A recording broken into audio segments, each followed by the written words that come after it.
אני כאן עם הרב אהרן לרנר, הוא פסיכותרפיסט, יש לו מומחיות בעולם של ה-ADHD, הוא כתב ספר בעברית, תרגמו את זה לכמה שפות, זה הסתובב בעולם, הוא גם עובד בשיטה קבוצתית עם הורים של ילדים עם ADHD ובצורה דינמי, והוא גם בן אדם מאוד מעניין, גם מדבר אנגלית, טוב מאוד.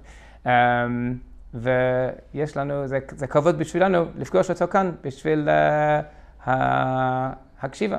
אוקיי, אז אני אמרתי שאתה פסיכותרפיסט, אבל ואיך הגעת לתחום של ה-ADHD, איך זה התחיל, ומה אתה יכול לספר לנו על המסע שלך בתחום הזה? אוקיי, אז אני התחלתי לפני 22 שנה את הלימודים. התחלתי יותר בתחום הליקוי למידה, פרופסור פוירשטיין, למדתי שמה, ואחר כך עבדתי בזה 6 שנים. חיפשתי משהו יותר רגשי לעבוד, אז עברתי אחר כך בתחום, ללמוד את התחום הפסיכותרפיה. למדתי את זה אחרי הסטאז' של שנים, ופתחתי את הקליניקה שלי בירושלים ובבית שמש, של חצי שבוע אני שמה, חצי שבוע שמה. עם הזמן פגשתי בחורים, אברכים. עם הזמן ראיתי אברכים שמתמודדים במצבים נפשיים, רגשיים, וכאלו גם עם מצבים רוחניים קשים. מה שמצאתי מכנה משותף ביניהם, זה המצוקה שהם עברו במשך שנים, שהם לא ידעו על מה הם מתמודדים, מה הקושי שהם מתמודדים עם זה. שזה בעצם היה ADHD, והם לא ידעו בעצם בכלל שיש להם את זה. ועל המקום הזה שהיה להם ADHD שנים ולא קיבלו מענה והתמודדו, הם הגיעו למצב רגשי מאוד קשה, מצב נפשי, רוחני, הכל מהמקום שלא ידעו ולא קיבלו את המענה. כי לא היה להם כלים להתמודד עם מה שהיה להם. לא היה להם כלים כתוצאה, הם לא יודעים בכלל מה עובר עליהם, למה אני שונה מכולם, למה כולם מצליחים ואני לא. הדבר הזה מלווה את הילד שנים. הסביבה לא מגיבה בצורה מסוימת שמאוד קשה לו, וזה מביא, אחרי הרבה שנים, זה מביא לילדים למסקנות מאוד קשות על עצמם. האם אני בכלל בריא? מה קורה לי? כל מיני מסקנות מאוד קשות. אם יש לי בכלל קשר לרוחניות, אם השם רוצה אותי, כאילו כל מיני מסקנות קשות. האם אני חולה? ראיתי את הדבר הזה, ראיתי את המקום שבציבור, בכלל, בעולם, מאוד חסר המודעות להבין מה זה ADHD. אז הלכתי לחקור את העניין, ללמוד את הנושא, מפן הדינמי, מפן ההתנהגותי, מכל מיני זוויות, ללמוד ולחקור את הנושא של ADHD. זה משני כיוונים. קודם כל, מה זה? ואחר כך, מה הכלים? מה זה, יש פה, אפשר לראות את מה זה ADHD, כמו ה-DSM כותב, 3 קטגוריות. זה מתחיל ב-concentration, החלק השני זה impulsive, החלק השלישי זה hyperactive, וזהו. כל חלק, יש פה כמה 6 עד 9 סעיפים, שאתה עושה V, יש או אין, ואם יש לו רוב, אז הוא ADHD, הוא מקבל את התואר ADHD. אבל עם זה בעצם אתה לא יודע מה לעשות עם זה. אתה מקבל, אוקיי, אתה מקבל מתנה, תעודה ADHD, מה אתה עושה עם זה? בעצם מה שחפשתי, להבין את הנפש של הילד. חקרתי ופגשתי מאות ילדים ואברכים, מבוגרים שיש להם ADHD. שלמדתי עליהם לא רק מללמוד עליהם, גם מהשטח, עם מה הם מתמודדים, מה בעצם הסיפור שלהם. ומכאן הגעתי להבין מה זה ADHD והתחלתי לכתוב. מי שאמר לי, הראשון לכתוב, זה האדמו"ר מבלץ, שקרא לי ואמר לי לכתוב, הוא הדריך אותי איך לכתוב. הוא הדריך אותי את הספר הזה, איך לכתוב ומה לכתוב. כאילו, איך הסגנון. אחד מהדברים שהוא אמר, אני לא רוצה שתכתוב לי פה מילים קשות, מילים של פרופסור. אני רוצה מילים קטנות, שכל הורה ידע להבין מה זה. בכל אופן, יש פה המושג של להבין מה זה ADHD, שזה מאוד מאוד רחב, הרבה יותר רחב מהשלוש כתובות האלו.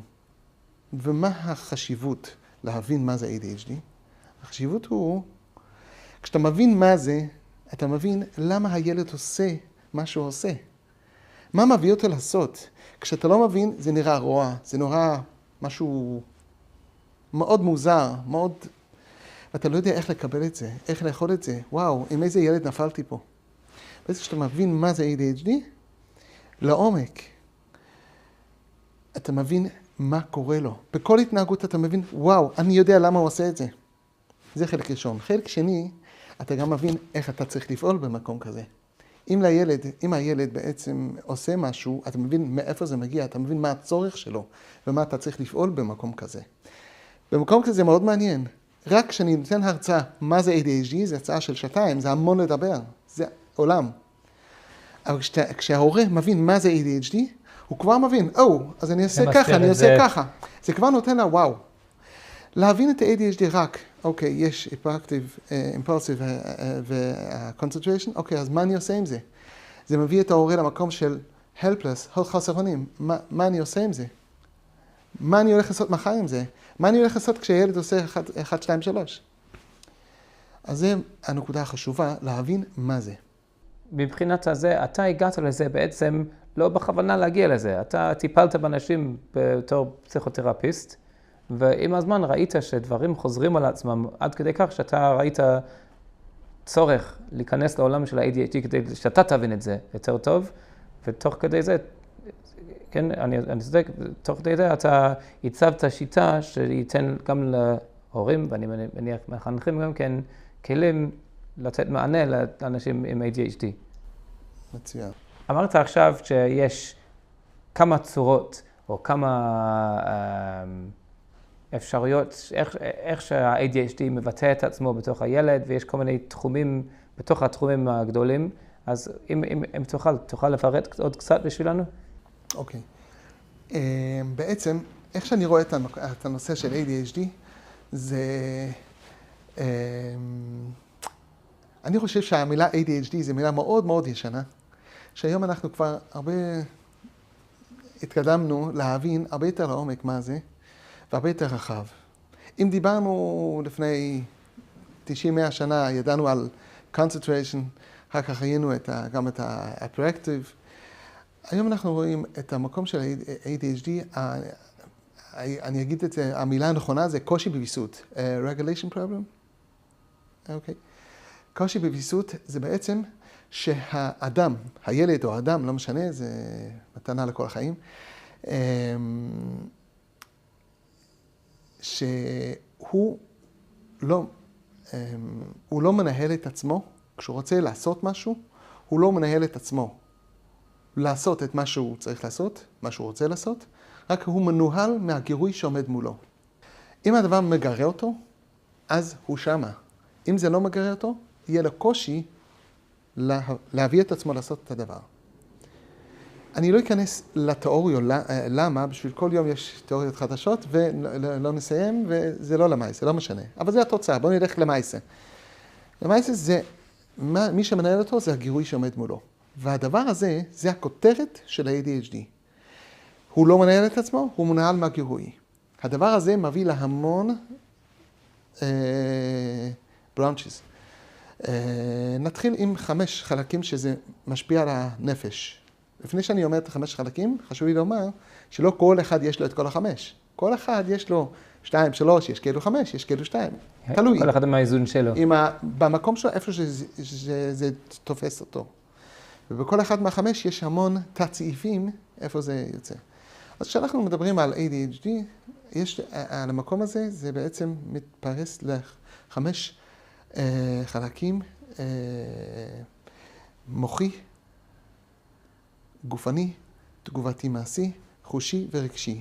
The brain, the active, the body, the senses and the emotions. שבכל חלק הוא נמצא במקום שהוא לא מנהל את עצמו, הוא מנוהל מהגירוי שעומד מולו. זה מביא את האדם למקום מאוד מעניין, שהוא או במצב של switched off, או במצב של switched on. אם הדבר מגרה אותו, הוא עד הסוף, switched on, עד הסוף, עם כל הפאוור. אם הוא במצב של זה לא מגרה אותו, אז זה switched on. הוא יכול לשבת, אין לי כוח לזוז, כבדות גופנית. How do you say כבדות גופנית באנגליש? Literally heavy body, but yeah, okay. Heavy body? Okay. That's not how you say it. Okay. אז הכבדות, אין לי כוח. lethargic. אבל כשיש משהו שמשך אותו, הוא בעצם בא עם אנרגיה, עוצמות של אנרגיה, זה החלק של switched off, switched on by the body.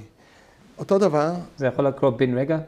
זה יכול להיות כבדה גופנית ככה, ופתאום משהו מדליק אותו. וכשיש משהו, וופס, כן, בדיוק. ובעצם, אוקיי, נגיע לחלק הזה. קודם כל, אז יש גם בחלק המוח, יש את ההורים מגיעים אליי ואומרים לי, לא יכול להיות שהילד יש לו ADHD. הרי הוא קורא ספרים, הוא מרותק לספרים, אי אפשר לנתק אותו מהספר. אז איך יכול להיות שיש לו ADHD? כשהוא רוצה, הוא יכול. שעות שהוא בתוך המשחק. אם זה משחק מחשב, שעות. אי אפשר לנתק אותו. איך אתה אומר שיש לו בעיה של concentration? התשובה הוא, ADHD זה לא אומר שיש לו בעיה שחסר לו איבר של ה-concentration. זה לא נכון. ADHD זה אומר שהוא לא מצליח לנהל את זה. זאת אומרת, אם זה מרתק, אז הוא שם hype focus עד הסוף, אתה לא יכול לנתק אותו, זה גם ADHD. ואם זה לא מרתק, אז קשה לך להביא אותו לזה. זאת אומרת, הוא או switched off או switched on.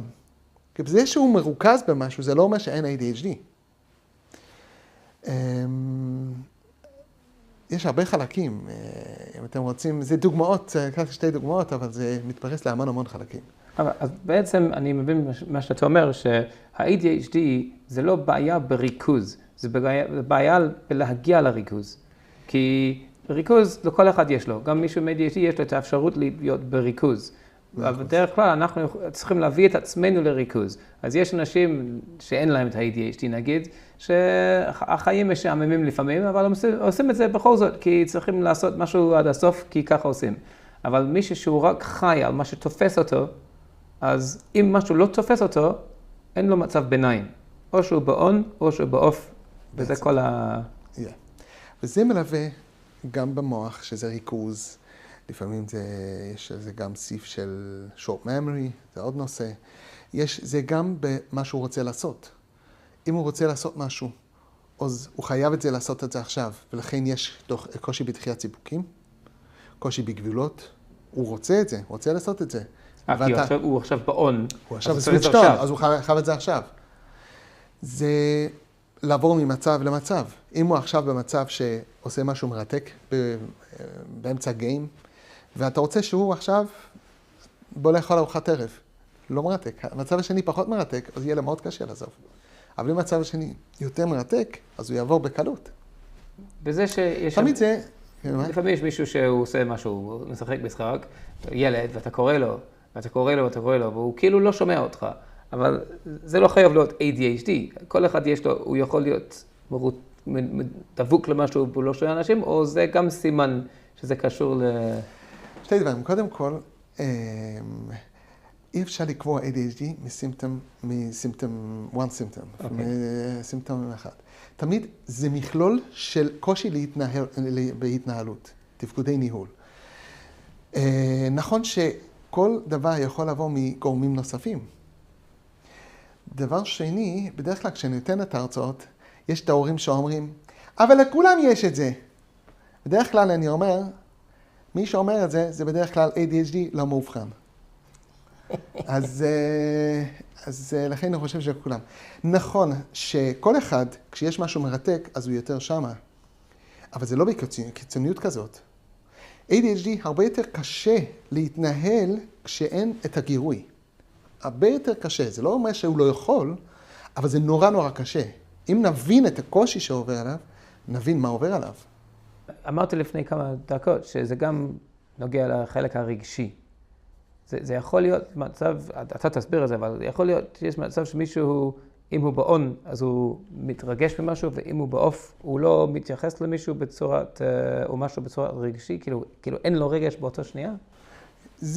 בואו נחלק את החלק הרגשי לשתי חלקים. החלק הרגשי שבא באופן ישיר מהקושי בוויסות, והחלק הרגשי שזה כתוצאה מכל הסיפור, שזה נושא בפני עצמו. כשאנחנו מדברים על קושי בוויסות, בחלק הרגשי, ברור שהילדים האלו, יש להם משהו, האנשים האלו, יש להם משהו שהם חווים את כל רגש בעוצמות הרבה יותר, ולכן הם מאוד רגישים. זה מביא אותם להיות מאוד פגיע, מאוד רגיש. הם חווים את הרגשות בעוצמות מאוד חזקות. אז בעצם במקום הזה, כשילד, האדם, הוא כל כך רגיש, זה בעצם המצב הפעיל, ה-switched on של ה-emotions, שהוא מרגיש כל דבר בצורה עוצמתית.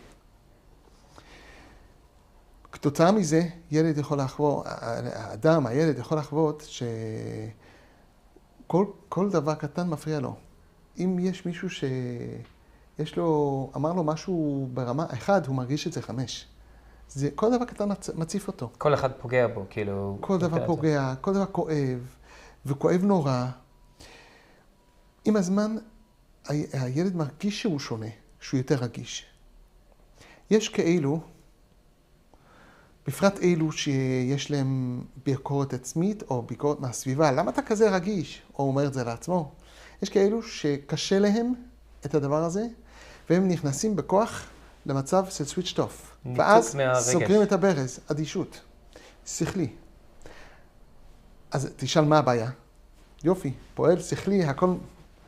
הבעיה הוא יחסי אנשים הוא לא יכול להתייחס... שהחלק שעוד לא הגענו לזה, שזה המתנות של ה-ADHD, כמו שאנחנו יודעים, זה לא רק ל-ADHD, כל אדם, כל personality, יש לו חוזקות וחולשות. והחוזקות מגיע ממקום של החולשה. מאוד מרתק. זה כתוב גם בספרים, אפשר, אבל לא משנה.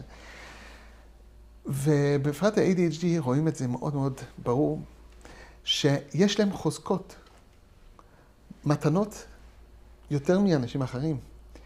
בכל חולשה שיש להם, יש להם מתנה שמה, שמיוחד בדבר מסוים.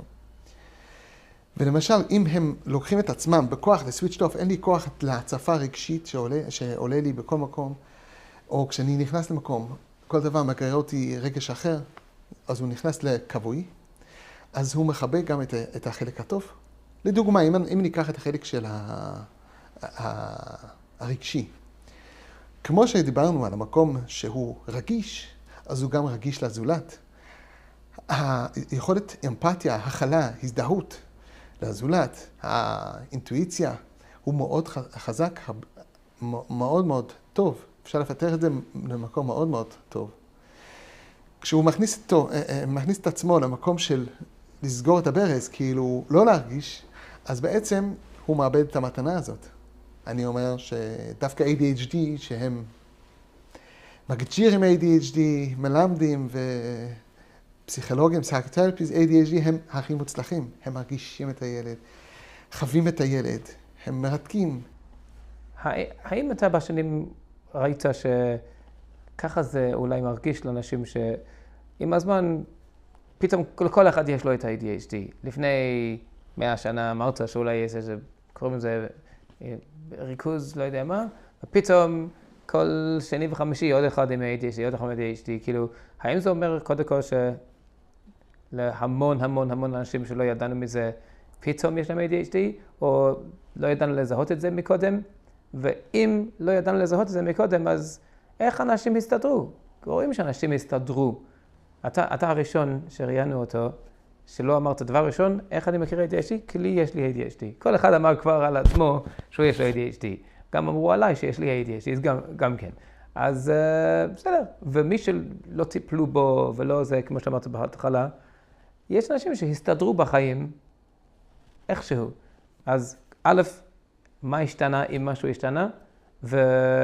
וב', האם אנשים יש להם פחות כלים היום להתמודד עם דברים האלו, כי ככה זה נראה אולי על פניו שפעם אנשים התמודדו את זה יותר טוב.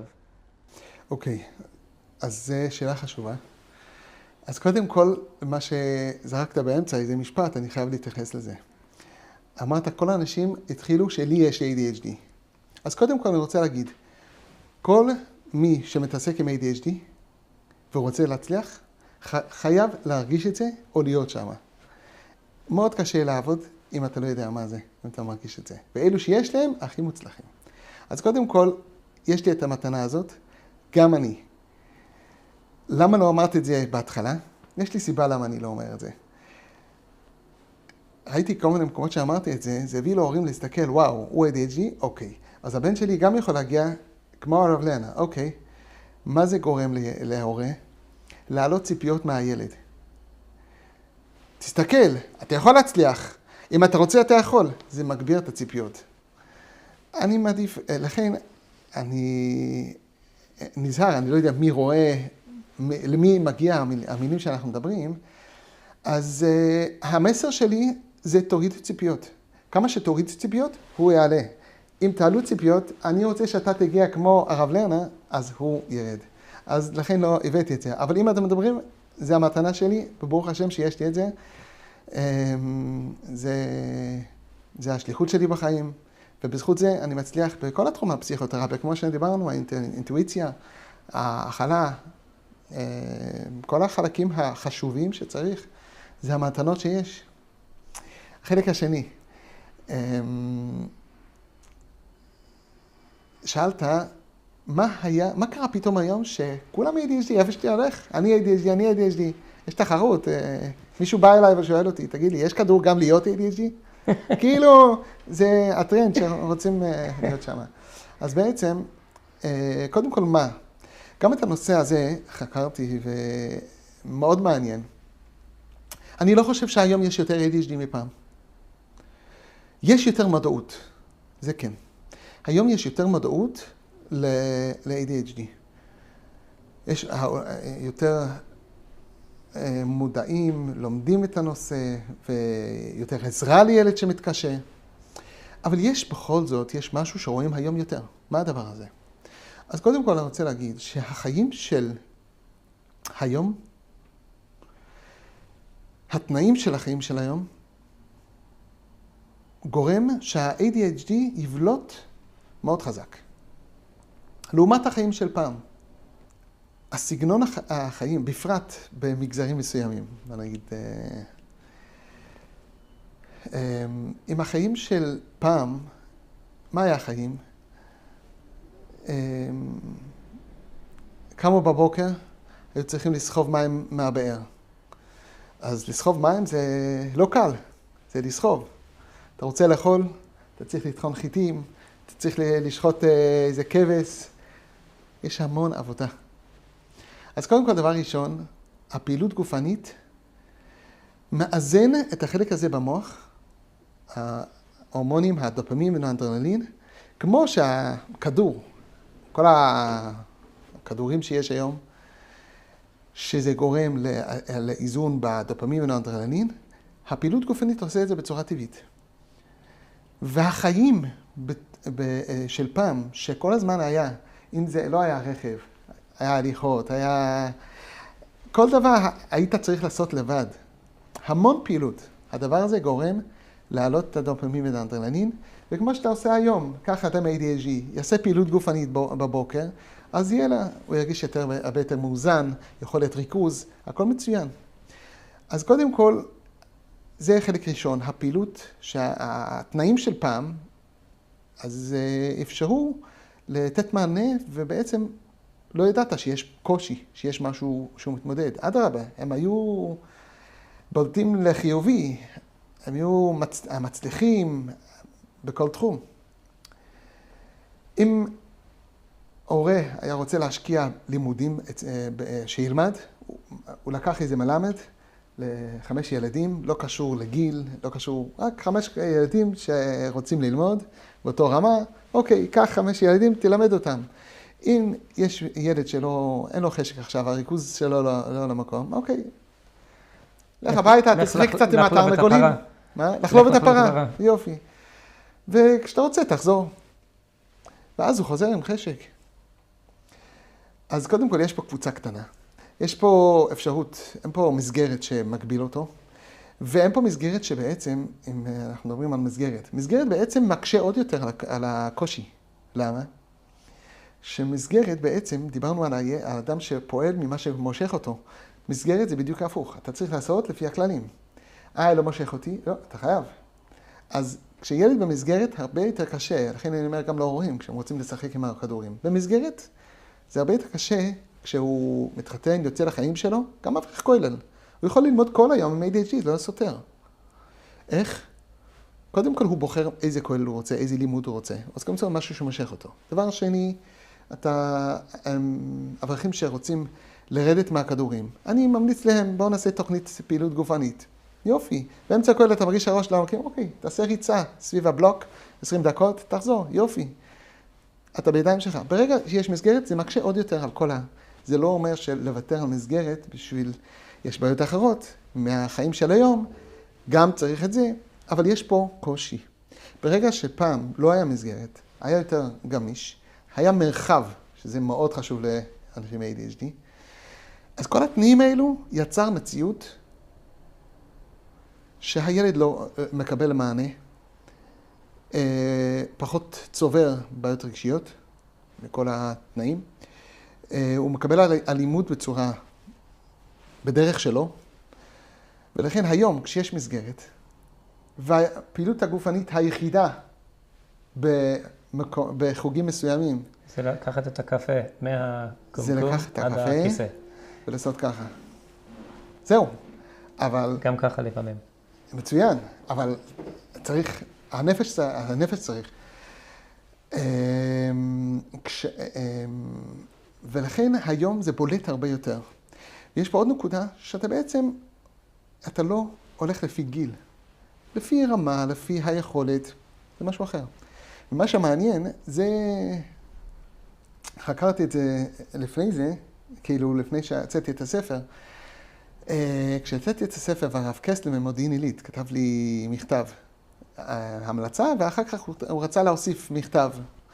במכתב הזה הוא בעצם כותב בדיוק המילים האלו, שהרב אוזנר אמר לו את המילים האלו, למה, מה הוא חושב על החינוך של היום, למה רואים יותר בעיות היום.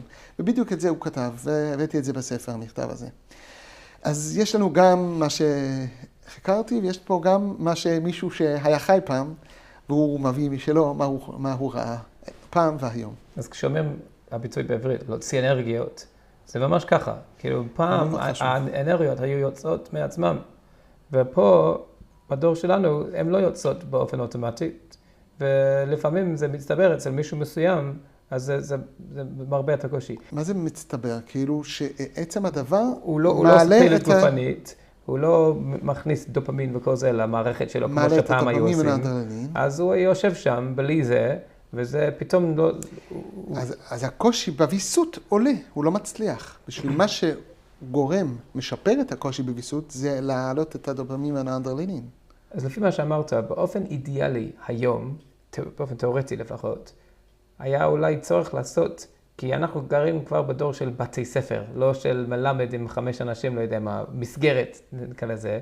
אז באופן תיאורטי היה צריך להיות בית ספר לאנשים עם ADHD, לא קשור לגיל. לפי יכולת ושלב שלהם, איך שהם שולטים על הוויסות שלהם.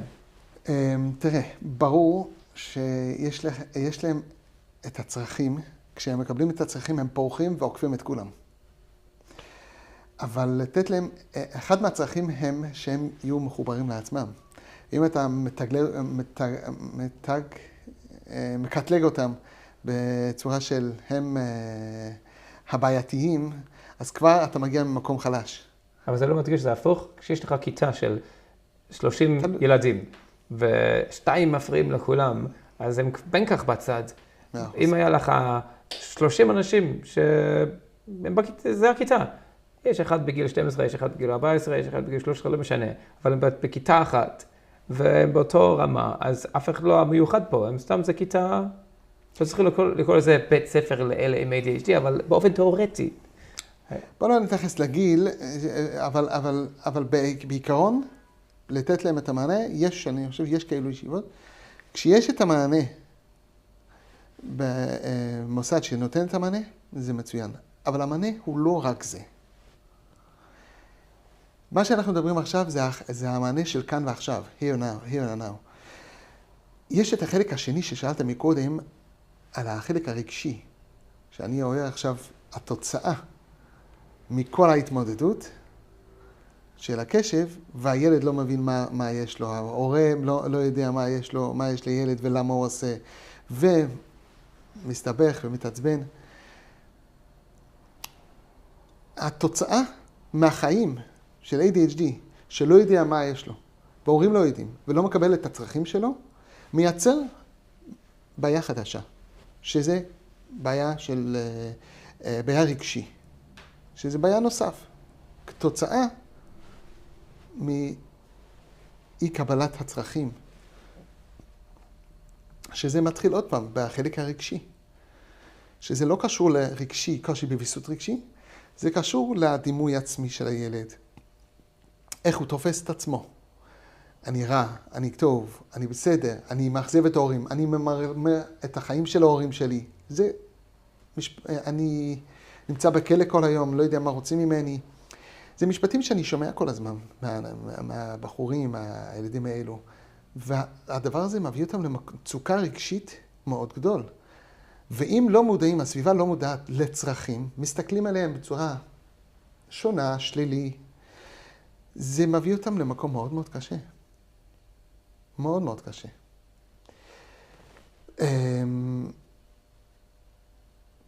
ופה, במקום הזה, מאוד חשוב להשקיע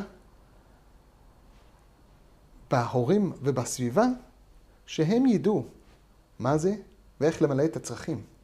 ילד ADHD שמקבל את הצרכים שלו, הרגשיים וכל המעטפת שהוא צריך, הוא פורח.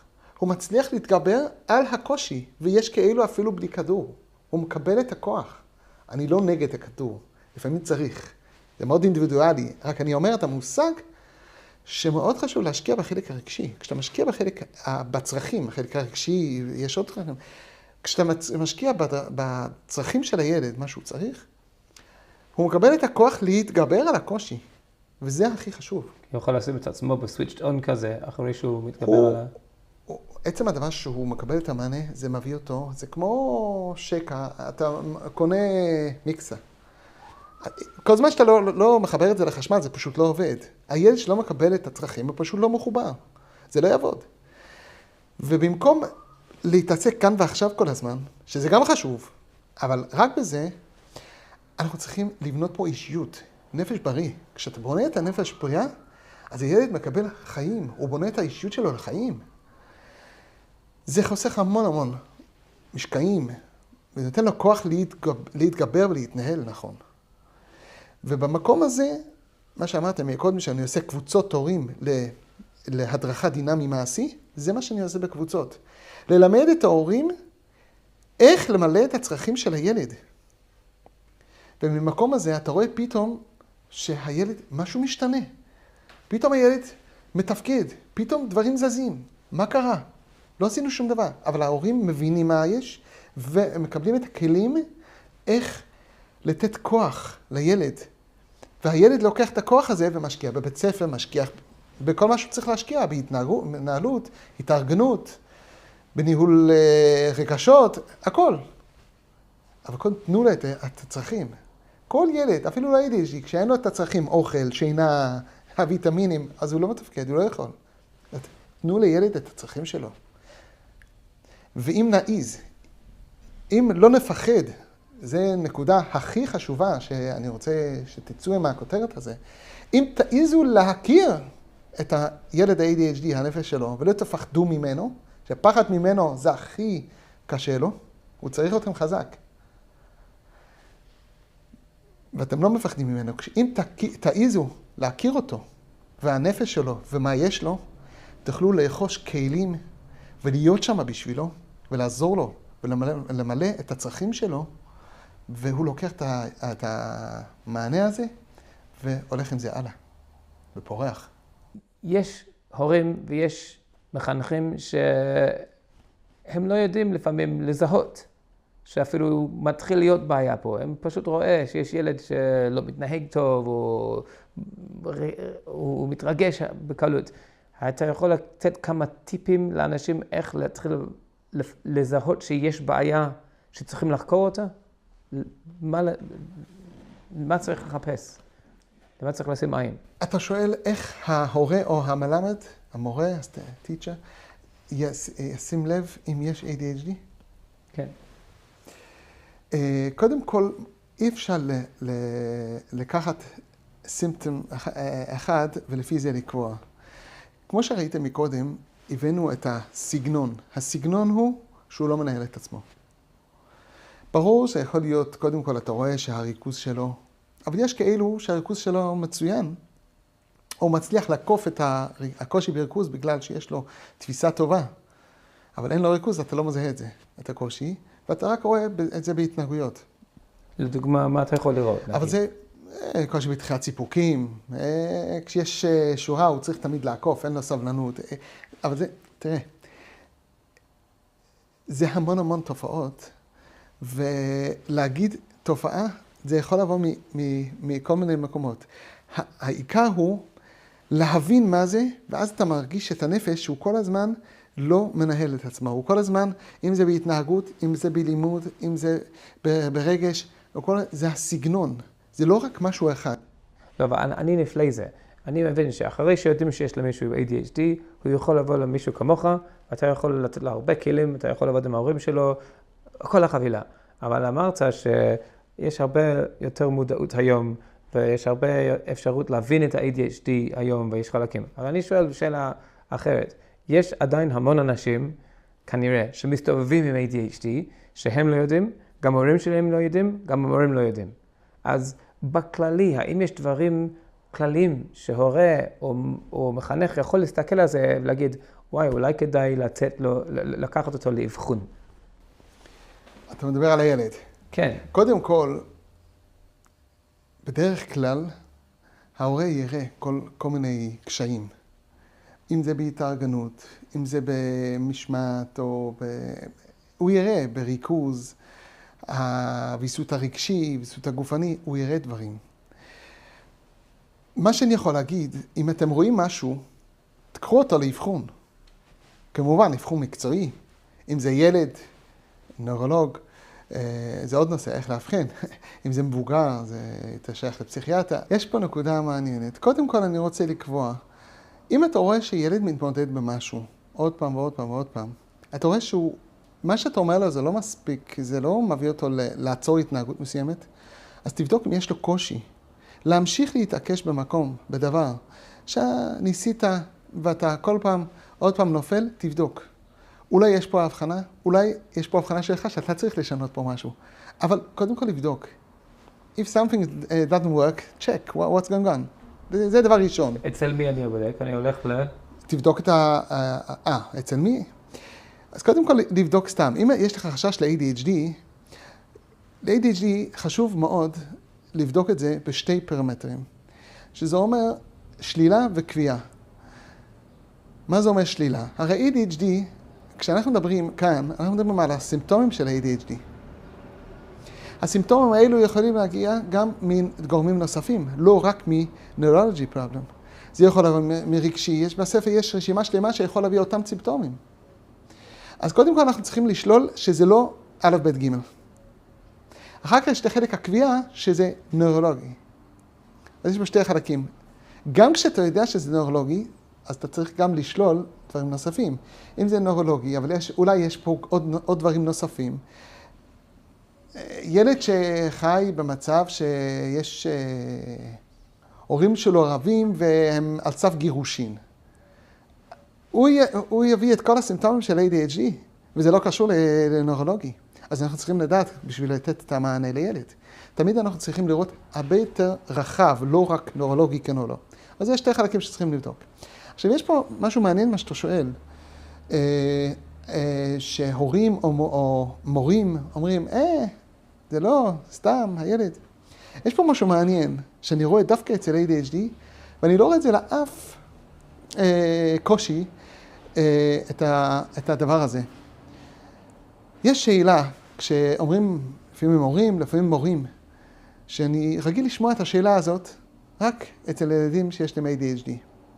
השאלה הוא, מי אומר שזה זה? לא ראיתי אף פעם כשיש ילד קשי שמיעה או קשי למידה, כל קושי אחר, ילד שנולד מוגבלת פיזית, שרירים רפואיים או מה שרק יהיה, מי אומר שזה זה? אף פעם לא שומע את השאלה. ב-ADHD אני שומע את השאלה.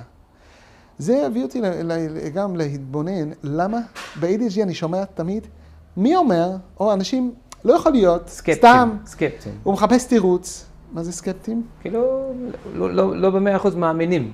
כן. למה? ADHD זה משהו כאילו דמיוני כזה. כן, זה כאילו, מצאת תירוץ שיהיה נכה, עכשיו, הילד מחפש תירוץ, מה בעצם? אז בעצם מה שראיתי פה בדבר הזה, שבעצם יש פה באמת משהו שקשה להבין. בשביל אין אף דבר שאתה יכול להצביע, זה הקושי של ADHD. אם קצת טיפה מן הים נגענו מה זה ADHD, כשאתה רואה מה דיברנו, אתה רואה שאין אף דבר שיכול להגיד, אוקיי, ADHD, it's this and this and this. אתה לא יכול להגיד זה, למה? בכל דבר שתגיד לי, זה הקושי, אני יכול להכריע לך שהוא הכי טוב בזה. אם תגיד לי שהוא לא יכול להתרכז, אני אראה לך שהוא יכול להתרכז יותר מכולם. הוא בהייפר פוקוס, הוא מאוד. כשאתה מבין מה זה ADHD, אתה מבין שבעצם אין לו קושי בכישרון, אין פה ליקוי. הקושי הוא בביצוע. איך הוא מתנהל עם הדבר, בתפקודי ניהול, אבל בעצם להגיד, אוקיי, זה וזה הקושי, אין. לכן זה מביא אותנו לשאול את המורים, לשאול מי אומר שזה זה. שאין משהו מוגדר שאתה יכול להגיד, אוקיי, זה. שבכל דבר הוא יכול להיות הכי מוצלח. ואיפה הוא נופל? בהתנהלות שלו, בגירוי שאין. ואז הוא נופל. בביצוע, בוא נגיד, זה יותר נכון. אוקיי, אז דיברנו המון על ADHD. עכשיו, כל זה, לא רק בגלל שזה מעניין, אבל גם כן כי הקשיבה עכשיו פותחים סנטר, מרכז חדש ל-ADHD ברמת בית שמש, כדי לעשות את הכל במקום אחד. גם אבחונים, גם טיפולים, גם הכל. כי אנשים לפעמים רוצים להבחן את זה, ומחרקים המון זמן, ולא מקבלים המענה שצריכים לקבל. אז כמה חשוב זה לקהילה שלנו, נגיד, שיהיה דבר כזה קיים, ואיך זה יכול לעזור לילדים ואוכלוסייה? כן. אז קודם כל, כשאתה מתחיל לדבר על הקשיבה, זה מאוד מרגש אותי, שאני יודע שהקשיבה רוצים לפתוח, וברוך השם שהם רוצים לפתוח. למה זה מרגש אותי? בשביל יש פה אנשים מקצועיים שרוצים לעשות משהו טוב. וחשוב להורים שמחפשים, הורה שיש לו, כבר יודע שיש לו ADHD. אבל מה הוא עושה? הוא רץ לכל עבר, מי יכול לעזור לי? מגיע לאחד, עובר לשני, לששי, או מישהו שרוצה אבחון, מסתובב, איך אני יכול, מה אני יכול? הרי ההורה לא יודע, הוא לא בתחום. וכשיש מקום שמרכז הכל בצורה מקצועית במקום אחד, זה כל כך מרגש כל פעם מחדש לשמוע על זה ולחשוב על הקשיבו מה שהם עושים. לכן, קודם כל הכבוד. אז קודם כל, המרכז הזה מאוד מאוד חשוב. אנשים מכירים ומעריכים את הקשיבה, שהקשיבה ייתן את המענה. אני יודע שהקשיבה עושה המון לליקויי למידה, לנשירה, יש מועדון, וזה בעצם לטפל כשיש כבר את הבעיה. והילד הקטן, כשהוא בגיל קטן, הוא כבר יקבל את המענה. את הצרכים, הוא לא יצבור חסכים רגשיים, הוא לא פחות יסתבך, הוא יבין את עצמו. פשוט אתה לוקח את העץ הקטן ומיישר אותו ונותן לו את הצרכים, משקיע אותו כל הזמן. אני מאוד מקווה שתוכל לסגור את המועדון כשתתנו את המענה לפני זה. חס ושלום, זה מאוד חשוב, המועדון. אני מאוד מתפלא, ראיתי את מה שאתם עושים שם, מאוד מאוד התרגשתי לראות, מאוד יפה. אבל הדבר הזה לראות, לתפוס את זה, הדבר הזה לתפוס את זה בקטן, כשהילד קטן ולתת לו את המענה, זה הציל נפשות. אבל אני לא רוצה שתצאו מזה שילד ADHD שווה נשירה. שיש הרבה שאומרים, אוקיי, הנושרים 90% ADHD הם. זאת אומרת, הורה מקבל את ההבחנה, וואו, יש לי ילד שלי ADHD, וואו, הוא כבר רואה עוד 10 שנים, הוא יושב על הגדר ברחוב ב-4 לפנות בוקר עם החברים. לא, זה לא אומר נשירה. ADHD לא בגמטריה נשירה, לא ניטריקי, לא רשתה, אין קשר. הנשירה מגיעה ממצוקה רגשית שדיברנו, שהוא לא מקבל את המענה. כמו כל מצוקה רגשי של ילד שלא מקבל מענה, הוא יגיע למקום הזה. אז זה לא קשור ל-ADHD. ADHD מגיע למקום המצוקה אם אתה לא נותן לו את המענה. ולכן כל כך חשוב, הילד מוכשר, עם כל הכלים להצליח, והוא לא מצליח. ולכן מאוד חשוב לתת לו את המענה. אבל אל תפחדו. תנו לו את המענה, ובעזרת השם הוא יפרח, הוא יגדל, יהיה לכם, תראו המון נחת. אם היית יכול לעצור את העולם לשתי דקות, ולספר לעולם על ה-ADHD, מה היית אומר להם? אני חושב, מכל מה שדיברנו, הקושי האמיתי של ה-ADHD, האתגר, בוא נגיד, לא הקושי, האתגר הנכון, האמיתי של הילדים ב-ADHD, שאי אפשר לעבוד עליהם. הם אמיתיים, הם מרגישים אותך ואת הרגש שלך מאיפה אתה פועל. אתה לא יכול לבוא אליו ממקום של לעשות חיוך ובזה למלא את הצרכים שלו, ובפנים יש לך לב טעון שלילי עליו. אי אפשר לעבוד עליו. הוא מרגיש אותך, האינטואיציה שלו מרגיש כל רגש שלך. אתה חייב לבוא ממקום אמיתי, להיות בשבילו באמת, וזה האתגר. אתה לא יכול לעשות את זה עם איזשהו מסכה. הרב לרנר, תודה רבה על כל המידע שלך וכל איך שאתה מעביר את המידע, זה משהו מאוד מדהים לשמוע את זה. אז מי שלא מכיר את הספר של הרב לרנר, זה ADHD, להכיר ולהצליח. באנגלית זה ADHD, Pathways to Success, מומלץ לעיין בספר הזה. יש המון חומר ומידע וידע, ואפשר לרכוש כמה מהכלים של החוכמה של הרב לרנר. שוב, תודה רבה. אוקיי, thanks.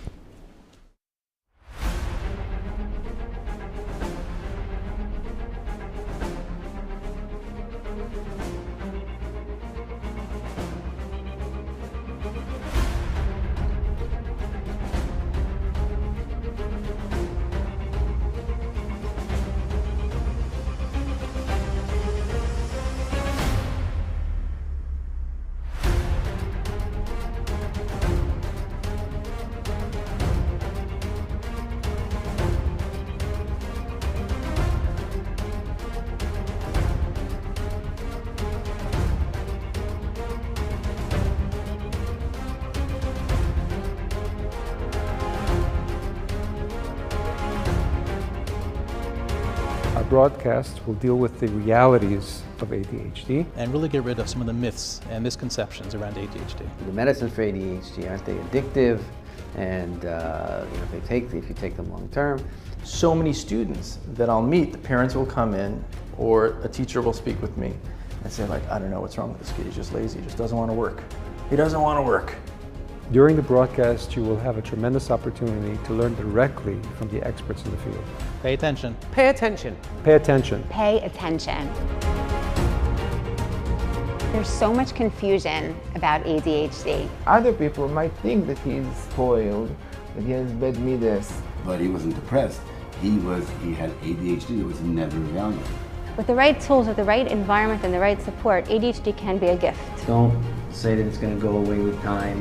And when he wants something, he has to have it right now. Are there some signs that maybe mechanechim and parents should be looking out for, in your opinion? It doesn't have to be this monster in the closet. Listen up. Listen up. Listen up. Listen up. Listen up. Listen up and pay attention to the live broadcast on the 27th and the 28th of August. Kids will do well if they can.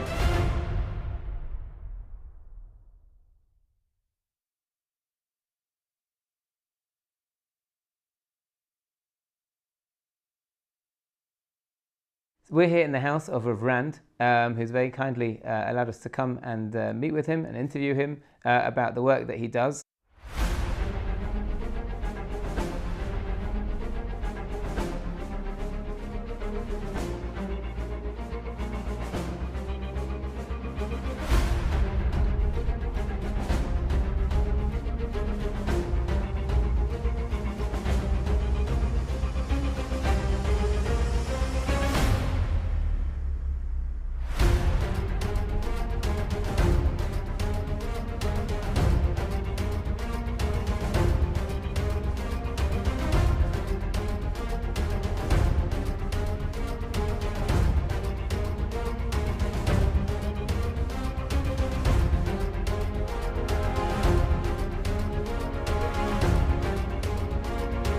Our broadcast will deal with the realities of ADHD. And really get rid of some of the myths and misconceptions around ADHD. The medicines for ADHD, aren't they addictive?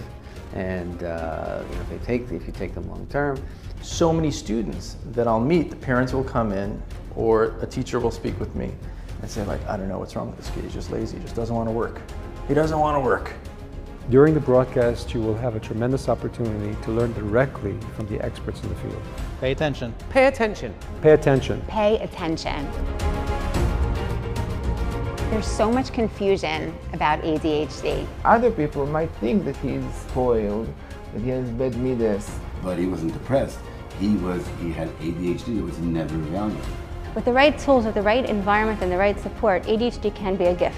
Don't say that it's going to go away with time. And when he wants something, he has to have it right now. Are there some signs that maybe mechanechim and parents should be looking out for, in your opinion? It doesn't have to be this monster in the closet. Listen up. Listen up. Listen up. Listen up. Listen up. Listen up and pay attention to the live broadcast on the 27th and the 28th of August. Kids will do well if they can.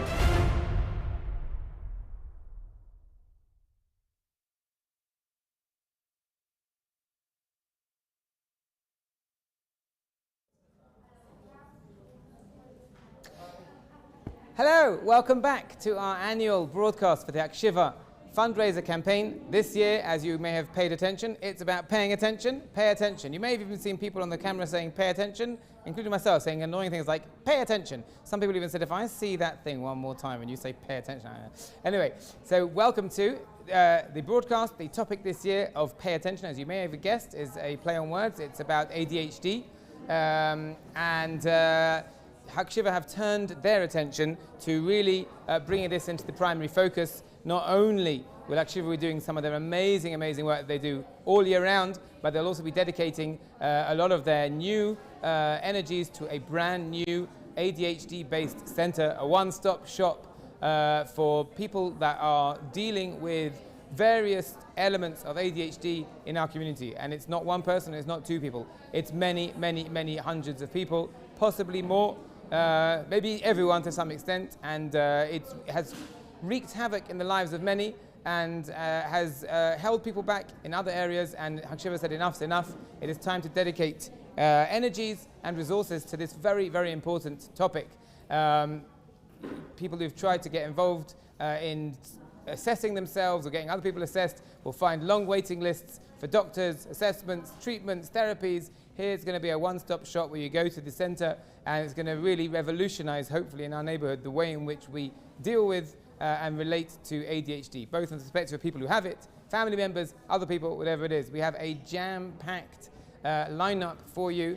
As in previous years, we have some interviews with world-renowned experts in the field. We also have a live panel tonight in the studio with you, for you. Well, with you, if you're with us. Hopefully you'll be with us.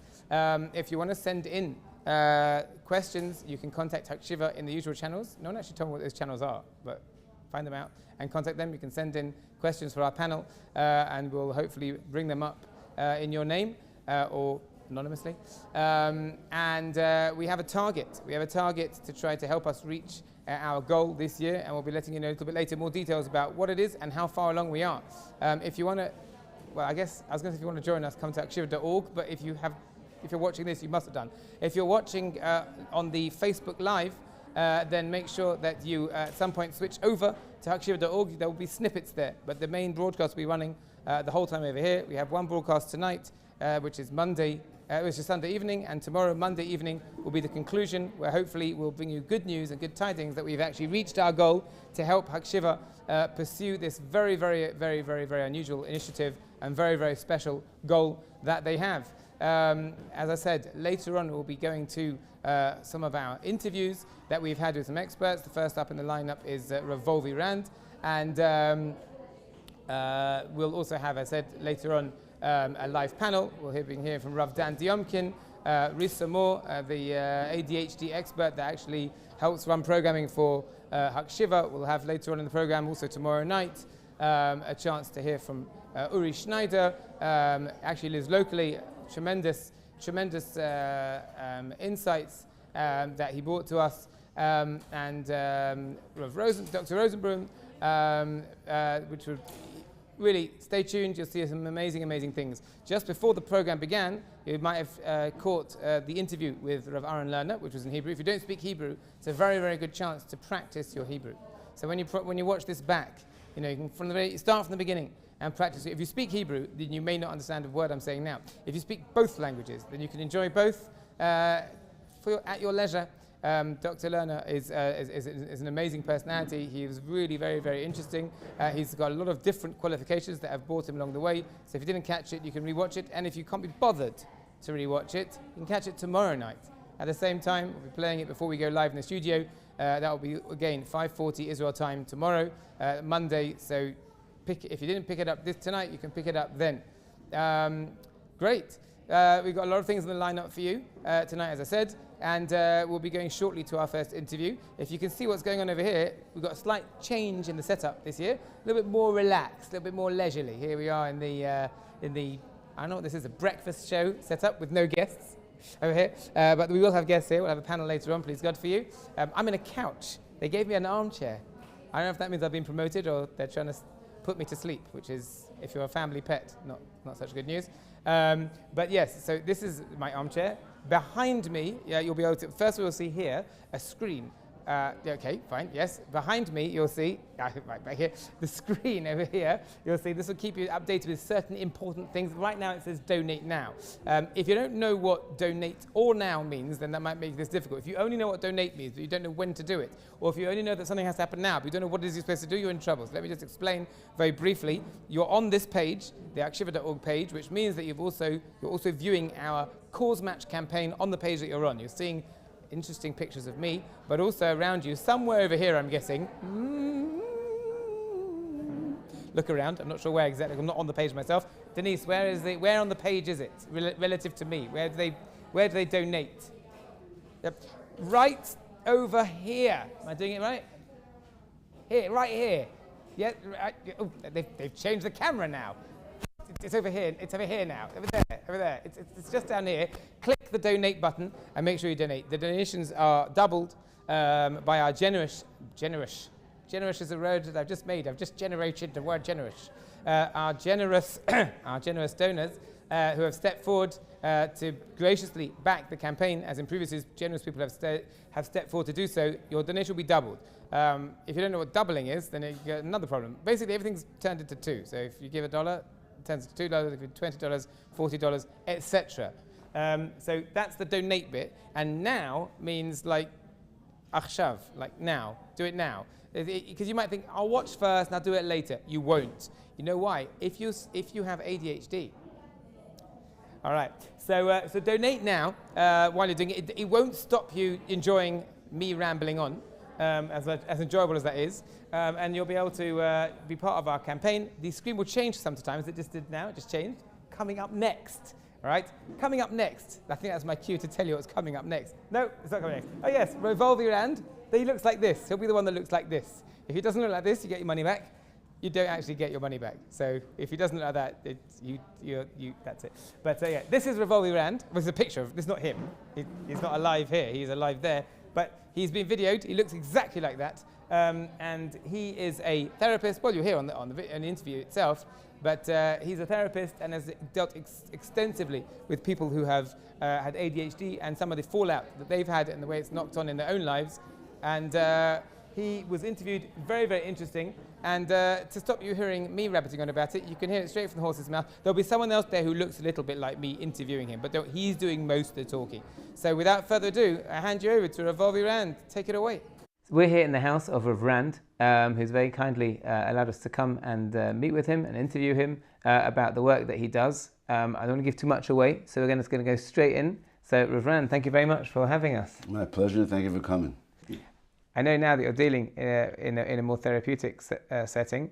Can you tell us a little bit about how you came to do what you do and what you may have encountered along the way, particularly as it might pertain also to people who may be connecting to the world of ADHD?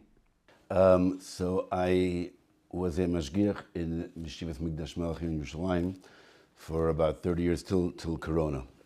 And during that time I was working with Bachram. It sort of morphed into also taking professional training for therapy, emotional therapy, family therapy, and I started doing that on the side as well. Over the course of the years, so as a mashgiach, of course, you're a rebbe yourself. I work with boys and I try to help them whatever I'm able to do. And when I meet boys one-on-one, they usually are coming to me either for a lack of progress in their work, which we'll call more either depressive or possibly anxieties. The gamut runs primarily, they're the American or chutznik crowd that run from about 18 years old and up. Mostly Bachram, some marrieds, from various yeshivas, various sides of the spectrum. And in the course of that, I've gotten to meet a lot of different boys and Baruch Hashem, try working with them and try helping them. And you, when you meet a boy, so I understand from what you were speaking about earlier that you'll often find that these types of issues, whether we're going to label it ADHD or not, but they're going to come to the fore very, very quickly, very often. Can you maybe explain a little bit about how you encounter that and maybe how you explain why, if there's a connection, why they first came to see you in the first place and these things? Okay, for sure. So I would say the overwhelming majority of referrals are coming from Rabbeim, the different yeshivas. The only ones that and usually what that means is that the boy's having some sort of issue in the yeshiva itself that he's in. We're talking about a boy that's already called post-high school. And again, like I told you, he's either just out of high school, in America we call it high school, just out of high school, or he's actually been in an American-based medrash for a number of years back in America or in England, and then he comes to Eretz Yisrael, to one of the yeshivas here. A Rebbe very often will have, I would say, a number of possibilities that have them be referred. One of them is simply their productivity is not where it should be. They're not attending, they're not showing up. And the Rebbe is either from the outside noticing this, or the boy himself has gotten close to the Rebbe and has shared that with the Rebbe. That is one type. And the other type is a boy that might actually be there the whole time, and he's called a very good boy, but again, he's shared with the Rebbe certain personal issues that he's having, and he wants to deal with it. And that brings them over to me. Now, as is very often done in a therapeutic setting, is we have an intake. An intake is where you ask a whole bunch of questions, and you get, before you know what to do with the boy, or the young man, you first need to know him and his background. And what I have personally done in my intake is I've placed an educational piece in there as well. So I ask very simple questions. I ask how his reading is, his simple kriya. They usually are very surprised when I ask that. And I ask how his comprehension is, what level of learning can he do, meaning Gemara, Rashi, Tosfos, Rishon, Lachrom, etc. We're talking about a boy that's post-high school already, right? And then I'll ask him, how is his concentration? Those are the three basic questions. Besides, of course, his consistency in the throughout the day and throughout the Zman. I'll ask him his daily schedule. In other words, I'd like to know what time he gets up and what time he goes to sleep, and what his performance is in terms of attendance. Those are like the basic questions I ask him in a generalized intake. And I tell them all that these are standard questions. I say that at the beginning. These are standard questions because they get a little bit nervous when I'm asking. Maybe somebody's primed you to ask that. Exactly. You know, a little bit invasive. So I tell them, and I show them. I pick up my paper. I say, see, it's all standard. These are the questions that I ask. So by doing that, I've incorporated that already, that just the beginning to get a sense of how is he doing educationally, not only emotionally.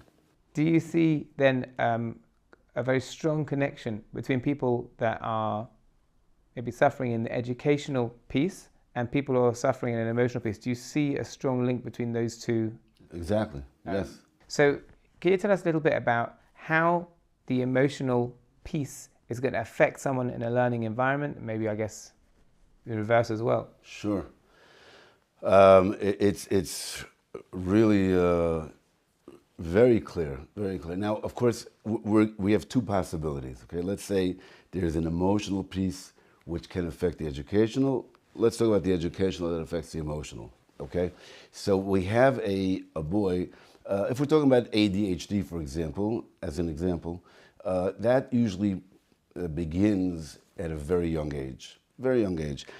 It doesn't necessarily show itself so strongly until they hit about, in America, about fifth grade. Fifth grade is where they generally begin the Gemara learning. Now, until then, a boy that has a certain amount of intelligence can handle school, he can handle his homework, and his behaviors may or may not be, so to speak, in sync. He may not be a well-behaved boy, quote unquote, but you know, they can handle him. There are certain cases, which maybe later we'll talk about, where the boy already has what we'll call behavioral issues in class. Also very common. That'll start at an even earlier age, first grade, second grade, okay? Now, in any event, this is a boy that has ADHD, has trouble understanding the Gemara, right? Sometimes will have trouble sitting in class. I think today everything's called ADHD according to the DSM, but we're talking about two different types. One is a more hyperactive and one is less active. In the hyperactive situation, he gets into a lot of trouble. He makes a lot of trouble in class, out of class. He'll actually probably be doing that at home as well, but the parents will not necessarily let the Rebbe know about that or the teacher know about that for various reasons, which we might talk about. In any event, let's talk about school. So now he's not doing too well. Now you have to yourself picture a boy who's sitting in class. And remember, Baruch Hashem, in our world, there's a lot of class time and a lot of learning time. And he's sitting and he's not understanding what's going on, or he's not able to stay concentrated and focused on what's going on. So that's going on. And what's he supposed to do? If he's more hyper, then he can't even sit in his seat too long, right? Okay, so for whatever reason it was, let's take this assumption, and those are the boys that I meet when they're 18, 19, and even 24, married, they were never actually evaluated properly or dealt with properly. What's his feeling inside? And now he goes to either what's called high school or Mesivta, depending on which community you're in. This is continuing. If he is still not being evaluated, that means he's either getting into a lot of trouble or playing a great game. And some of them do play a very good game. Holding it together. They're holding it together. They're getting great scores on their exams, one way or another, getting great scores on their exams. And they also very possibly are popular in the classroom. And better than not. So I'm going to talk about both, okay? Let's go one way. Let's talk about the boy that is not so popular. He's not into things, he's not into the crowd, and he's not doing well in school, he's not understanding what's going on, he's not getting the better chavrutot, okay? So now, how is he feeling about himself? And the older he's getting, the more, we'll use the word defensive he's getting to protect himself, right? And everybody now is going to Israel. So now, whether they're going to Israel right after high school, or whether they're going to Israel 3 or 4 years after high school, they're coming to Eretz Yisrael. What's he protecting himself from? Embarrassment. Embarrassment. He's nervous that he's going to be shown up in front of the other people or to the Rebbe, that he's not going to really be holding in what's going on. Right. That's this type of boy, correct? Okay. Okay. And he's been playing a very good game of trying to make it work. Okay. And now Flying under the radar. Flying under very, very carefully, and like I'm saying, very protective. I might say sometimes the protection and the defensiveness comes from the family, where they don't want to let people know, or they're very big on we can't let things about our family out, and you've got to be the best boy. And I hate to say it, but I will, that the concept of shidduchim come into question, and it plays a very powerful role. Very powerful role. So here's a boy. Now now what, right? So that his feelings about himself are not very, very good. And he's getting older. He's already a young adult. He himself is also seeing boys continue going on. Now, first of all, he went from high school to a base medrash. So whichever one he went to, he had to be accepted into it, right? He had to be admitted, he'd take admissions. What if his friends went to the quote unquote better yeshiva, better school, right? And he didn't. How does he feel about that? What if he managed to get into the better school, but he's still playing the game? He's still playing the game. So, and then we come to Eretz Yisrael. So in Eretz Yisrael, as you know, well, let's hold it for a second, okay? Now let's go to the other boy. The other boy has been very, very active, but it wasn't taken in a good way. I'll give you a specific example that I have right now in my mind. Very nice, sweet boy. He came to me at about 22, 23. I won't give too many details, but he wanted to just sit and learn. That's what he wanted to do. From the time he was in a younger class, he was constantly getting thrown out of class. Constantly getting thrown out of class, constantly getting into trouble, constantly getting into fights. He was being disruptive. He was being disruptive, right? And he never was evaluated. Never was evaluated. He gets to a certain high school, and the Rebbe very nicely tries helping him, gives him different ideas. Every idea for him is what we call a b'di'evid, right? So if you're in a situation where everybody's sitting and learning and they're moving up, and then you tell this boy, you know what you should do is you should learn with a younger boy from a younger grade. Now that might be a great idea, but for this boy, taking it the way he took it and not knowing why he's being told this, all he did was feel like a real failure. It wasn't explained to him. It was not, well, he wasn't evaluated even. Right. He was never evaluated. And that continued. So by him, it wasn't a matter of protecting himself. It was a matter of him constantly reaching out to people because he really wanted to excel. And the family structure was a nice family. There was no real family issue. And he actually came to me because he he made an appointment with a psychiatrist he was hoping to be given antidepressants because he was very non-functional.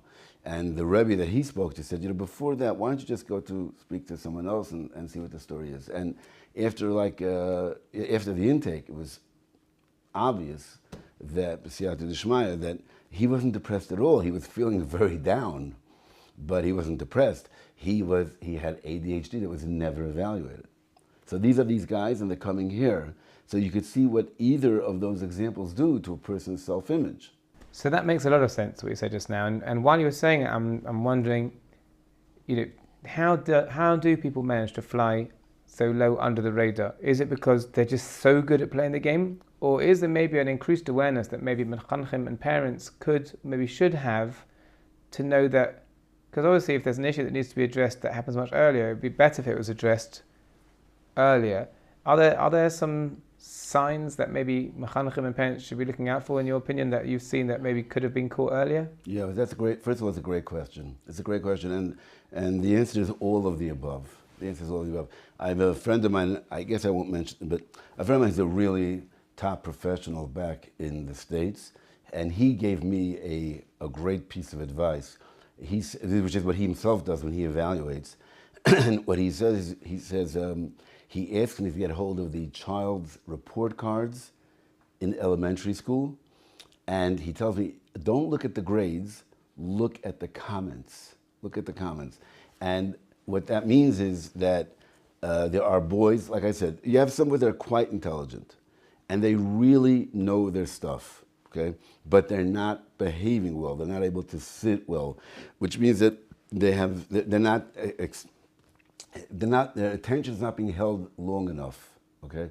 So that's one of the places to see it right there, where it's not about the score, it's not about the grade, it's about their interaction in class. That's one place to see it. Another place to see it is actually at home. How is he at home? Is he relaxed or not relaxed? What are his interests and his hobbies? You could pick it up over there as well sometimes. And when the parent and the school work together about the child, that is really a great way to sort of pick up if something has to be checked into better. So there's probably at least two traps there, because many schools nowadays, at least, you said, when you're looking back, don't look at the grade, look at the comment.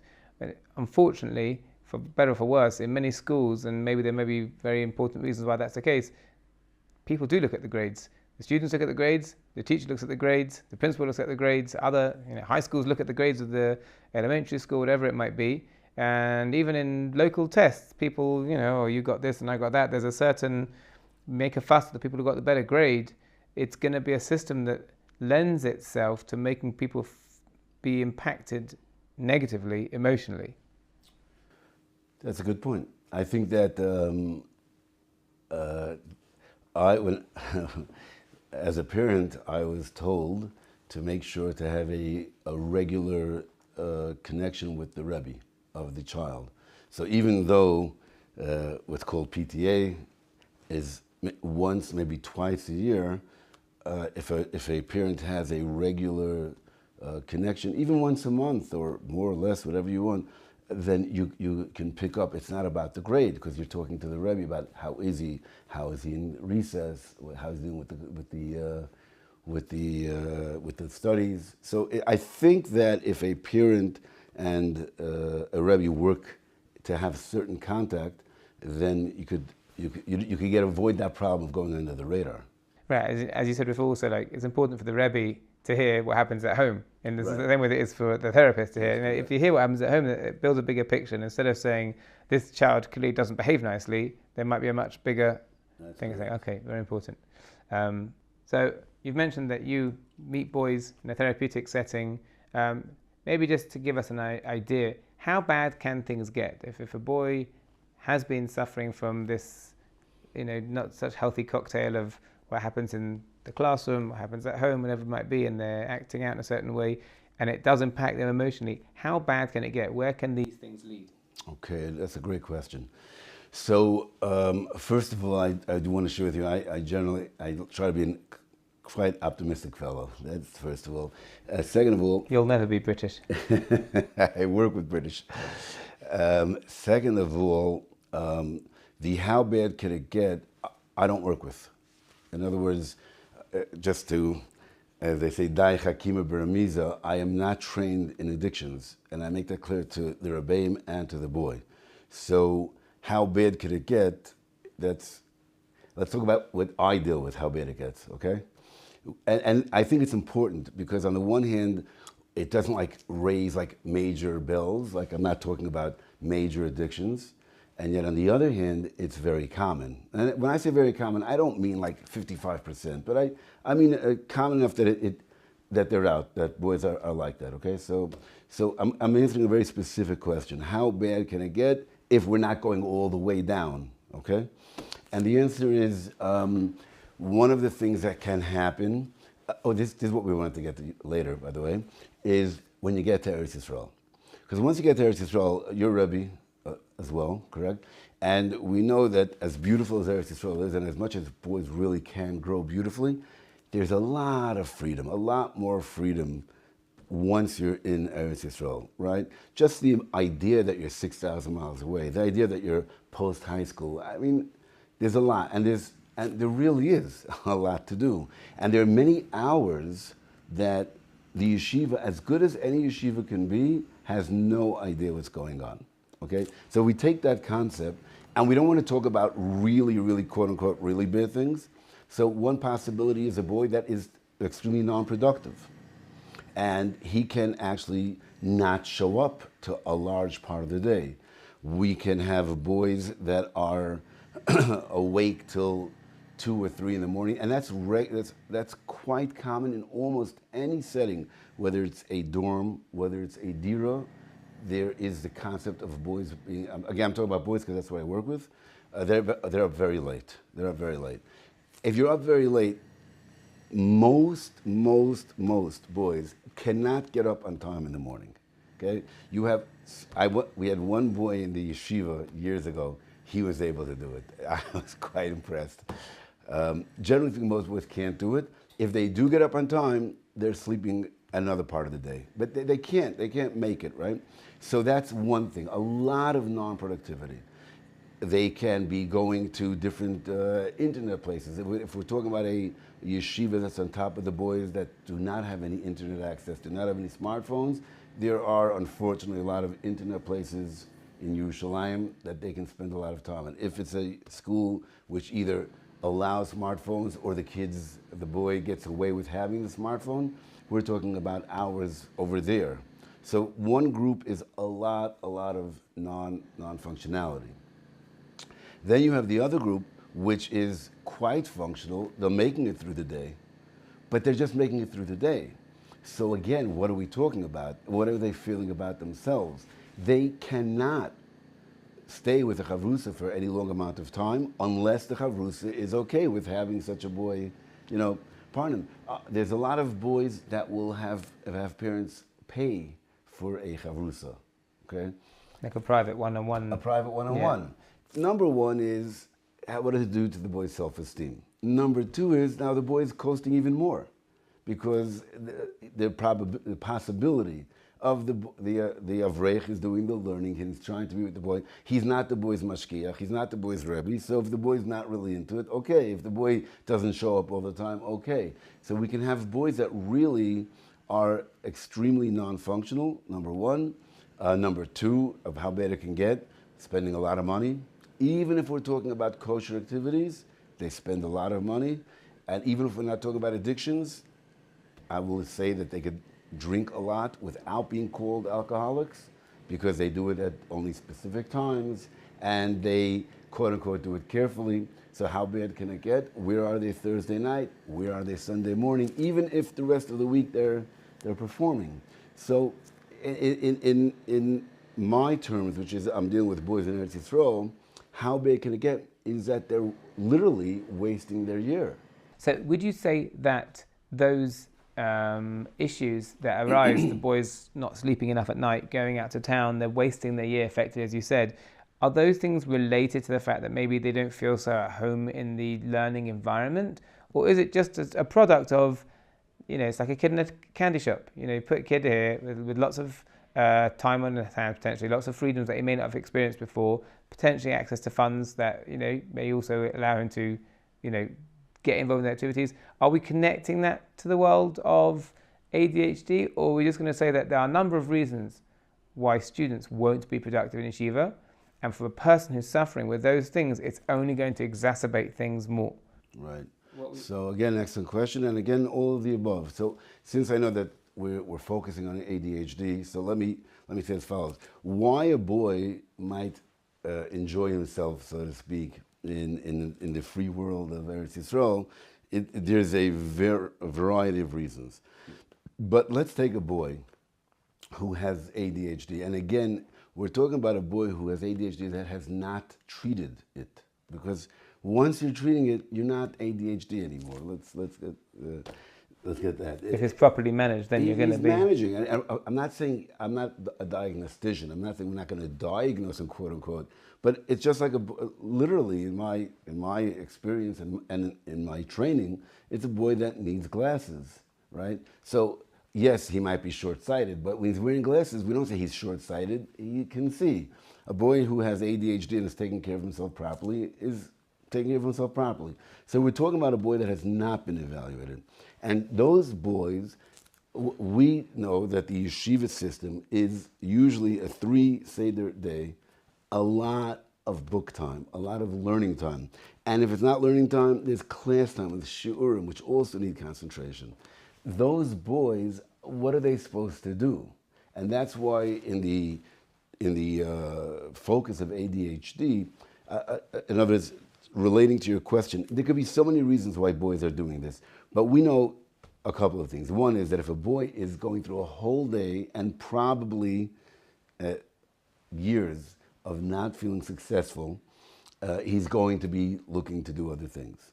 The second thing is, I think any good mechanech knows, is the excitement of the learning and the beauty of the Torah world is very, very attractive. And when a boy gets more into it, it lessens his desires to look for other things.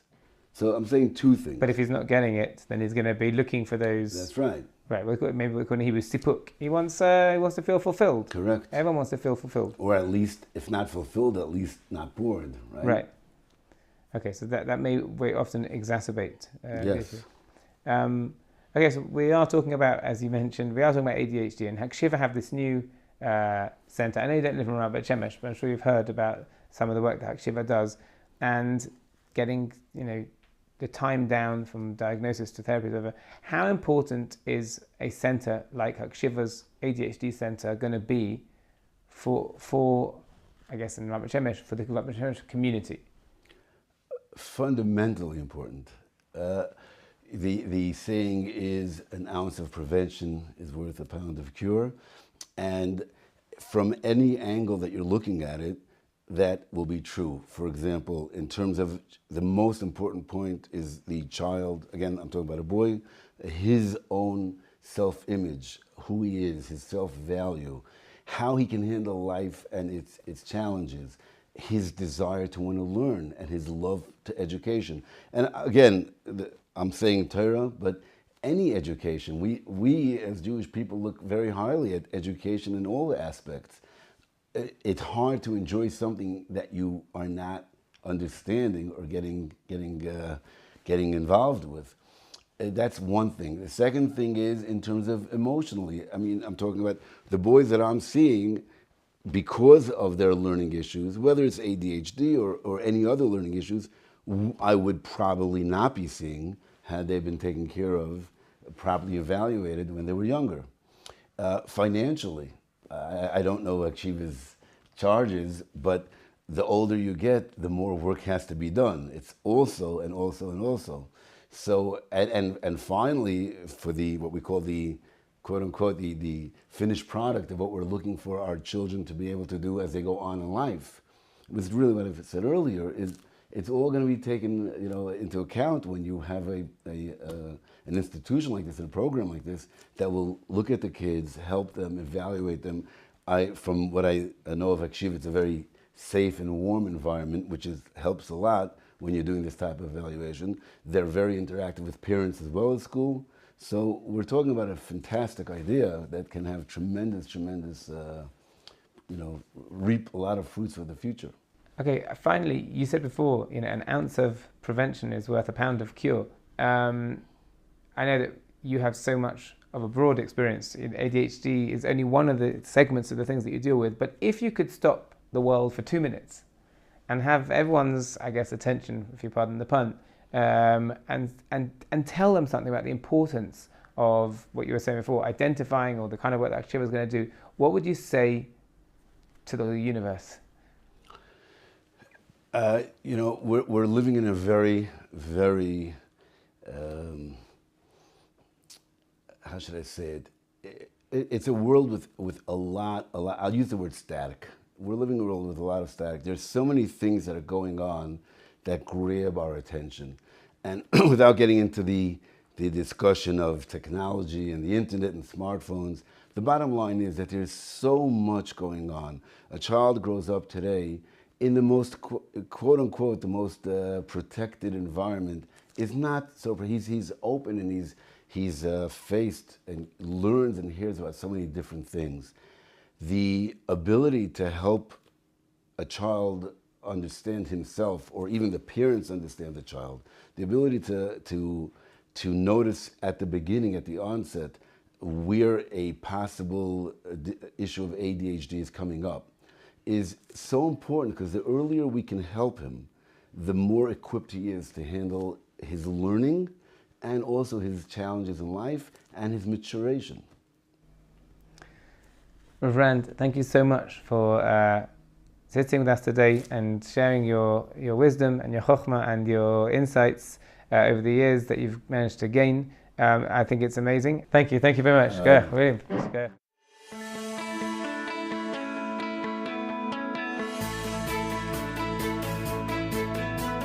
ADHD is not just a diagnosis. It affects individuals, families, and communities worldwide. Listen up. Listen up. Listen up. Listen up and pay attention to the live broadcast on the 27th and the 28th of August.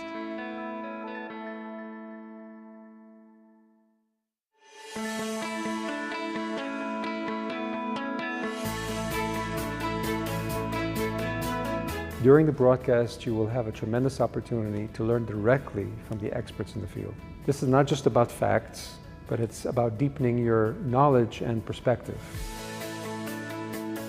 Listen up. Listen up. Listen up. Listen up and pay attention to the live broadcast on the 27th and the 28th of August. Welcome back to the Hakshiva studio. Hope you enjoyed that interview with Rav Rand. If you were there, how informative and how insightful he was, and how interesting it is to see the impact that ADHD can have on the life of people. Sometimes we would associate ADHD with affecting the lives of people, maybe in the learning environment, in the school environment, whatever it might be.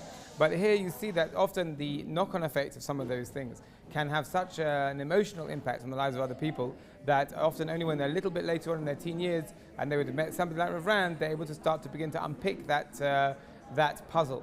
As you are probably aware, and if you're not aware, Hakshiva are trying to reach their goal tonight of $360,000. That's what they need in order to build their new ADHD center. Things are changing over here, so you can see their new ADHD center. I believe we have over a sixth of the money in. How far are we along the road? Right, with $67,600, which is good. Definitely not bad, which is also the English definition for good, because they're not bad. But really, $360,000. We're only $300,000 short. So if you've got $150,000 knocking around the place, donate it. It'll be doubled. Yalla, as they say in Hebrew and Arabic. We're there. But until then, so please, if you are watching, we hope that you're enjoying the broadcast and the content. But please make an effort to donate. Somewhere down here, you'll see the link to donate. Just click it. I would say it doesn't cost you anything, but it does if you're going to donate something. But in spiritual terms, you're going to profit from this, and you really will help Hakshiva continue as they are already established and amazing what they do in the entire field. And this year they're turning their attention, pardon the pun, to ADHD. They're building a one-stop shop center where there will be the ability to get a full assessment, diagnosis, treatments, therapies, the whole shebang in one jam-packed center, instead of the long waiting list that people are experiencing, as you will hear in some of the other interviews. Some of the waiting lists in excess of 1 year is unacceptable. People are trying to get themselves some help, and they can't do it. Hakshiva, as usual, is stepping up to the challenge and is building a beautiful center, but they need your support to do it. So please, as much as the content of the program is good, we think it is, please make an effort to donate. As I say, down here somewhere is the link to donate, so make sure you do that at some point or some points throughout the evening. That was Dr. Rand, Rabbi Rand, Later on in the evening, we still have you, Rav Dan Tiomkin, a celebrated media personality in Israel who's got a large expertise in ADHD. We have a live panel for you in the studio later on tonight. Also later on in the program, meaning also tomorrow night, we have Risa Moore, who runs a lot of the ADHD programming here in Hakshiva, to hear a little bit from her very, very powerful insights. Uri Schneider, we have for you Dr. Rosenbaum, and really stay tuned. There are some fantastic experts with very insightful things to say. If you have just joined us, welcome to the Hakshiva annual, well, it's the fundraising campaign, but it's also the annual broadcast. So you get to have somebody annoying like me badgering on for a little bit of time. If you'd like me to stop talking, make an extra large donation, and I will agree for a short period of time at least to stop talking. Anything in excess of $1,800, I think I'll be quiet for at least a minute or two. But if you have just joined us, you'll be able to see somewhere on the screen. Also, should tell you the total we're up to. We're over $67,000. We're on our way. There is a fair way to go in the campaign, both time-wise, but also there's a fair way to go in the campaign goal-wise. So if you can help us, please do. If you don't have $150,000 knocking around the place, don't worry. $150 is good, $15 is good, $5 is good. Even the smallest of donations that people think, it's not going to make a difference. If I make that donation, it will make a difference. So as just to recap what the focus of the evening is, of the campaign is, the focus is ADHD, whether you are aware of it, or you're unaware of it, or you feel that you have it, or someone in your family has it, or you know someone who once had it for 10 seconds, or whatever it might be.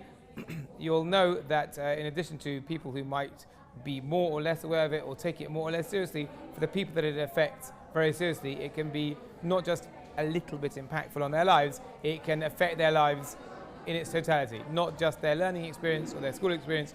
It can affect organizational skills, it can affect their life at home, it can affect their life with their peers, with the people around them.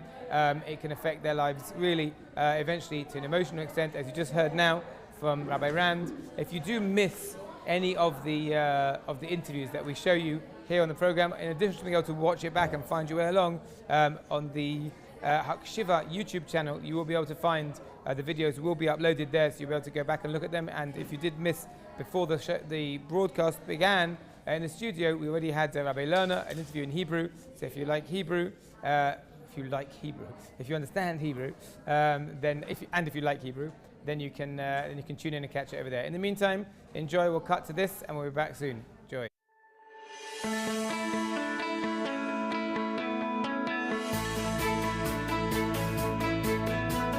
All Gdolei Israel in the previous generations repeated that message again and again. Don't ruin those souls. You have to deal them with a lot of love, with a lot of respect, with a lot of kindness. And if you see the good side in them, in those kids, and you help them and you love them, you find ways to show them how much you love them, unique ways, then they will flourish.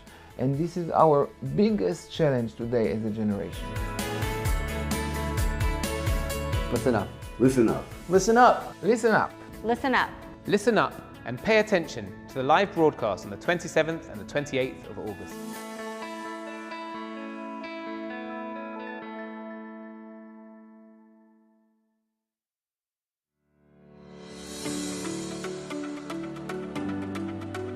Pay attention. Pay attention. Pay attention. Pay attention. How many kids in our classes with ADHD are thought of as lazy if they would just focus, if they would just stick? These kids are diamonds, and they need us to just polish and shine a light on them and put them on the right path. They're brilliant. You gotta love the kids, and when you're loving them, that penetrates deeper than any video game point system.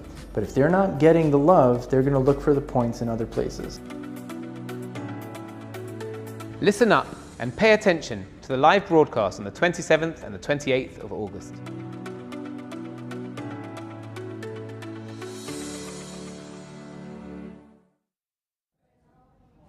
Well, you may think you saw someone who looked exactly like me a second ago on that small promo. It was in fact me. Sorry, spoiler alert. Yes, we are drawing your attention to ADHD.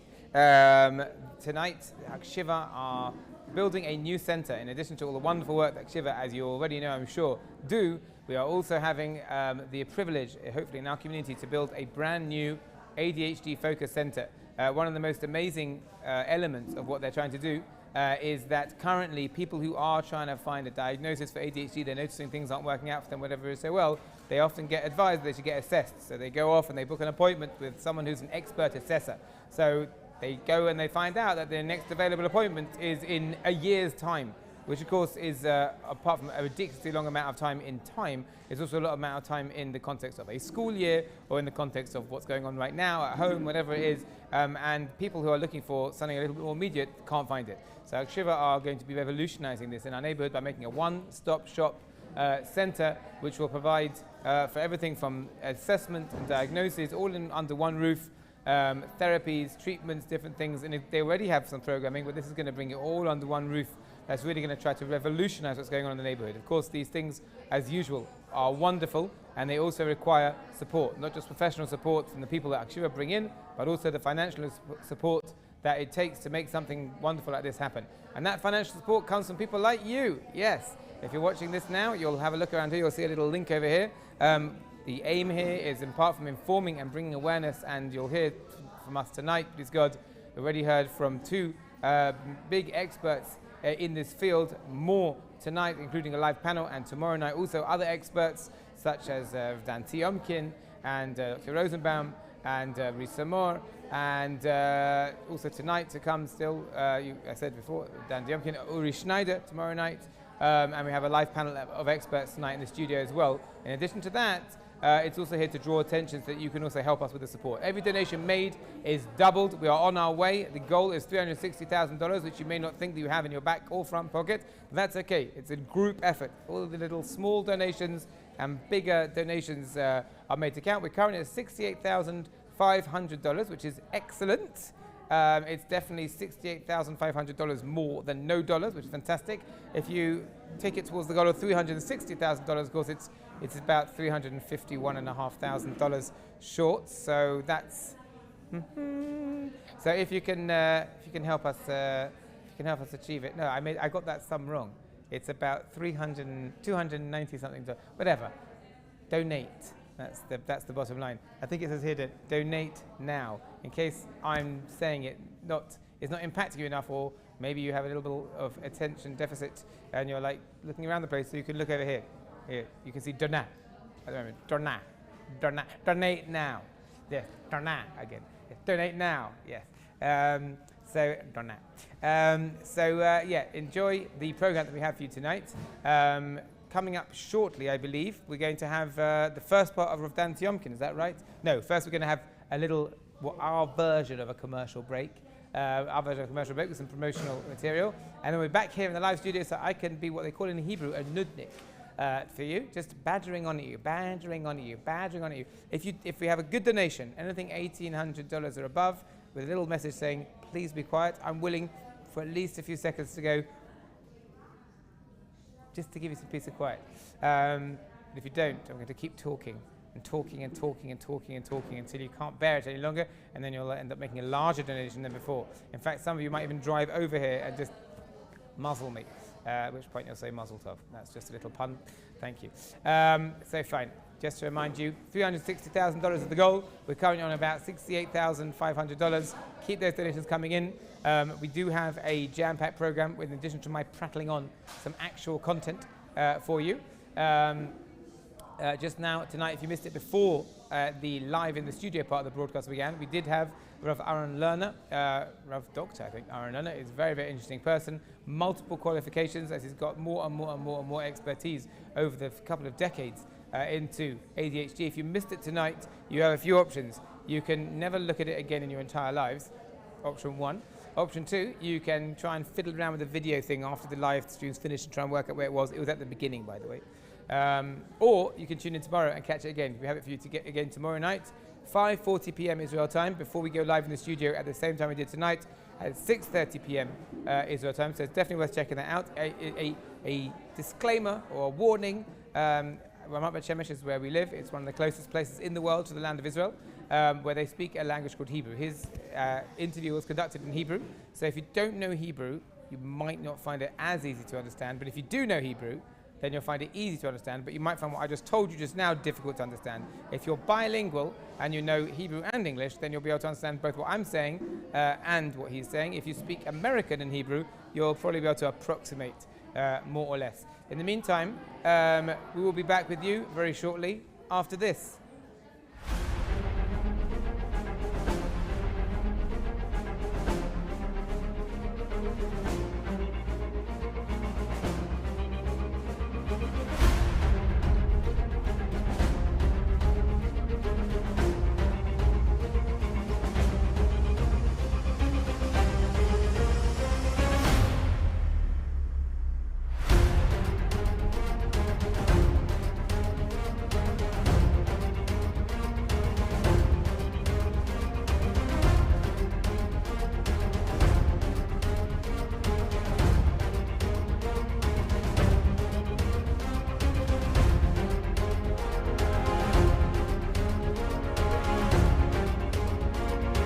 Our broadcast will deal with the realities of ADHD and really get rid of some of the myths and misconceptions around ADHD. The medicines for ADHD, aren't they addictive?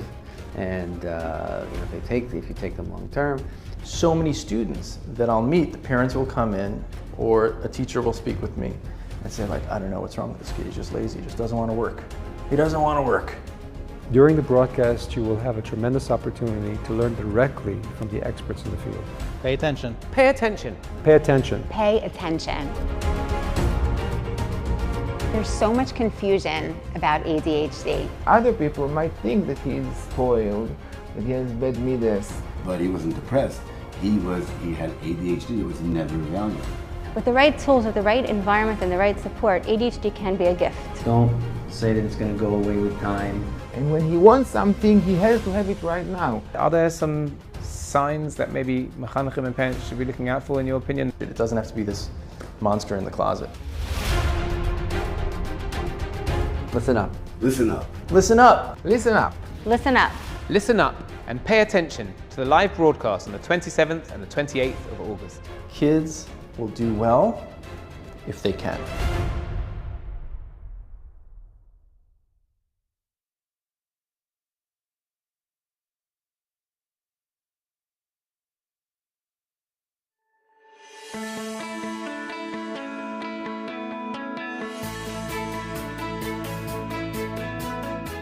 The ability to notice at the beginning, at the onset, where a possible issue of ADHD is coming up is so important, because the earlier we can help him, the more equipped he is to handle his learning and also his challenges in life and his maturation.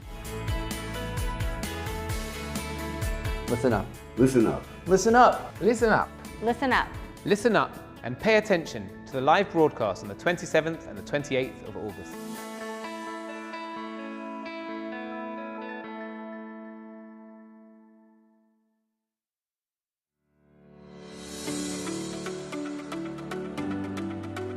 Pay attention. Pay attention. Pay attention. Pay attention. So cognitive executive functioning treatment for kids with ADHD. What executive functioning really means is that we're helping them learn skills, organizing skills. Not just organization, but rather self-management skills. The ability to set a goal, to plan out how to get there, to maintain concentration or ability to, monitor how you're doing in relation to your own goal, and learn strategies to help themselves. Listen up and pay attention to the live broadcast on the 27th and the 28th of August.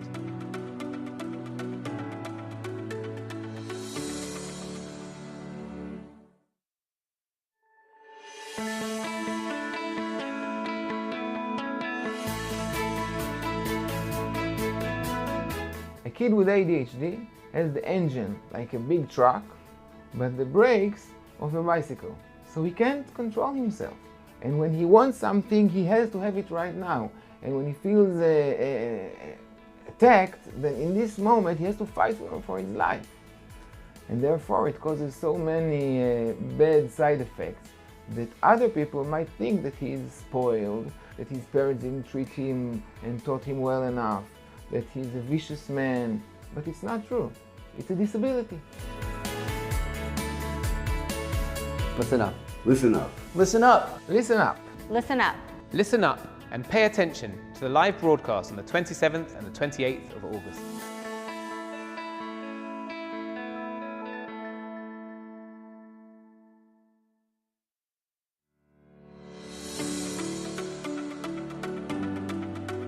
Pay attention. Pay attention. Pay attention. Pay attention.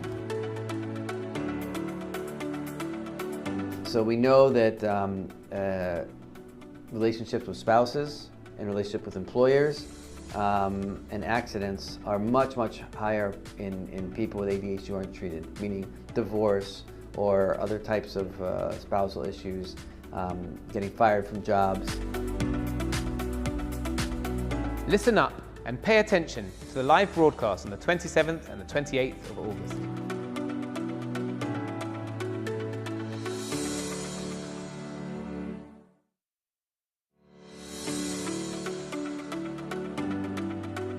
Pay attention. Pay attention. Pay attention. Pay attention. Don't miss this opportunity to expand your knowledge. Tune in and enrich your understanding. Listen up and pay attention to the live broadcast on the 27th and the 28th of August.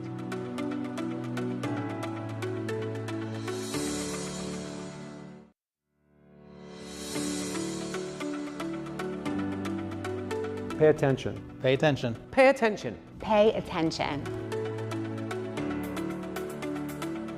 Getting into the shower, getting out of the shower, any transitions, anything that they're supposed to be doing, and then they're supposed to be getting dressed in the morning and they just sort of see a book and then start reading, and then once they start reading they see another toy and they're off to there, and being able to get to school on time, be where you're supposed to be and do what you're supposed to be doing can sometimes be very, very hard. Listen up and pay attention to the live broadcast on the 27th and the 28th of August.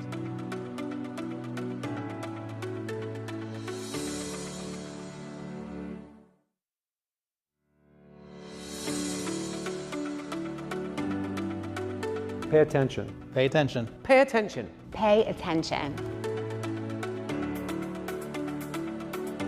Telling someone who's trying that they just need to try harder, telling someone who's trying that they're lazy, there's two things. It demoralizes the person, but it also means this person doesn't know me.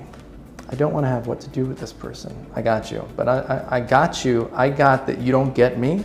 I got that you're not behind me. I'm going to disconnect from you. Listen up and pay attention to the live broadcast on the 27th and the 28th of August.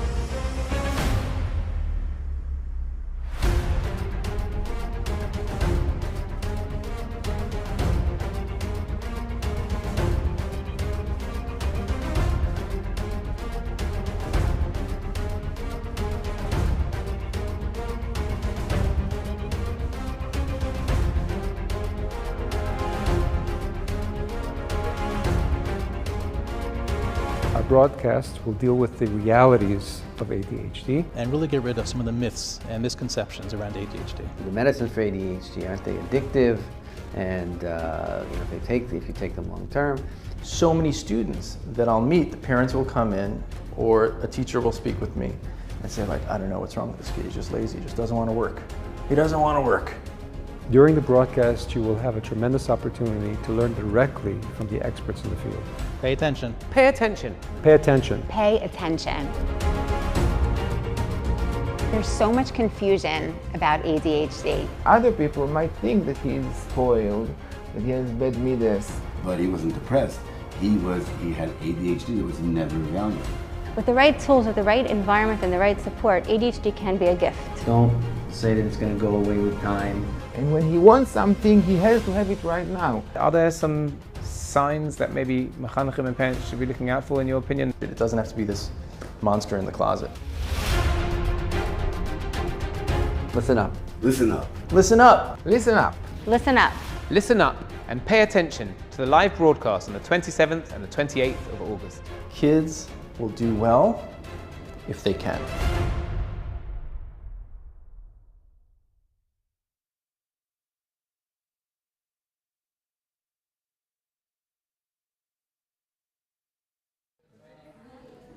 Yes. Hello, welcome back to the Hakshiva live broadcast. We are here in the annual campaign to help Hakshiva do the work they do, but this year is a twist. Hakshiva is doing something new. You know Hakshiva, they're always doing something new, and this year the new thing is they're trying to build a new center dedicated to ADHD, not to give people ADHD, to help people who have ADHD deal with it in a more efficient way. Sometimes the waiting lists, as we mentioned, for doctors, for assessors, all different things can exceed a year.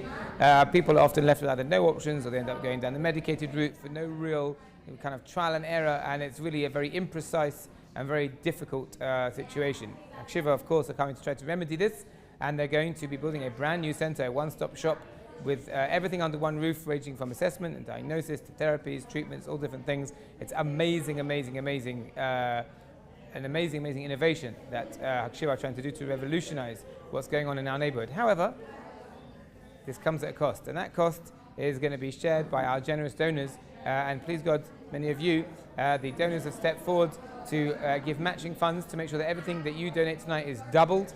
Our goal is $360,000. We were before at $68,500. There's something going on the screen. I think something is going to happen over here in a minute. And something's going to happen over here, I don't know what.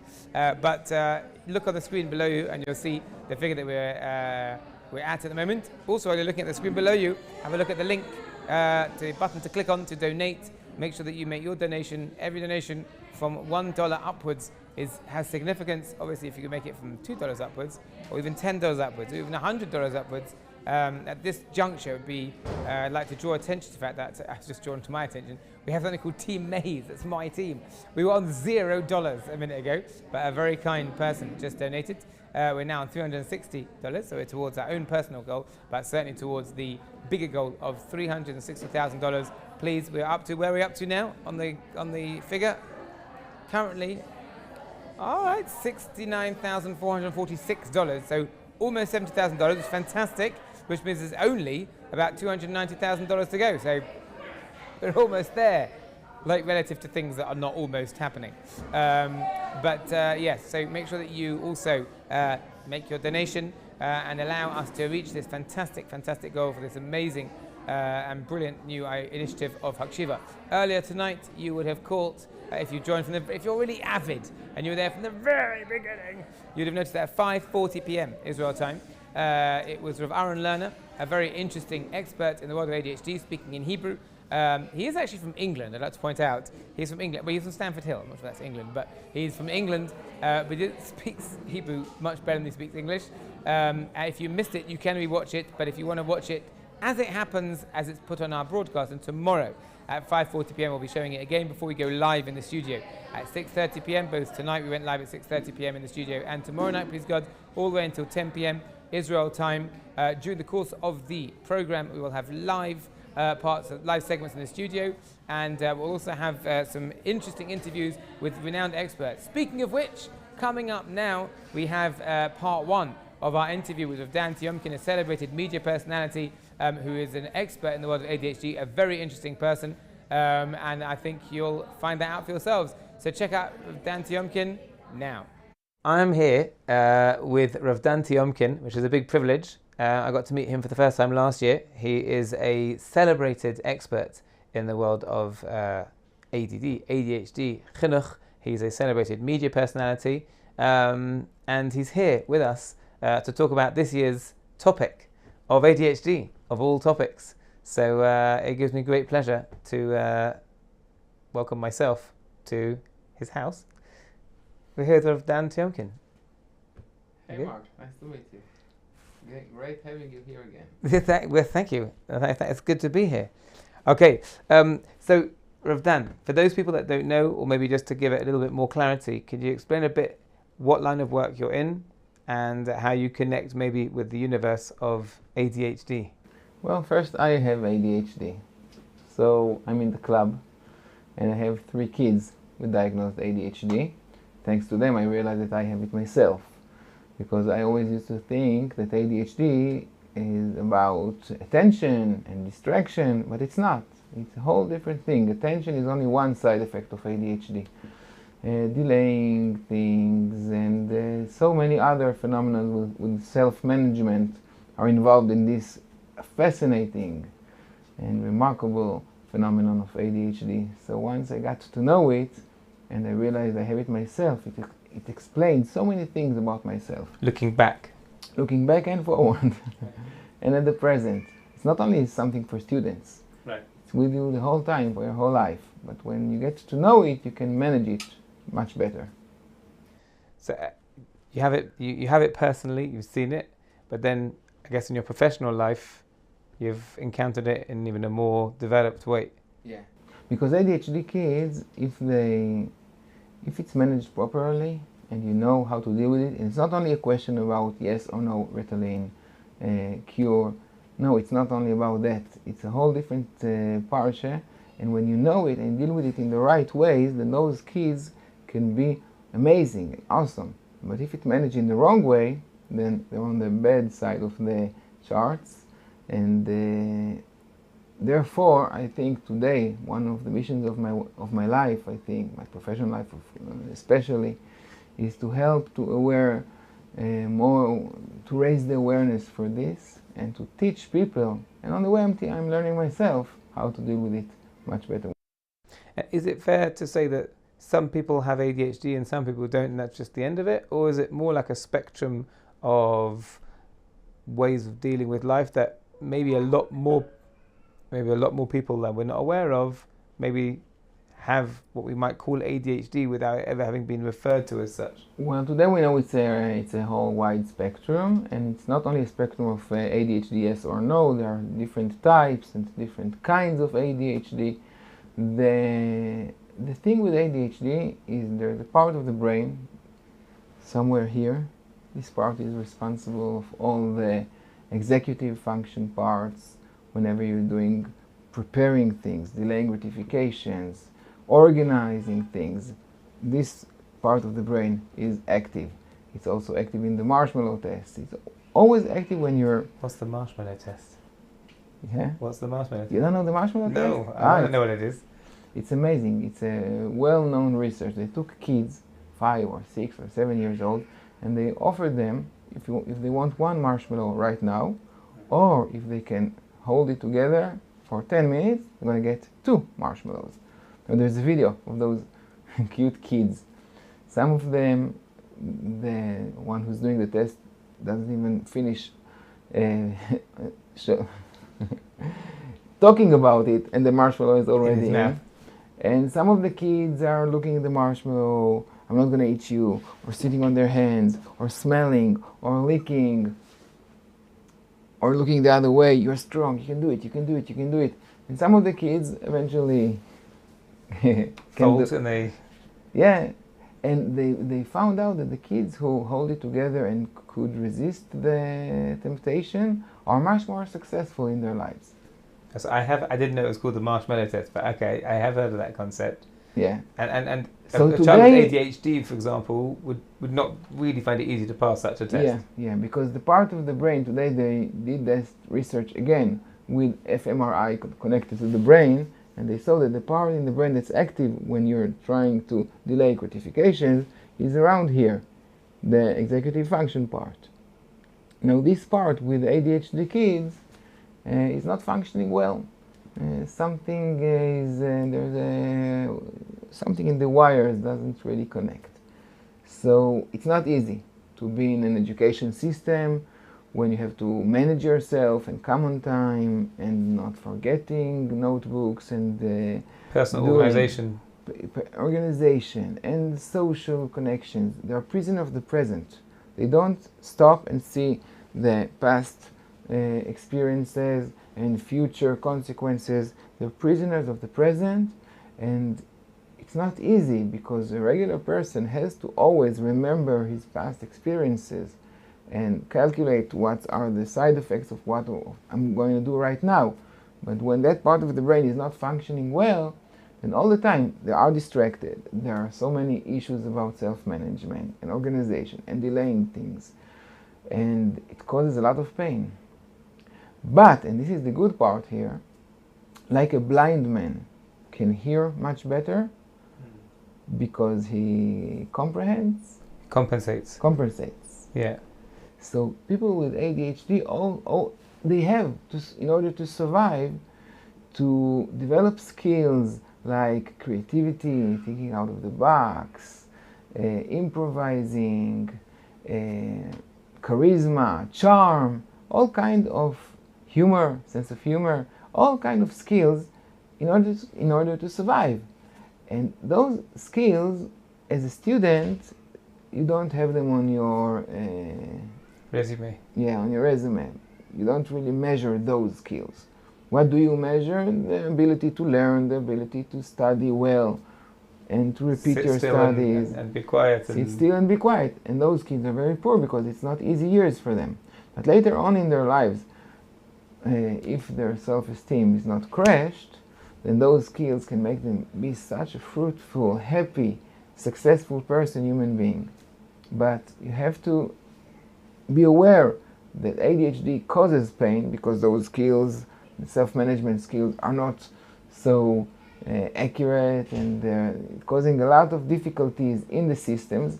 But if you, as parents, as community, as society, as teachers, we put our focus, our attention, not only on the skills of self-management, but on the skills of creativity and thinking out of the box and multitasking and those kind of skills, then those kids can be something great when they grow up.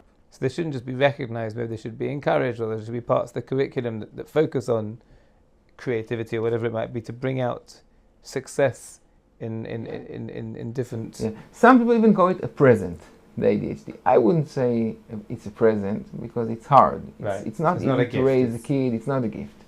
To raise a kid with ADHD, he suffers a lot because he looks right and left and he sees his friends that are not much cleverer than him, but they're doing well in studies, they're not being thrown out of schools, much easy with friends, and they are suffering. And it's not easy to see your kid suffers. But if we teach them the right skills and you help them to see the good side of the ADHD, then they can regulate themselves much better.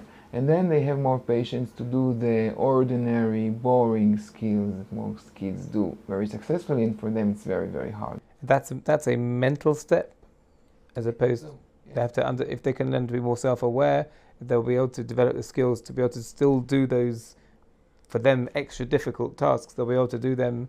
Yeah, there's so many literature about ADHD, and all those books are talking about, listen, you're not very, very successful, but if you listen to me and you do all kind of exercises, maybe you'll be a bit less damaged human being than you are right now. And it's very, very not respectable. It's not respecting this attitude. It doesn't help competence. It doesn't help because there's so many books with charts and do signs whenever you do well, but those kids, they lose it eventually because they're getting so much depression from themselves and they lose hope. But once you put your focus on the bright side of the ADHD, then and only then I think they have the self-courage to look at their downsides and improve it a bit. So is it fair to be able to talk about different types of ADHD that you could talk about, or is it just it's such a big topic that you can't really say, there's 4 types, or like there's... It's a big topic. There are many types. The 2 most basic types are with the H, with the hyperactive, and those kids, if they are not, if something doesn't interest them, then they don't, all their environment is on their legs, because they're hyperactive, and if they're bored, then they look aside and they watch everything, and they're disturbing the class, and therefore the teachers hate them. They're disturbing everything they can't teach. So that's the hyperactive part. And ADD without hyperactive, when they lose interest, then they go inside with their own fantasy world in which they think about what they will think, but they're not with you. So they're distracted, both of them, but they took it to different places. It's also a lot about impulsive and delaying gratifications, and it causes a lot of different types of activities. And it's not only for kids, only when you grow up, also for grown-ups. As a grown-up, you have the benefit to manage your own lifestyle. You can do things that you like to do. I'm not an expert, but I have a suspicion that you also have ADHD. What gave it away? But you do things you like to do. You go to interesting people, sometimes more, sometimes less, but you go to interesting people, and you're outside and it's action and you're active with things you like to do.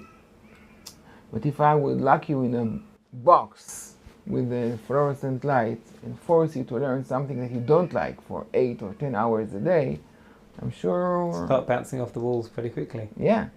Right.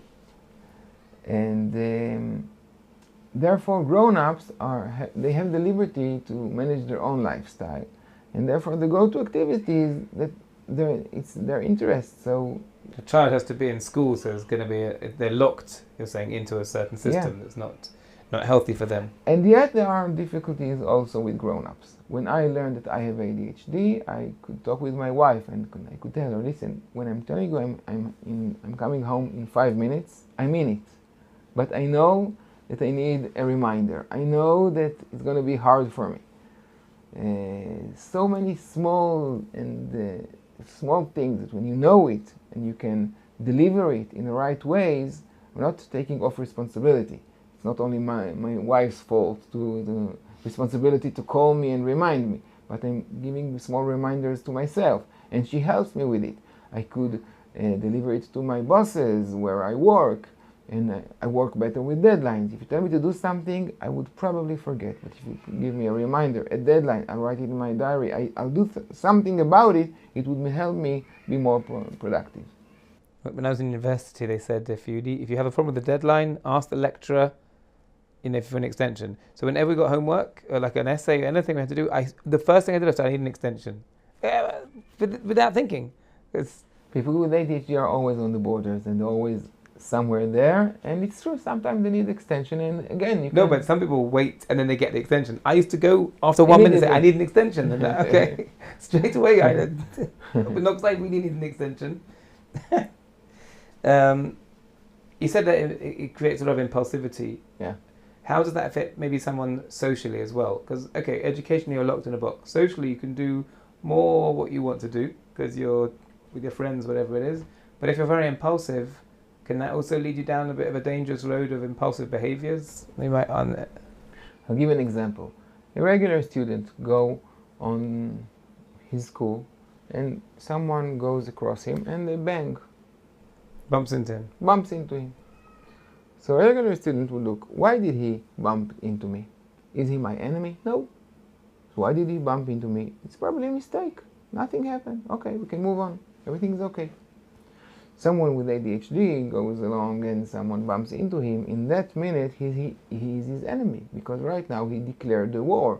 We are dealing here with a dictator, dangerous, vicious dictator that right now declared the war on me. Can I still stand still and not answer? Respond and react. Respond. I have to respond. Then immediately it becomes into a fight. Now he's not violent, and he didn't forget what Chazal said, that if you raise your hand on your friend, that you're an evil man. He knows everything, but it's hard for him in that minute. He's fighting for his life. To stop and look for the wide angle, the past, the future. He's a prisoner of the present. A kid with ADHD has the engine like a big truck, but the brakes of a bicycle. So he can't control himself. And when he wants something, he has to have it right now. And when he feels attacked, then in this moment he has to fight for his life.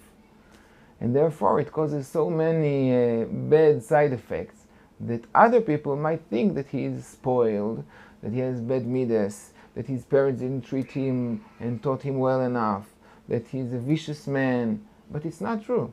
It's a lakut. How do you say lakut? It's a disability. It's a disability. It's a disability like any others. You have also a vision disability. I spotted on the spot that you have it. But you have glasses, yes? So I can see that you have a vision disability. And it's nothing that you should be ashamed for. You didn't do anything wrong. And if Also, a lot of people wear glasses. So yeah, it's easy to detect. This disability is under the hood. You can't really see it. So you can very easily think of this kid that he is vicious or spoiled or lazy, but it's not a fact.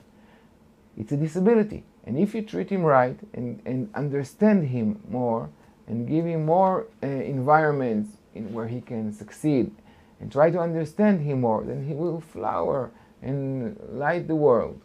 But if you always look at him as a vicious, evil, spoiled, lazy kid, then this property will self-perpetuate, and it will lead to very, very bad things. And this ADHD can evolve into a complex post-trauma because he will feel not belonged and outsider, alien, and this is a very, very dangerous spot. We don't want to be there. So we can either lower the engine by medicine or more effectively strengthen the brakes. And this is the biggest part here. How can we strengthen the brakes? First we have to know it's a disability, it's not his fault, it's something organic in the wires in the brain. We have to know it, and we have to help him feel successful. We have to help him feel loved. And it's not a suit that you buy on the store, it's a custom made. You have to keep him busy, because if he will not be busy, then he will nag his sisters and brothers and do foolish things. You have a challenge here. It's not an easy challenge, but if Kadosh Baruch Hu decided that you're going to have this kind of kid, then you can do it. You said before that it can affect someone in the classroom, it can affect someone socially, it can really cause a range of problems. And you can have a teacher, for example, that would see a kid who's disruptive, doesn't listen, bothers, and then in break time he's getting into fights and whatever it is. I guess the other side of the coin, maybe more skeptical or cynical people might turn around and say, listen, now every day everyone's got ADHD for some reason. When I was younger, there were some kids that were lazy, there were some kids that were mischievous, there were some kids that didn't behave nicely, some kids got into fights, and we got through it, and that was the end of it. Sometimes there are kids who, for some reason or other, they do disrupt the class. Where do we draw the line between discipline and keeping a good classroom and being sensitive to, maybe someone's got ADHD? Well, first I think we should encourage the parents to do diagnose, to evaluate and to see what causes the impulsivity and what causes the distractions. Sometimes it's not ADHD. Sometimes they find a hard time with their eyes that are not focusing well, or other things, hearing problems. Sometimes it's something you can detect in a blood test because there's low iron or B12 or celiac. It's also one disease that causes concentration problems sometimes. So there are many things that can cause problems with construction, and it's not ADHD.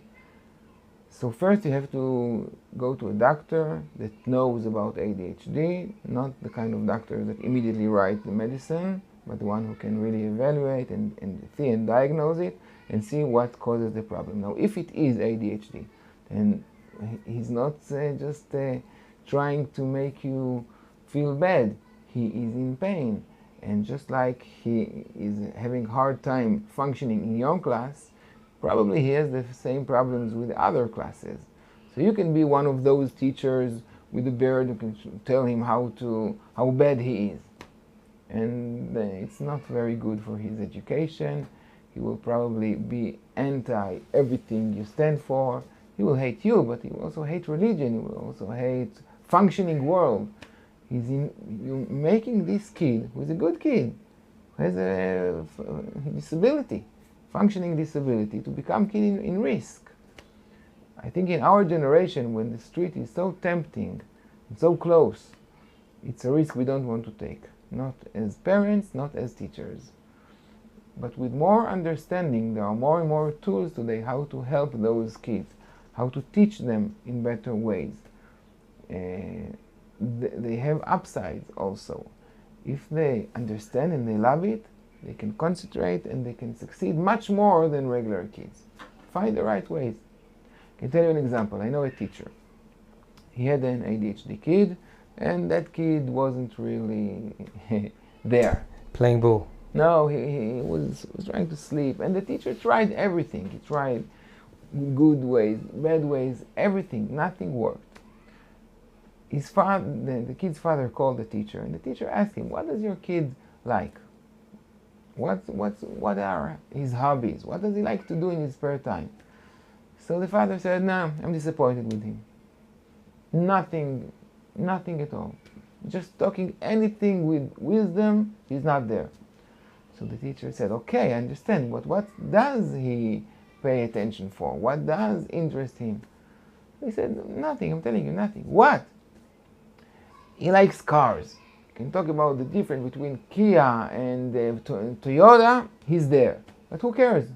Who cares about this thing? It's rubbish. Nobody really understands it." I said, "Okay, thank you very much." On the next day, he gave an example. He talked about a bull kicking a cow. So he said, "I'll give an example, kids. How do you call this car, the one with the no engine, only you can AC/DC car, you can electric car with engine down, and it can speed up from 0 to 100 in 2 seconds. What's the name of that car?" So that kid rose up and he said, "Tesla." "Tesla, Moishi, thank you so much, you saved me." Okay, so I'm talking about the Tesla here, yes? And the Tesla is running away, and he forward in his class. But Moishi was hearing because something that caught his attention. And he saved the teachers, he saved him. Now that teacher made a prescription for a newsletter about cars. And every day he gave at least 2 or 3 examples from cars' technical world. He didn't have to do it, but he did it. And that Moishi became a very important student now, because he always knows the questions for some of the answer for some of the questions, so he paid attention. With ADHD kids, there is no right path. You have to invent it. You have to see, to absorb, to see what are the ways to gain trust, to gain good relations with every kid. And if you do it right, then you don't have to put all your efforts with the discipline and rules and red lines, because when they're already engaged. Yeah, they're engaged, and that's the biggest thing here. How to help those kids, to engage them, to help them feel loved, successful. When you have it, you have the key to their hearts, and therefore it's that important, much more important than anything else. Because if you do it right, they can win the world, and if you don't do it right, then you lose them. Okay, you can say, "Okay, I'm just a teacher, it's not my responsibility," but every teacher says it, and those kids are growing up and they feel neglected and poor and not belonging. And from here to the streets is a very, very small, short path. We don't want to be there. It's our responsibility, one of our biggest responsibilities as society, to help those kids. You know, I used to learn with Rav Uri Zohar for 20 years. Now, I'm not a Mekubal, I don't know a lot about Kabbalah, but Rav Uri Zohar showed me a book called Sefer HaDe'ah of the Leshem. Rav Eliashiv, the grandfather of Yosef Shlomo Eliashiv, wrote a book called Sefer Leshem, Leshem Shvo Ve'Achlama. And in that book it says that in the last generation, more and more souls will come to this world with bigger journey to go through. The sparks they need to collect in their journey, we're all collecting sparks here. It's a Kabbalistic term. There are sparks that are in the time and in the place and in the souls, And whatever we do in our world, it's a journey. We are collecting small sparks that belongs to us. מקבץ נדחי עמו ישראל. And those kids have different... The Leshem says that in the last generation, more and more souls will come to this world and have to do a bigger journey. Now, we can never say to someone, hey, you're that kind of soul, go to a bigger journey. Our job is to try to raise them up and not to lower them down. But sometimes kids from the best houses, with the best educations, they have different journeys in this world. Now, how would the Kadosh Baruch Hu would send those kids to this journey? How can he inform them, hey, you're a neshamot de tohu, you're a different kind of soul, you have a journey to go through? Text message, WhatsApp message. So he said he sends them different letters in English, ADHD, ADD, ODD, PTSD. But this is only the way that those souls are going to their own unique journey. And our job as parents, as teachers, as society, as community, is to help them shorten up this journey as much as possible by showing them love, by showing them that we accept them, that we recognize and we know the good experiences. When we do that right, it's really a matter of saving lives. Have you noticed an increase over the years? Because to my mind, we weren't talking about these things in the past, and we talk about it now. Because you said now, the beautiful story of the teacher that incorporated cars into his. But if you're dealing with a class of 30 students, and not one, and not two, and not three, and not four, but a whole handful seem to suffer from ADHD. So every day you're going to have to bring cars and trains and planes and bicycles and sheep and whatever each kid would interest them. Like, is that just the new challenge of the modern day teacher and mechanech? Or are there certain factors that maybe make ADHD more pronounced, more exaggerated, more exacerbated, that maybe everyone can be doing, apart from maybe the chemical route of Ritalin? Because it seems, I think, to some people that it's the teacher's problem. Every expert you ask, you can get a different answer. Okay. Some say in our world the nutrition, the food we eat, is not good enough because we eat too much salt and too much sugar and too much, they spray the vegetables, right, and pesticides. And in the previous generations, the food was much healthy. And even the most sophisticated machine, if you put the wrong fuel in it, it wouldn't function well. And therefore, in our generation, the nutrition is not good enough, and that causes so many problems.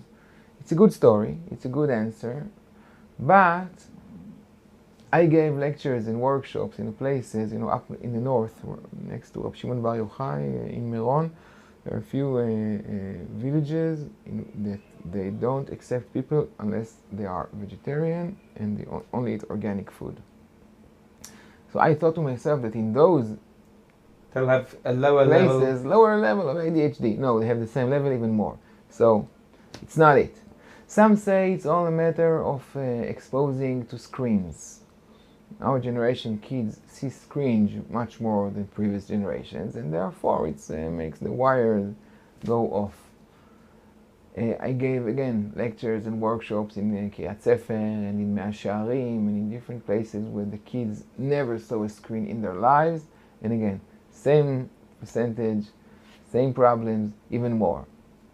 Some say it's all a problem of over-diagnosing. And they give a fact that in Tel Aviv there are 10 times more people with ADHD than in Dimona. What happened in Dimona? There's a lot of radiation, according to foreign press. So what happened? Why in Tel Aviv 10 times more than Dimona? So Tel Aviv, people are richer, and they have the opportunity, they have the resources to evaluate the kids and give them privileges. So they're just not getting evaluated enough in Dimona? Yeah, in Dimona, people are struggling in difficult of their lives, and they're not getting enough evaluation. You can see it in media, though. Like, if people who would watch something on a screen 20 years ago or 30 years ago, they sat and they watched it. nowadays, even someone pointed out break every 5 minutes. the commercial break. Then someone else pointed out, even nowadays, the camera angle, even this interview, we've got 2 cameras, and there'll be the close-up of you and the close-up of me and the wide shot and that. Even here. Yeah, why do we need all those things? It could be that either the media is responding to the attention, or the media is helping to contribute to the. No one really knows, and again, the over-evaluation, I don't think that's enough is the right answer for this, because again, I have 3 kids with ADHD diagnosed, and I can tell we weren't looking for free evaluations. We weren't bored. The kids suffered. We had to do it for them. So some say the education system is not fit to our generation. In 4 generations, the kids sat with there wasn't classroom with 30 kids. The teacher sat in the shul, in the synagogue, with 5, 6 kids, not necessarily same age, same level, more or less. And when the teachers noticed that one of the kids is losing it, he sent him outside. It was very interesting outside. There was a cow, chicken, donkey, river. He did something and then he came back. No big deal. But today we have a classroom with 30 or 40 kids, and a class that takes 1 hour. And if a kid is not behaving well, you can't send him outside. There are buses running around. And you have to force him stay and not disturbing. You have to take medicine. We're putting those stamps on kids, and the education system is the one that's not feeding to everyone. It's also a good answer. But again, I think that the more accurate answer to your question is the one Rabbi Zohar told me about souls and journeys. Some kids have different journeys. We don't know. We can't affect everything. But if you can't deal with it and you're a teacher, then you're in the wrong profession. Because you don't want being a teacher now is not what it was, then you're saying, because we're dealing with, basically you're saying, in religious terms, there's different neshamot in the world now than we had 30 years ago. Yeah. So Baron Leib Steinman said, and it's awesome, he said it in a convention for teachers. He said, in every classroom, the 4 kids that are good, the best kids, they're your Olam Hazeh.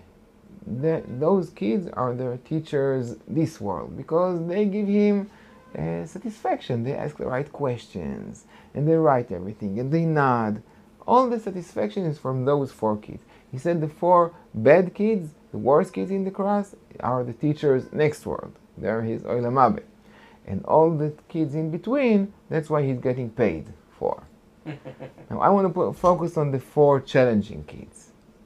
Rav Steinman was very, very accurate in every word he said. He said those kids are the teacher's Olam Hazeh.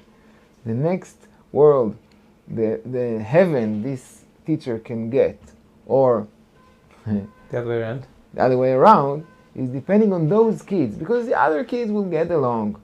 They have other teachers, they have enough mechayvim, enough family, enough social codes that they'll get along.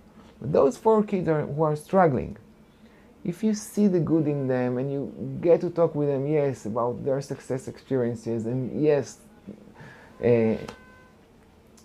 cars and trains and bicycles, you have to focus on those kids. And if you do it right, then the whole class will go up, because rather than dealing with discipline issues all the time, they will feel belonged and loved. And those kids, if the teacher see the good sides in them, then they give everything for this teacher.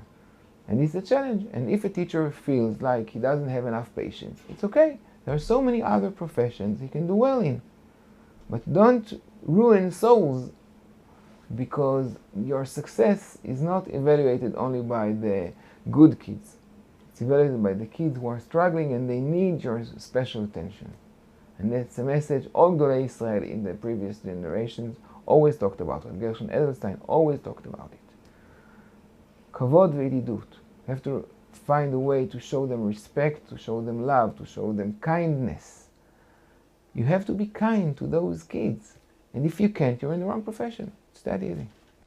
So, Rav Dan, do you have any tips for teachers and for parents about identification of ADHD, when to be suspicious, when at one point you should maybe seek to consult with someone? The experts say that the best age to do the evaluation is 5 or 6.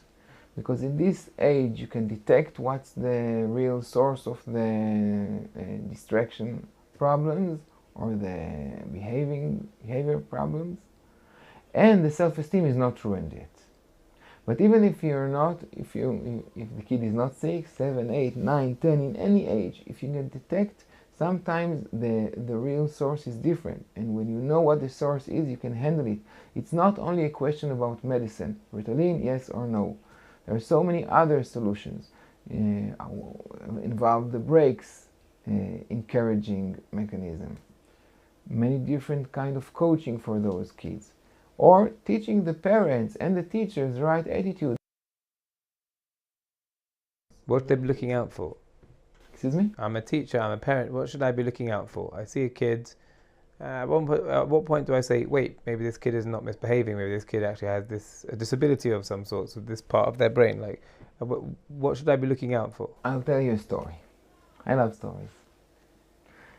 A kid came into 7th grade, and the parents came to a Asafat Horim. Right? Parents teachers conference in America, parents evening English. Parents evening. So they got to the teacher, they waited in line, they came to the teacher, how our son is doing. The teacher told them, listen, what can I tell you? Your kid is great. He's awesome. He's one of my best students here in this class. He's smart. He's friendly. Everybody loves him. What can I tell you? The line is very long here. Your time is precious. My time is precious. I have nothing to add. They said, thank you very much. Really appreciate your time. And they went. Now they see that the teacher of the afternoon studies is available.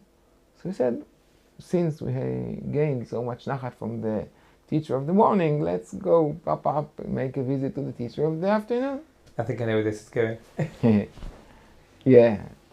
So they came to his class and they said, hey, where are the parents of Moishi? So the teacher said, okay, I understand you have a problem with medicine, with Ritalin. I don't know why. Your kid is hopeless and helpless here in this class. He doesn't do anything. He's like a vegetable. So the parent said, whoa, hang on there. What are you talking about? Are we talking about the same kid here? Maybe you need medicine, like the famous story. Our kid is great. He's now in 7th grade, 6 years. We didn't hear one complaint. Even now, the Rebbe, the teacher of the morning, all praised him and said, oh, maybe you're the problem. He said, listen, I'm a teacher for 30 years. I know what I'm talking about. I tried in so many ways to reach to him. He's not responding. He's not with me. The parents said, okay, let's hold it here. We want to do it very, very in the right way. The appointment with the teacher of the morning and you and the consultant of the school. They made this appointment. They put a big picture of the kid in the center of the table to make sure that there are no mistakes. The teacher of the morning said, he's one of my best kids. And the teacher of the afternoon said, he's not responding at all. He's not active. He's not with me. What did they find out eventually? This kid has a very, very rare phenomenon. When he runs, his feet clap into each other and he falls down. It's very rare, but they have a few kids in every year that have this phenomenon, this disability. This kid has it. Now, until 7th grade, it wasn't an issue because the kids didn't go out to play in the big yard. So they couldn't run that fast. But now, in 7th grade, finally, they have the big yard for the lunch break. And all the kids are running, and he always falls down. So the kids didn't want to put him in their team because he always falls, and he always fails. His whole team he's ruining and every time he swore, please, this time I'll try harder. You see, this time I won't fall. But he always falls. So the kids call him name, Nachum Taku. And the kids look down at him. When they found what happened, now after the lunch break, when he came to the class, all the kids came sweating and full with experiences. And he sat there and thought to himself, what a failure I am. What a failure I am. So he wasn't free for learning. And that was his problem. It wasn't ADHD. It was something else. There are so many other phenomenon that causes concentration problems. Sometimes it's emotional things. When you put your finger exactly on the right place and you know what causes the problem, you can deal with it much better. If it's ADHD, there are different ways to deal with it. Medicine or ways to strengthen the brakes. And if it's not ADHD, then there are different ways to help those problems. And therefore you can't skip this evaluation part. It has to be done by a professional who knows ADHD well and give the right treatment. So I guess treatment, moving on to this last piece, Hakshiva is starting this new ADHD center. There's this big lag, a big delay. People going to try to get evaluations, the waiting list, they finally get someone to evaluate, and they finally get maybe a diagnosis, then they have to maybe do follow-up, tipul, therapies, whatever it might be. It's so difficult. How important would you say in the lives of maybe the community such a center is? Life-saving. I think it's so important and so crucial, because if those kids eventually their self-esteem will be low and they'll be much more vulnerable to muganut, to molestation, to car accidents, to drugs and other addiction problems. The whole community suffers from it. But if you detect it and treat it well in the right ways, and their self-esteem is not crushed, rather they see the good side in them, they develop their skills, the charm and the humor and the creativity and the improvising, so many justice will, so many skills can be developed as a comprehension to the ADHD, and they can make the whole difference in the class, in the community. Therefore, doing it right. Now, when I talk about it in lectures, in Hebrew I'm better, I think, so when I talk about it in lectures, always people are coming to me after I'm finished, and they ask me, okay, but whom shall I go to? Who can evaluate? Do you have someone in Kupat Cholim? Yes, but there's a long line.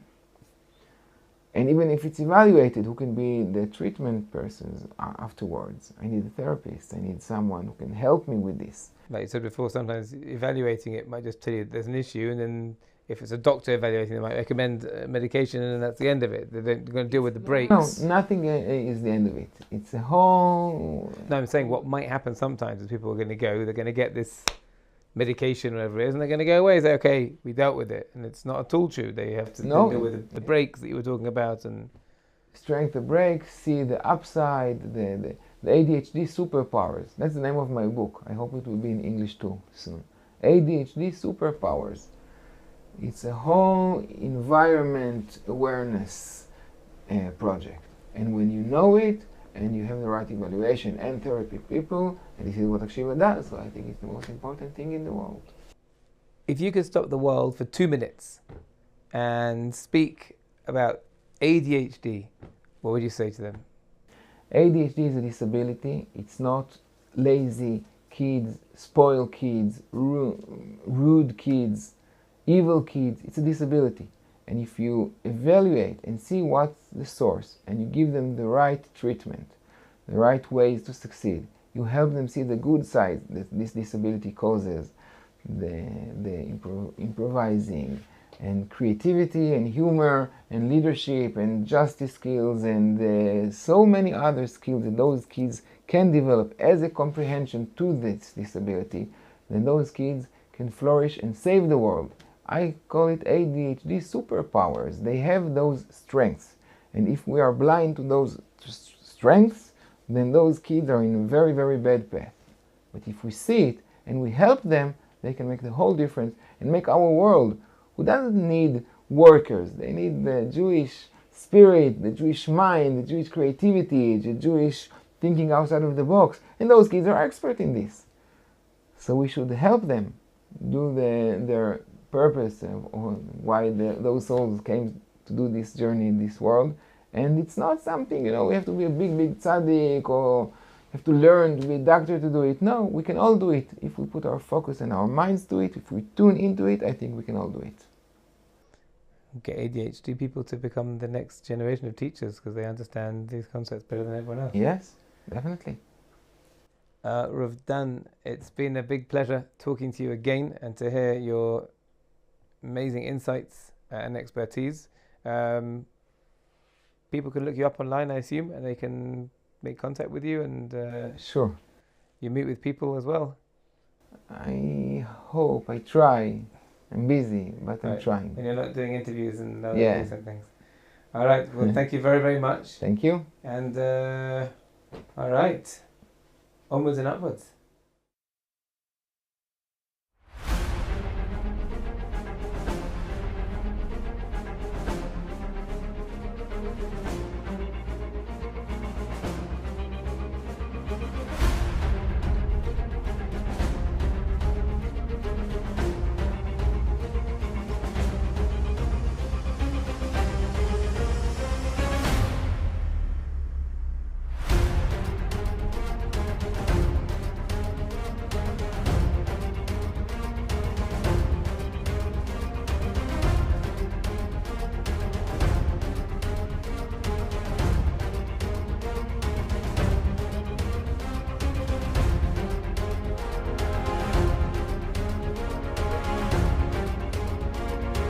Our broadcast will deal with the realities of ADHD. And really get rid of some of the myths and misconceptions around ADHD. The medicines for ADHD, aren't they addictive?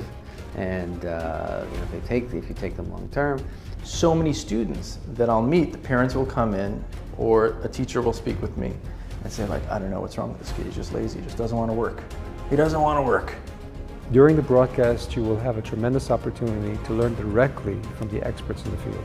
Pay attention. Pay attention. Pay attention. Pay attention. There's so much confusion about ADHD. Other people might think that he is spoiled, that he has bad midas. But he wasn't depressed. He had ADHD that was never evaluated. With the right tools, with the right environment and the right support, ADHD can be a gift. Don't say that it's going to go away with time. And when he wants something, he has to have it right now. Are there some signs that maybe mechanechim and parents should be looking out for, in your opinion? It doesn't have to be this monster in the closet. Listen up. Listen up. Listen up. Listen up. Listen up. Listen up and pay attention to the live broadcast on the 27th and the 28th of August. Kids will do well if they can.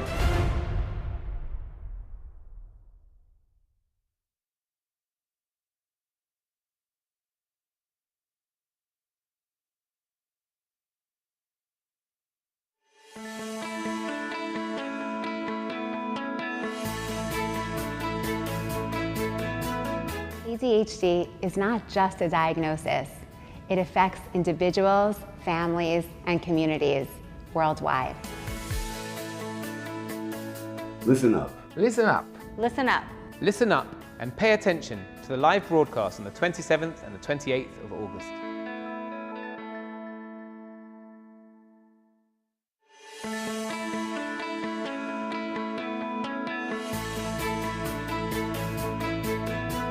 During the broadcast, you will have a tremendous opportunity to learn directly from the experts in the field.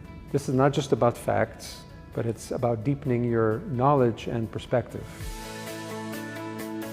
Listen up. Listen up. Listen up. Listen up and pay attention to the live broadcast on the 27th and the 28th of August.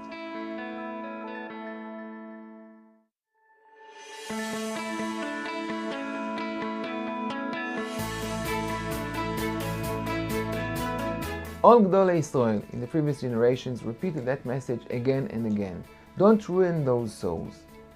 You have to deal them with a lot of love, with a lot of respect, with a lot of kindness.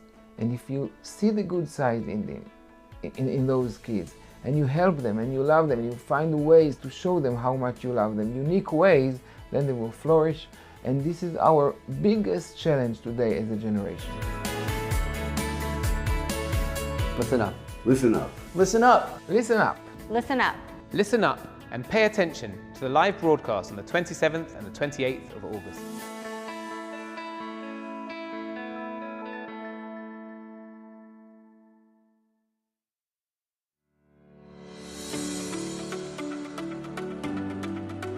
Pay attention. Pay attention. Pay attention. Pay attention.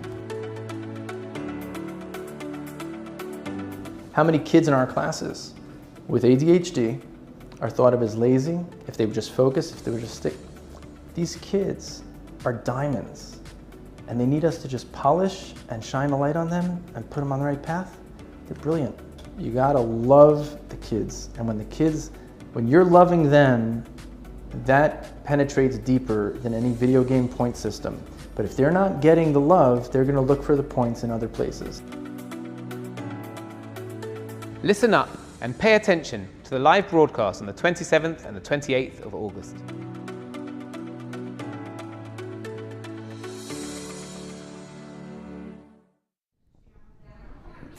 We are back in the Hakshiva studio. I say we because my chavrissa has arrived. A very chashuva person has arrived. His name is Harav Agon Eliyahu Meis Shlita. He wears a very unusual Hasidic garb from the United Hasidim. Glory, glory, Man United! An old niggun that they have. So welcome back to the studio. I hope you've enjoyed the lineup so far. We've had some fantastic content already tonight. Started off with Rabbi Lerner before we went live in the studio. In Hebrew, if you missed it, you'll have a chance to catch up and hear it again tomorrow, please God, at 5:40 p.m. Israel time, before we go again live in the studio tomorrow. At 6:30 p.m. we'll be in the studio, starting off our full lineup tomorrow of interviews and live features in the studio. Earlier tonight we heard from Rav Avi Rand, a psychologist, therapist, expert on many matters, also relating to ADHD and the people that he's helped deal with some of the fallout of some of the things that have gone on in their lives. We just heard now from Rav Dan Tiomkin, a celebrated media personality here in Israel, with heavy expertise in ADHD. Both very interesting content. Later on tonight, we have coming up a live panel here in the Akshiva studio. Just to give you an idea of what's going on here in the Akshiva studio, here we are on a couch. We'll come to him in a minute. In the background, you'll see people phoning around, busy flying around with pieces of paper. I went through the corridors before and I saw, you can't see it, it's not on the camera, but up the stairs and all the way up into the offices upstairs, all sorts of people scattered all over the place making phone calls, trying to help Akshiva raise money for the fantastic new ADHD center that they have, or that they haven't got, that they're trying to get. The figure that we're trying to reach is $360,000. All your donations are doubled. So far on $80,000. That's pretty good. We're more than a quarter of the way there. No, we're not. But we're approaching a quarter of the way there. In $10,000 time, we'll be a quarter of the way there. So just donate $5,000. It'll be doubled. We're a quarter of the way there. Before you know it, in the blink of an eye, as long as that blink. And obviously donate to Team Maze, because they're amazing. Get it? Maze, amazing. Anyways, it's interesting to see how they're succeeding, but just because they're doing well doesn't mean they can't do better. Speaking of ADHD, yes, so don't forget to donate to any team you want. If you would like to donate to Team Maze, well remembered. How did you remember that? 1 second. I think you have something on your... Let's see what's on the back here. What's on the back?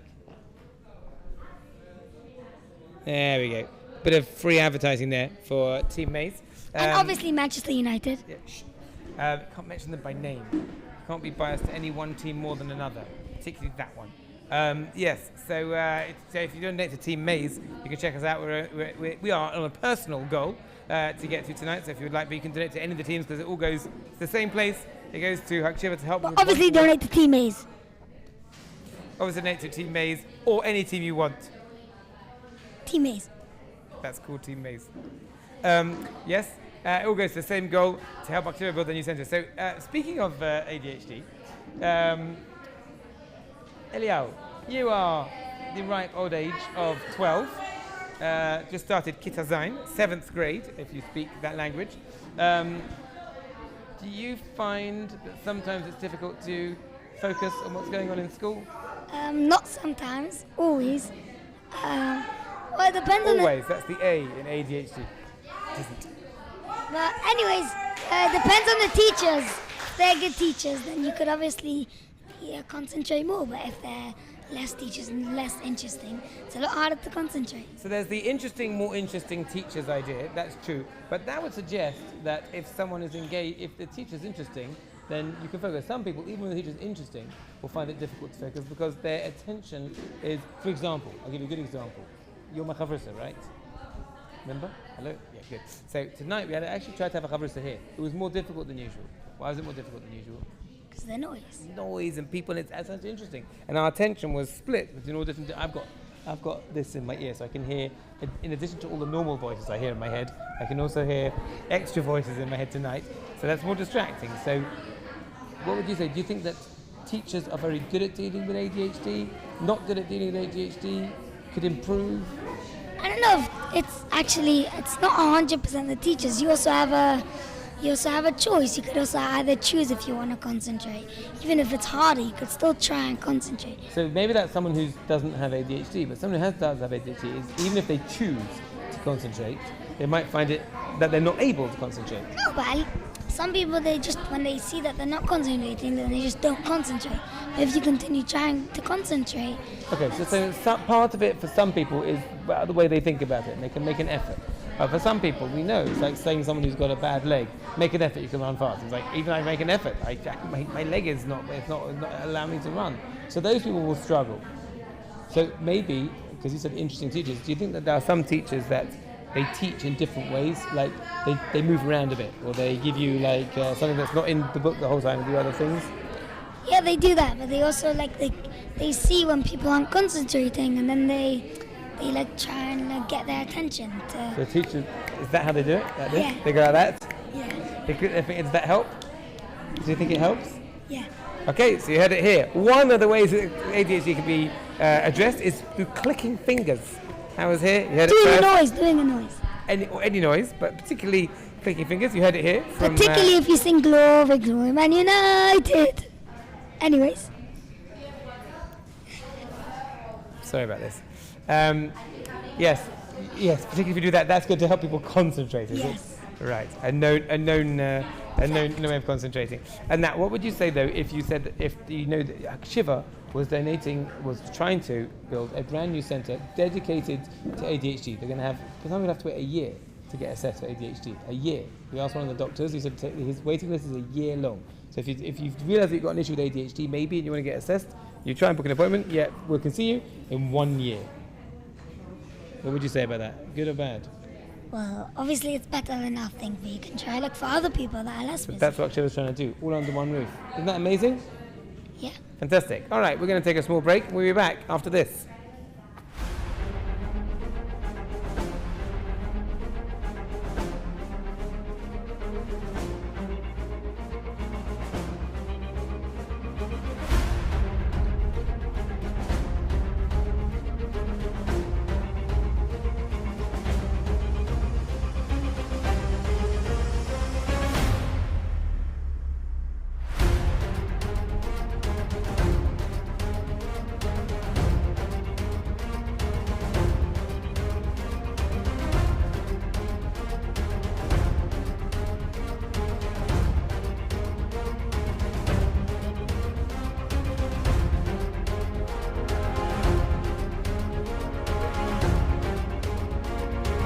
Broadcast will deal with the realities of ADHD and really get rid of some of the myths and misconceptions around ADHD. The medicines for ADHD, aren't they addictive?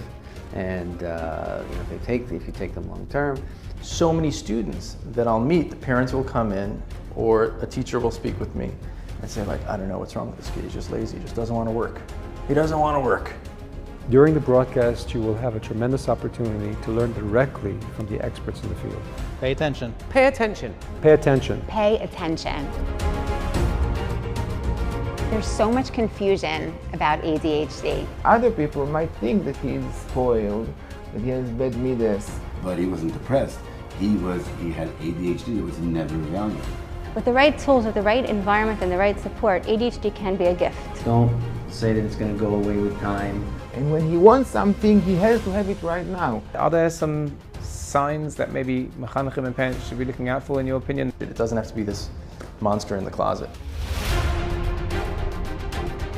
Listen up. Listen up. Listen up. Listen up. Listen up.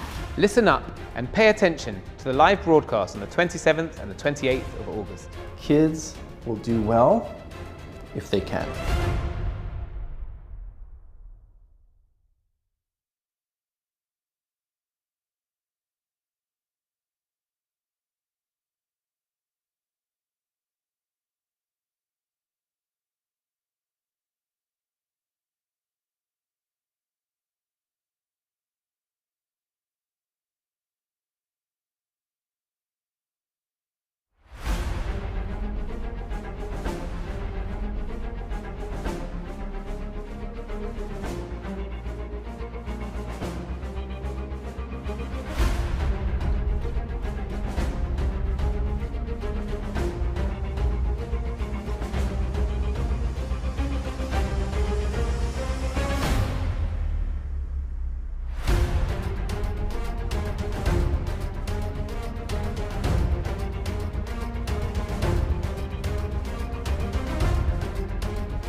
broadcast will deal with the realities of ADHD and really get rid of some of the myths and misconceptions around ADHD. The medicines for ADHD, aren't they addictive? And if you take them long term.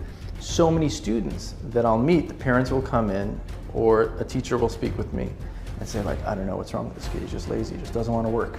He doesn't want to work. During the broadcast, you will have a tremendous opportunity to learn directly from the experts in the field. Pay attention. Pay attention. Pay attention. Pay attention. There's so much confusion about ADHD. Other people might think that he's spoiled, that he has bad midas.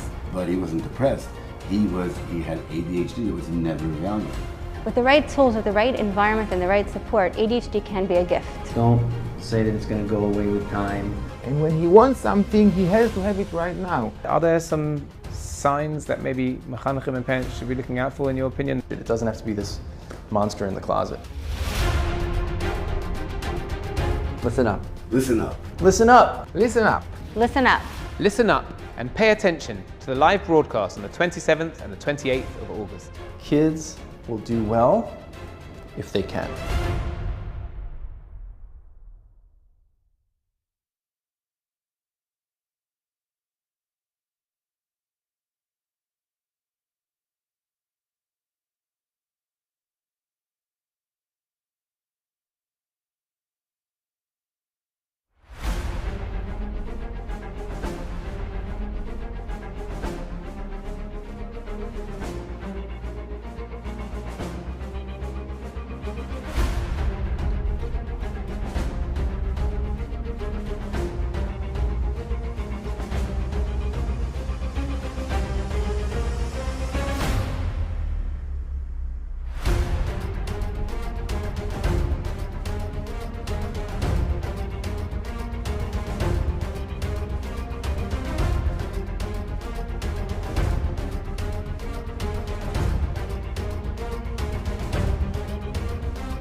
Our broadcast will deal with the realities of ADHD and really get rid of some of the myths and misconceptions around ADHD. The medicines for ADHD, aren't they addictive? And if you take them long term. So many students that I'll meet, the parents will come in or a teacher will speak with me and say like, I don't know what's wrong with this kid, he's just lazy, he just doesn't want to work. He doesn't want to work. During the broadcast, you will have a tremendous opportunity to learn directly from the experts in the field. Pay attention. Pay attention. Pay attention. Pay attention. There's so much confusion about ADHD. Other people might think that he's spoiled, that he has bad midas. But he wasn't depressed. He had ADHD. It was never evaluated. With the right tools, with the right environment and the right support, ADHD can be a gift. Don't say that it's going to go away with time. And when he wants something, he has to have it right now. Are there some signs that maybe mechanechim and parents should be looking out for, in your opinion? It doesn't have to be this monster in the closet. Listen up. Listen up. Listen up. Listen up. Listen up. Listen up and pay attention to the live broadcast on the 27th and the 28th of August. Kids will do well if they can.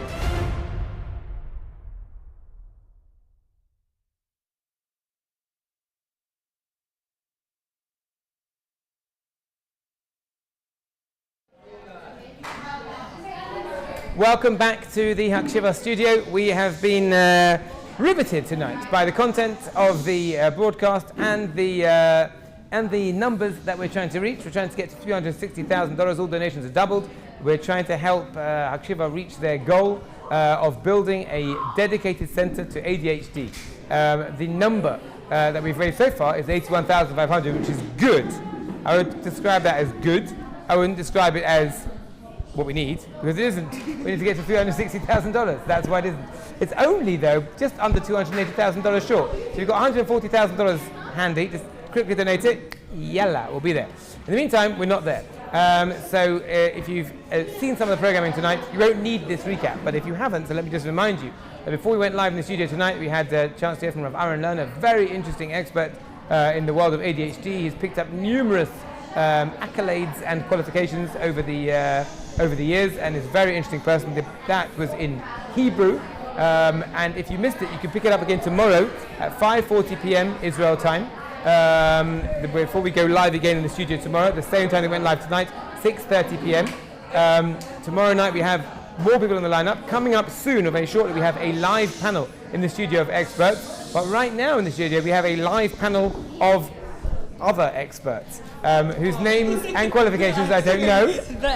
They're here, and I assume they do have names. Who are you? What are you? What are you doing here? Tell us about yourselves. Who are you? My name is Ayala Baron. You're what? Ayala Baron. Ayala Baron. And your name is? Rena Hollander. Rena Hollander. Isn't she like a lawyer? Who's like the deputy mayor of the city? Not really. That's not you. That's someone else. I'm cool. No. Yes. Well, okay. I'm cooler than the deputy mayor. Wow. Because I work at Akšiva, we're so much cooler. Yes. Yes. Good. Actually, it's cooler than the mayor. Wow. So why are you here? We're helping to raise the money for the campaign. Fantastic. Sitting here since 2 Have o'clock. you managed tonight to raise any money? Oh my gosh. Firstly, me no, but all the girls here have been doing. Personally, no. Everyone else has. But other people have. Everyone else has. So if you want to donate, If you guys and to Ayala Baron, everyone there will get their goals. But So let's- personally, Ayala we Baron, did. have you raised money tonight? No. Right. So personally, we've raised between us nothing. But it's good. But we've helped Everyone other else people. has. We haven't. But So 1 second. We're interviewing you on this couch as the two people that haven't raised anything tonight. Because we're still Because you're on a couch being interviewed instead of phoning people up. But we're still here since 2 o'clock, and we're still here, so that means something. So the dedication's there. Yeah. We've been here since 2 p.m. today. Exactly. Good. People should know how much we love Akšiva and So we want them I've to got it now. donate, I've got it. and we're still here. I've got it. As a vote of sympathy for the two people that have been here since 2 p.m. Someone that haven't managed has to anything, could you please donate to Team Ayala Baron Ayala Baron And every team, let's go. every But team. especially me, go. because like every dollar counts. And Team Maze. I was going to say vote for donate to Team Maze. If you feel bad, you could do it to Team Maze. But like if you really want to donate to Team, If you feel bad, donate to Team Maze. But if you're feeling really bad, donate to people who've raised exactly zero. They've been here since 2 p.m. What have you could have donated yourselves. I'll tell you why we're here. Because I personally have so much gratitude to Akšiva. And we love the work that they do, and we see. A lot of friends of mine, and I think they're doing such a good job with their modeling, with their tutoring, their mentoring to Beit Shemesh. And I personally think, first of all, it's so fun to be here.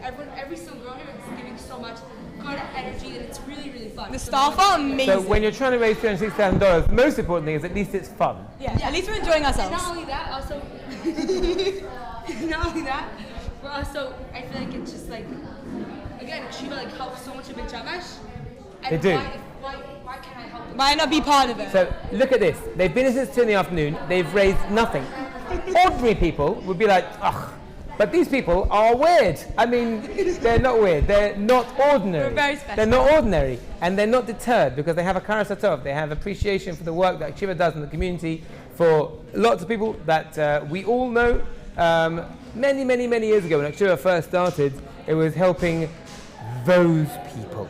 Now it helps all of the people. Everyone, yeah. It's dedicated to being very proactive, very preventative in the whole neighborhood. Most of our children have benefited from some of the Akšiva's programming. And the ADHD thing, okay, let's talk about ADHD. What do you know about ADHD? I think everyone in the world has ADHD. Everyone in the world has ADHD. And it's nothing bad. I'm just saying. You guys should see what's going behind the camera. I should say at the moment, these people are not experts, as far as we know at this moment, From in experience. anything. Certainly not in fundraising, We and the also in experts in Akšiva ADHD. and in ADHD. What do you know about ADHD, about the center that they're opening up? Yes, good. About it, How much do we have to raise? A lot. I'm not good with Listen, numbers. but it's something like with 3 Not and good a with 6. numbers. It rhymes with. A lot Are you of good with zeros. rhyming? It's good with it rhymes with $360,000. It's a lot of money, but it's being matched. So even $1 is going to be $2. Over $81,000. So we're on our way. Would you say it's good enough? Really good. Would you say it's good enough? Feels good. No. No. No. Correct. We only have another day, You so finally have yeah. expertise in something. It's not good enough. Quite correct. What should people do if they want to make a difference and want to donate? What should they do? Donate to me. Okay, how do they do this? Okay, so I'll explain. You go onto the website. Okay. No. And then you type. If they're watching us they're on the website. Okay, so then you scroll down the screen. You're at the top of the screen, scroll down. Under us, right under us now, you'll see a little button that says donate. And then it's like there. Right, and then, right there. And then it says Team Ayala. ambassadors. And then you go down and you're going to search Ayala Baron. And then you're going to do donate now. And then you're going to do, there's like packages, the biggest one. Teammates and what other And then you can, if you feel bad, teammates. If you get distracted, because you yourself might have some type of distraction. Ayala Baron.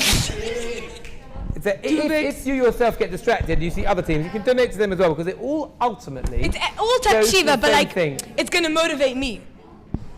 But most importantly, it's going to motivate her. And when she gets motivated, she sometimes gets beyond 0. She hasn't yet, but it might come. It might still come. If you help Hakshiva can help you and the rest of our community. So if you help them, you'll get back from it. So, It's such a huge, like, in summary, aside from the fact that you've managed to get precisely no donations, but the enthusiasm and the Hakara Satov, the appreciation you have, and clearly 81,000. But we're the only plus. ones that got 0, by the way. Yeah. That's Everyone else got money. We're just saying that it is only us two. Here we have the award for the only girls who got 0. Okay, very good. The only girls who got 0. My earpiece has just gone off, so I can't hear anything. I'm deaf to the world. But yes, good. But it's actually good. Now I've only got the other 5,000 voices in my head. Good. Okay, so if you could give everyone at home a message, what would it be to do with this? ADHD or Hakshiva? Yeah. Yes. Both? ADHD or Hakshiva? ADHD. Preferably ADHD and Hakshiva. Whoa, it's a really good question. It's a fantastic question. It can blow your mind. You couldn't have thought. Who'd have thought I was going to dig out Hakshiva and ADHD out of the hat? We could have seen blow your mind. I think they're taking the biggest. Hakshiva is taking the biggest 2 challenges of our generation, and they're putting it together into one big center, and they're saying we're going to help everyone at once together, and that's what we need. We just need everyone to donate to help us put together into an awesome thing. And imagine how many people they could save, how many lives they can help, and imagine how people. You don't have to like get rid of your ADHD. You have to learn how to deal with it. So that for people to deal with ADHD and help kids that are in risk to deal with what they're going through. How many people they can save, and I know how many they save. So this is so amazing. You guys should donate now. And yeah. All right. So if I could summarize that, donate now. No, like she was so amazing. No, I'm summarizing it because some people tuned out because some people have ADHD. So if just to summarize, donate now. Under where we're sitting, right under here, you'll see a little. Like, see where they're pointing? You'll find team. What's it called? Ayala Baron, Team Ayala Baron. Ayala Baron. What other teams we got here? What other teams? Okay, but Ayala Baron. What other teams we got here? Team. Oh, it's got a whole fan club. So one second, all of you have collected 0. Team Sieni. Wow, and Sippy Groves. I call and Shoshia. Team Shoshia. Yeah, but I was here for hours. I only 5 minutes ago got my. Whoa, Shoshia. And the message is, if you persevere, eventually you succeed. And the other message is, if you're having a campaign, get people in who know how to get donations. All right, we're going to cut to a short break. No, we're not. That was very short. You blinked and you missed it. We're back. Welcome back to, if you might have got distracted because ADHD. Welcome back to the thing that you never left, or you did, but it was meaningless for you in space and time. If you missed it, we have with us Hollander and Baron. Sounds like some kind of a weird gang, but in fact they are our experts in donations, our donation experts. It's a very niche expertise they have. If you're running a campaign, you may not need their expertise. You may need people with other expertise, i.e. people who are experts in getting donations. But they are very enthusiastic and they're not perturbed. And I've now been told to look over here. I'm now looking here. And that's going to change everything. Welcome to looking over here. So thank you very much to Rena Hollander and Ayala Baron for your work and your natural online presence and your enthusiasm and your refusing to give up. As Rabbi Nachman once said, donate. Sorry, as he once said, never give up. Ein shum yesh b'olam klal. There's a song about that.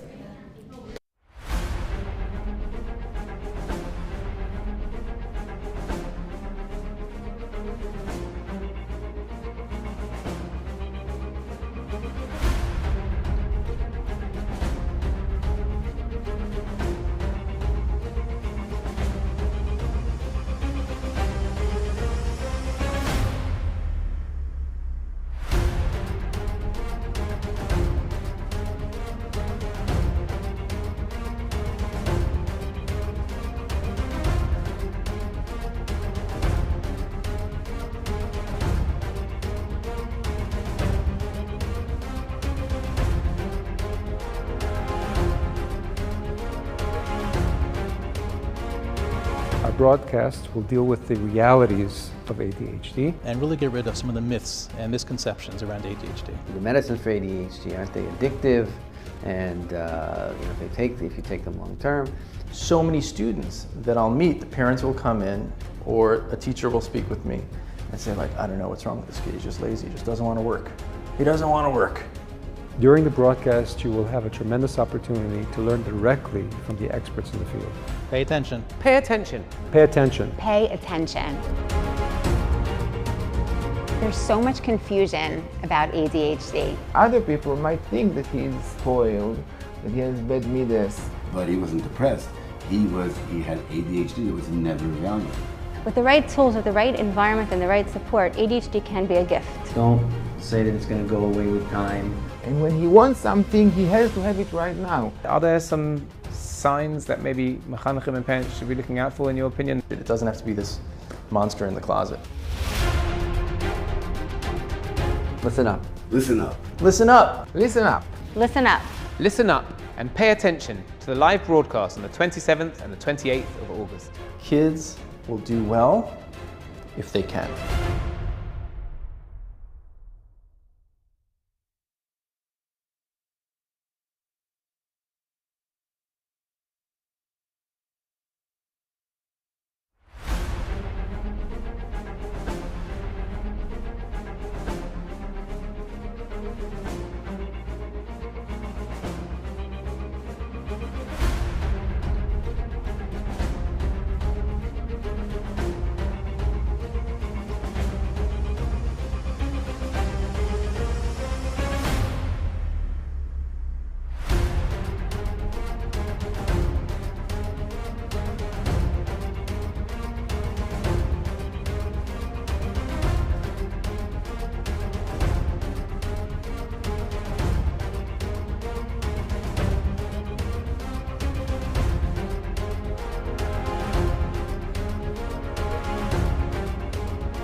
Our broadcast will deal with the realities of ADHD and really get rid of some of the myths and misconceptions around ADHD. The medicines for ADHD, aren't they addictive? And if you take them long term. So many students that I'll meet, the parents will come in or a teacher will speak with me and say like, I don't know what's wrong with this kid, he's just lazy, he just doesn't want to work. He doesn't want to work. During the broadcast, you will have a tremendous opportunity to learn directly from the experts in the field. Pay attention. Pay attention. Pay attention. Pay attention. There's so much confusion about ADHD. Other people might think that he's spoiled, that he has bad midas. But he wasn't depressed. He had ADHD. It was never evaluated. With the right tools, with the right environment and the right support, ADHD can be a gift. Don't say that it's going to go away with time. And when he wants something, he has to have it right now. Are there some signs that maybe mechanechim and parents should be looking out for, in your opinion? It doesn't have to be this monster in the closet. Listen up. Listen up. Listen up. Listen up. Listen up. Listen up and pay attention to the live broadcast on the 27th and the 28th of August. Kids will do well if they can.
Our broadcast will deal with the realities of ADHD and really get rid of some of the myths and misconceptions around ADHD. The medicines for ADHD, aren't they addictive?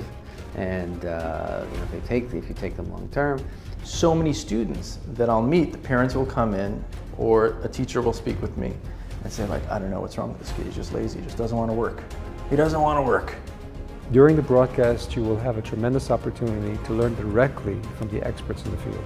Pay attention. Pay attention. Pay attention. Pay attention. There's so much confusion about ADHD. Other people might think that he's spoiled, that he has bad midas. But he wasn't depressed. He had ADHD that was never evaluated. With the right tools, with the right environment and the right support, ADHD can be a gift. Don't say that it's going to go away with time. And when he wants something, he has to have it right now. Are there some signs that maybe mechanechim and parents should be looking out for, in your opinion? It doesn't have to be this monster in the closet. Listen up. Listen up. Listen up. Listen up. Listen up. Listen up and pay attention to the live broadcast on the 27th and the 28th of August. Kids will do well if they can.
Our broadcast will deal with the realities of ADHD. And really get rid of some of the myths and misconceptions around ADHD. The medicines for ADHD, aren't they addictive? And if you take them long term. So many students that I'll meet, the parents will come in or a teacher will speak with me and say like, I don't know what's wrong with this kid, he's just lazy, he just doesn't want to work. He doesn't want to work. During the broadcast, you will have a tremendous opportunity to learn directly from the experts in the field. Pay attention. Pay attention. Pay attention. Pay attention.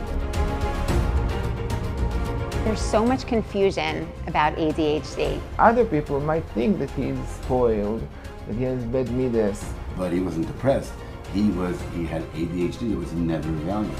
With the right tools, with the right environment and the right support, ADHD can be a gift. Don't say that it's going to go away with time. And when he wants something, he has to have it right now. Are there some signs that maybe mechanechim and parents should be looking out for, in your opinion? It doesn't have to be this monster in the closet.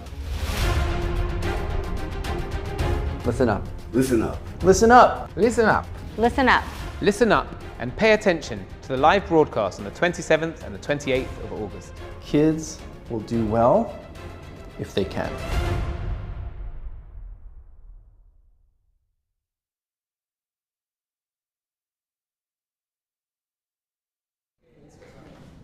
Welcome back to the Hakshiva studio. We are here in our live broadcast, this year dedicated to ADHD and Hakshiva's quest to build a new center for ADHD where all the various pieces from assessment and treatments, therapies will be done under one roof. It's going to be an amazing new thing. It's only going to cost $360,000 and we've already raised more than $80,000. So $92,000, just been told in my ear. Now, the reason I'm hearing voices in my head is I always do, and here's another one going in here. So we've brought in 3 therapists to help. For a change, they're on the couch, and I'm talking to them. Interesting. Nice. So good. So we have here, in no particular order, but it is in order, so I'm going from there to here. We have Ati Khan, runs all of the therapy in Hakshiva, is that right? Yes. We have Joel Pomerantz, who is a therapist and has worked in the past with Hakshiva. And we have Daniel Geffen over here, who is a therapist and currently works with Hakshiva, including, and this is going to be intriguing, we're going to hear more about it afterwards, he runs a group session here revolving around what some people call table tennis, others call ping pong. I think that's the only range of names it has. And we'll hear more about it. I don't think he's there just to help people hone in their table tennis skills, but we'll start with Adi. Adi, we get to speak at least once a year on this, in this very arena, but this year, what do you think of the Couches Festival? I love the matching. That is actually stolen from my office, but with permission, with permission. I'm only benefiting from the stolen goods. As are the flowers. So we're getting like a real therapy vibe. This is from your office as well? So if you ever come to speak to Adi in her office, you might recognize this couch and those flowers. Am I right in saying that it will be those flowers? They're not the kind that die? Exactly. They last forever. They last forever. Magic flowers. Yes. Magic flowers. Okay, so tell us a little bit. I mean, I know in the past we've spoken about the therapy in Akshiva in general, but being that this year we're, pardon the pun, but we're focusing more on ADHD. So tell us a little bit about how ADHD can play a big role in the lives of all sorts of people way before Akshiva's had this centre, and maybe how that helps us focus tonight on that, and we can hear a little bit more from our other experts in particular. Sure. First of all, good to see you on my chair. On the it suits you. You make Again, you make a nice therapist, Mark. Thank you. And it's nice for us therapists to be on the couch. Now you know how it feels. I think that this is a really important topic that Akshiva chose this year, because I've been seeing more and more that in the intakes that I do and the families that I sit with, there's hardly a family that doesn't have at least one member of the family that has ADHD. I remember when we started Akshiva, even before the therapy program, I remember having our first, what they call like fashla, where we got like attacked by people in the community, and it was revolving ADHD. We made like an evening, like a lovely evening for parents on parenting. And we had some great speaker, excellent I thought, that was giving everybody tips and guidance on how to raise their kids. And then suddenly there was this group of angry moms that were like, excuse me? Our kids have ADHD, and everything that you said does not apply for a second. It would never, ever work. And I remember like looking at them and first feeling like, wow, they just totally killed like all my hard work.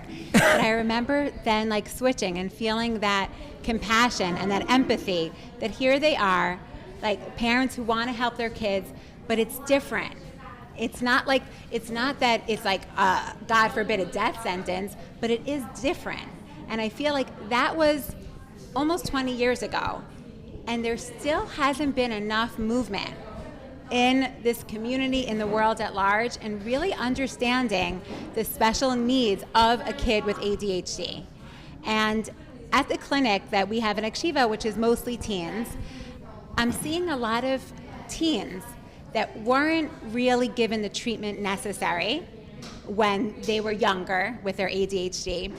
And now, instead of being these hyper energetic, as they say, like ants in their pants kids, they're kind of like sluggish. They have no motivation. They've given up. They haven't tasted success like ever, because school success is totally based on their academic performance. And none of them are doing well because the teachers are not teaching for them. Just like those parents that felt like the lecture wasn't being spoken to them, these kids are feeling like this isn't speaking to me. So they were frozen out and maybe almost worn down over the years by the process. So the hyperactivity sometimes has just manifested itself in frozen out. Right, and they'll almost be labeled, instead of being like hyper troublemakers as maybe they were in elementary school, in high school they're just called lazy, unmotivated. And a line that we often hear is like, oh, if we could just get them to adulthood, they'll be so successful. But it doesn't always work like that, because all of those negative experiences could really build up and affect their whole self-esteem. And then we can't just snap our fingers and be like, oh, now you're an adult, so go succeed. We can't erase those years of them not feeling good about themselves, being rejected, put down, told that they're failures, trying but not being able to be like everyone else. So I feel like it's something that we really somehow have missed, and the numbers are just rising. I don't have a real theory on that, but the numbers are definitely rising, and I don't feel like we've really fully got a handle on it.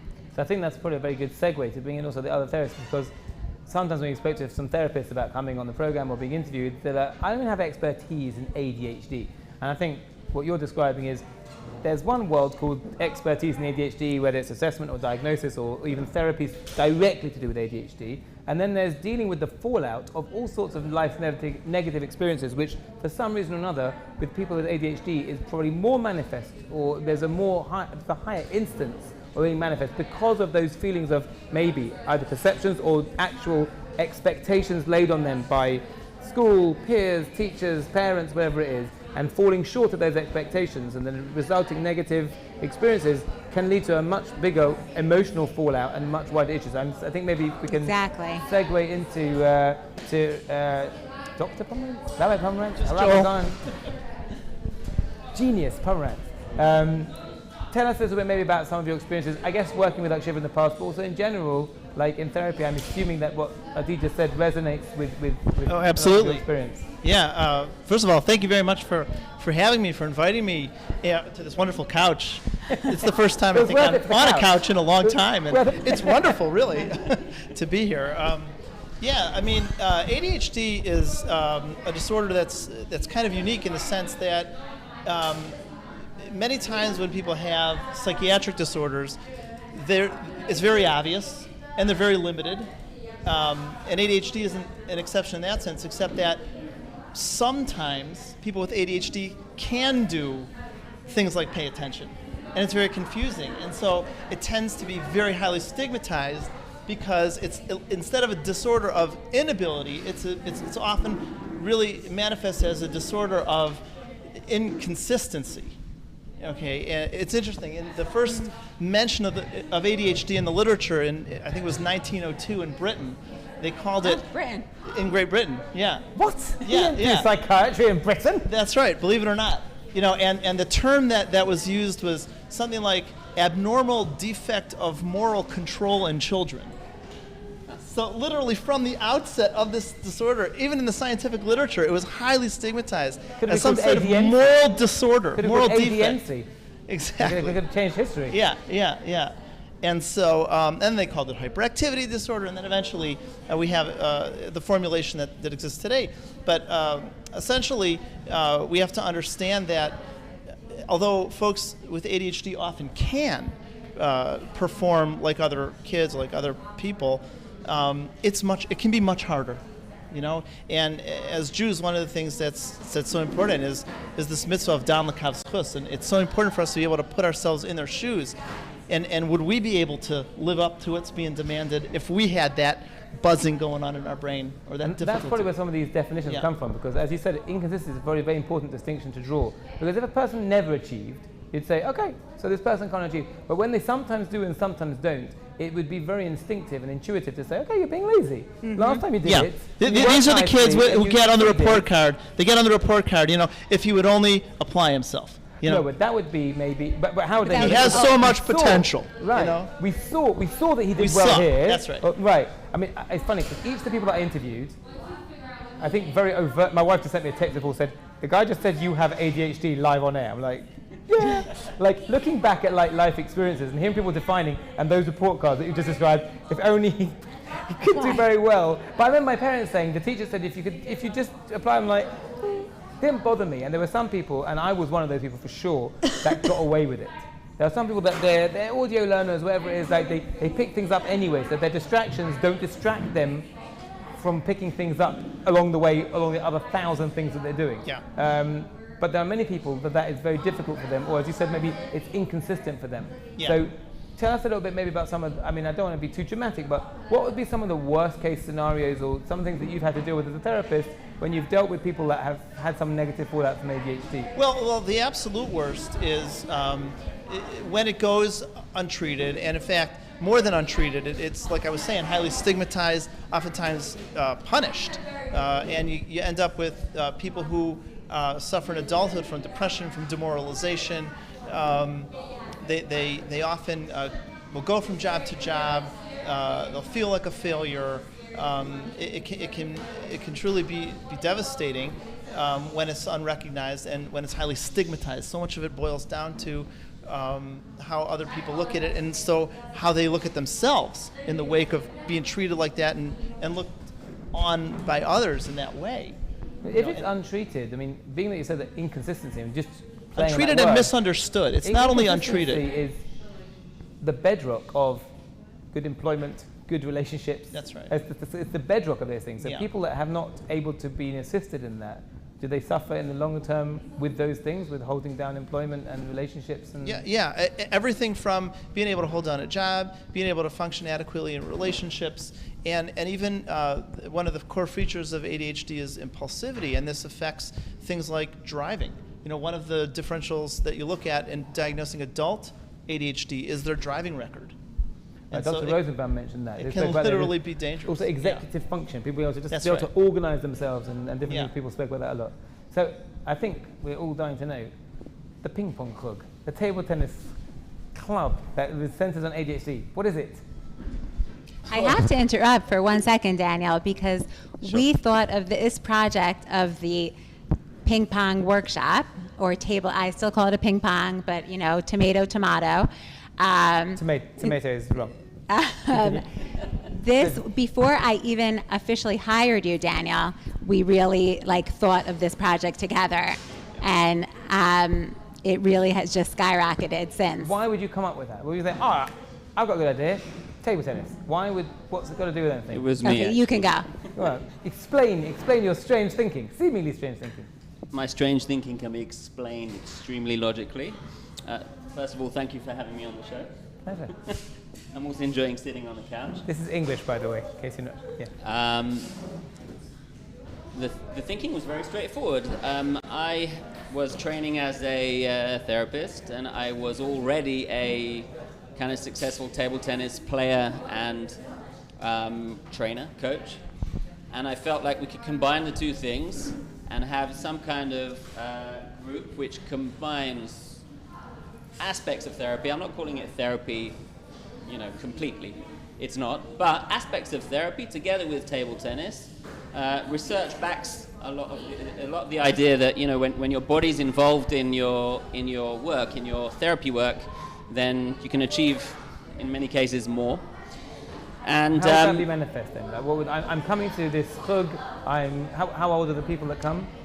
I've done from 14 to 16-year-olds down to 9 till 11-year-olds, wow. And in between. Okay, so I'm a 12-year-old. I've rocked up. I said, okay, I'm going to this really cool new table tennis workshop. I want to improve my table tennis skills. So I come. What am I going to experience there that's going to help me also, in addition to table tennis, with ADHD? Well, think about the things that Adi and Joel have just said. That a child with ADHD in school will tend to experience quite a lot of failure, lack of motivation, when he sees that he's not able to sit still when he's expected to sit still, so his teacher gets annoyed with him, his peers can't really put up with him, he starts messing around in class, gets thrown out, gets other people thrown out, comes back with poor report cards because it's not really suited to his way of thinking.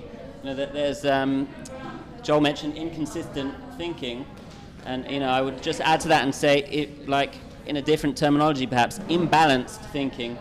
I've found repeatedly that ADHD children can focus super well when they want to. You don't tend to find them being that interested in wanting to focus on what they're learning at school. You don't tend to. Right. But they're extremely focused when, for example, they pick up a book that they really want to read. They can read the whole thing in one sitting. Often people say, well, if you're ADHD, how come you can sit for 2 hours and watch whatever it is. Or you can do a puzzle in one sitting. He said that sometimes it's actually hyper-focused. That you can become so focused that you can become almost obsessively focused on one imbalance, thing, right? And then miss. That's what you were saying about it's imbalance. It's hyper-focus and then no focus at all. So I come to table tennis. So you come to table tennis, and here's something that actually, well, in terms of the science, not that I'm an expert in the science, but the body movements that we find so typical of hyperactivity are there to stimulate the neurotransmitters in the brain, especially dopamine. And the movement involved in table tennis, when I first came up with this idea, somebody said to me, why don't you do basketball? What? Table tennis? You're just standing still. Actually, when you play table tennis or ping pong on a decent level, you're moving around, you're jumping around, you're moving all your body. You know what you said before, Adi, ants in the pants. So table tennis is even more so. You're moving around, you're using your whole body, and that's getting the dopamine flowing. That's why. And that would, I would imagine, that would be an outlet But how is that, the dopamine's flowing and it's helping, like I would play table tennis and then I'd study something and that would help me? No, okay. No, that's very important that you mentioned that. Yeah. I actually wrote a paper on this not long ago, I wrote a paper in university on this not long ago where they did a study in Israel actually about the effects of exercise on attention deficit disorder, and discovered that if you are in the middle, for example, on a treadmill, your focus actually improves at the time you're on the treadmill. Okay, they did a proper scientific study. They measured your focus after the treadmill. You're exactly on cue. It doesn't last. It's true. You don't become able to focus after you've done your exercise or your bodily movement, whatever it is.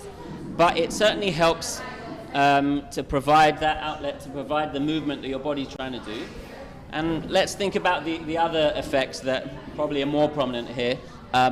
Giving you a feeling of success, giving you a feeling that you're capable, giving you a goal, learning how to cooperate with other people, learning how to take part in a setting, right? In other words, all the boys have to go around in a carousel around a table. That kind of That's how we thing. used to play, You have to follow the rules. Now, it doesn't mean it's that easy. Even that can be difficult for boys with ADHD. Coordination and coordinating together, and delaying gratification, waiting for the other boy to take his shot before they take their shot, can all be tricky for them. But it's a process, and they're getting used to it through the group. And at the beginning, at the end, we talk about the things that we're learning. We'll talk about the things that they're gaining through the learning of these new skills. And without exception, they really gain a lot from it. And they so the broader gains that they're gaining, even if it's not specifically focused on learning, helps people have a positive, it's not focused on learning, rewarding success, allowing dopamine to flow, maybe setting the tone that you can also do this in other activities in your life. Because I heard there was a study in one of the schools, I think in America somewhere, that they did an experimental change with the timetable. They moved the physical education, I don't know what they call it in America, PE it's called in English. What's it called in America? I don't know. What's it called? Gym class. Gym class. Yeah, gym class. Gym class is how they spell PE in America. And they moved it to the first period of the day. And they didn't do anything else, they just did that. And they noticed that year, scores across the board went up, on average. Now, I don't know, because you said it doesn't necessarily last, but that would tend to support, without being a scientist, broadly the notion that if you're seeing success, if you're getting physically involved, I know for myself, when I've been for a run, I'm not a big believer in a lot of things. Well, I guess some things, but when I've been for a run, I know I'll be a little bit more on the ball that day, even though theoretically I should be more tired than usual. If I go for a run in the morning, I'll be more focused. Yeah. You have that more can energy. have to do also with the mood-enhancing effects of exercise, because we know exercise may not, the attentional effects may not last, but there's a mood effect. Right. It keeps you right. Lifts up your endorphins and all that. So let's talk for a few moments about Akshiva's new centre. Akshiva's got a centre that, when we interviewed one people, they said to see this assessment person, the waiting list over a year. So parents have been told by the school or whatever it is, they say, okay, you know what, maybe there's an issue here. Let's go and we want to do the right thing. How long is the waiting list? A year. And we got told that a lot of people, they don't bother, or they self-prescribe. They get the prescription from the doctor. The doctor gives them Ritalin, and they medicate their own kids how they want. Some families they say about that, we're an ADD family. Yeah, my husband's got it, I've got it, whatever it is, and we just give it to our kids, and they put it like fluoride in the water. They're kind of it's a disaster, because it's not really, apart from the fact that whether or not the medicated route should be gone down in whatever level it is, it shouldn't just be arbitrarily left to the hands of a parent to decide. Really, it should be done in a much more holistic way. So the centre, the idea is, it's a one-stop shop. There's going to be diagnosis, assessment, therapies, way more than what Akshiva currently offers. That's what we're raising money for tonight. How vital is that in the neighbourhoods and in what we're doing? Based, also you said you see the rise in numbers for whatever that reason is. How vital is that is? 100%. I'm seeing not just the rise in numbers, but also the feeling of helplessness in families where they're the teacher or the Rebbe. I'm saying Rebbe for a reason, because I think that, even hearing all of us giving examples, we're all talking about male children. We're talking about he did this and he feels that, where it is important to note before we talk about this, ADHD crisis, that it really looks different in females, and I think that it's falling through the cracks a lot. It's easier to get undetected. And even as we talk about, when you were asking Joe, like the future implications of ADHD, especially for a Jewish woman, we can say the male ADHD, let's say he gets through the years of childhood, adolescent, he gets through it okay, and then he could sort of pick a profession that's going to play to his strengths, right? And he could really be successful. The woman, yes, she could also pick a career that's going to work for her. She doesn't usually know that she has ADHD, but then she has to run a Jewish home, and that means organization, that means multiple children, that means multiple schedules for all different children, that means meals, meal prep, Shabbos, Yontif, and laundry, piled high, so many tasks that need to be started, in the middle and ended, and they can't follow through. And I see a lot of women, mothers, Jewish mothers, that are just coming into my office tired, overwhelmed, feeling terrible about themselves, where I look at them and they're bright, I see them being capable, but they feel like failures. And I think so much of it is like, have you ever thought about possibly that you have ADHD? And they're like, nobody ever mentioned it. But now that I'm hearing my sons having the diagnosis, a lot of it is sounding very, very familiar. So I felt like that was important to know. And what will happen? Will they try to go and get themselves assessed sometimes? I am hearing a lot of ladies. There's like a ladies club that the way they're passing around pills in like the school systems. Like I had a mom that told me, I told my son, I haven't filled a prescription for you for a while. Like it's like been already, it feels like a couple of months since I filled your prescription. He's like, oh yeah, because Nati, he doesn't like to take it, so I just take his every day. So I'm good to go. We don't even know if it's the same family. We don't know the dosage. They're trading it like candy. Like, oh, what snack did your mom give you? You want to trade? But are some of the women that you're speaking to doing it like the better way? They're going to get assessed, they are at least recognizing, hey, maybe I have ADHD that's been undetected, and you'll see, like having both daughters, having clients that are girls. It's not as often that the teacher, that the parent will notice it in the girls, because the boys, there are many boys that fall through the cracks too, but for boys you do see a lot more of the outward behaviors as well. I mean, we're not scientists, but you don't have to be a genius to work out that society has dictated more and more and more. I mean, literally now, even the promotional material that we had for this campaign, I saw the video, like it has to show it from two different angles. Our attention is, even if you don't officially have, our attention is being pulled so many different ways that even non-ADHD people are finding it difficult to focus. I can just assume by a process of kal v'chomer that this just is exacerbating the issue, at least, or an issue of attention deficit, whether it's diagnosed or, I assume that we're all... Which means that if we address the student body that has ADHD, the other parts of the student body won't suffer from it. If we teach a classroom to help the ADHD kids, every child is going to benefit from that.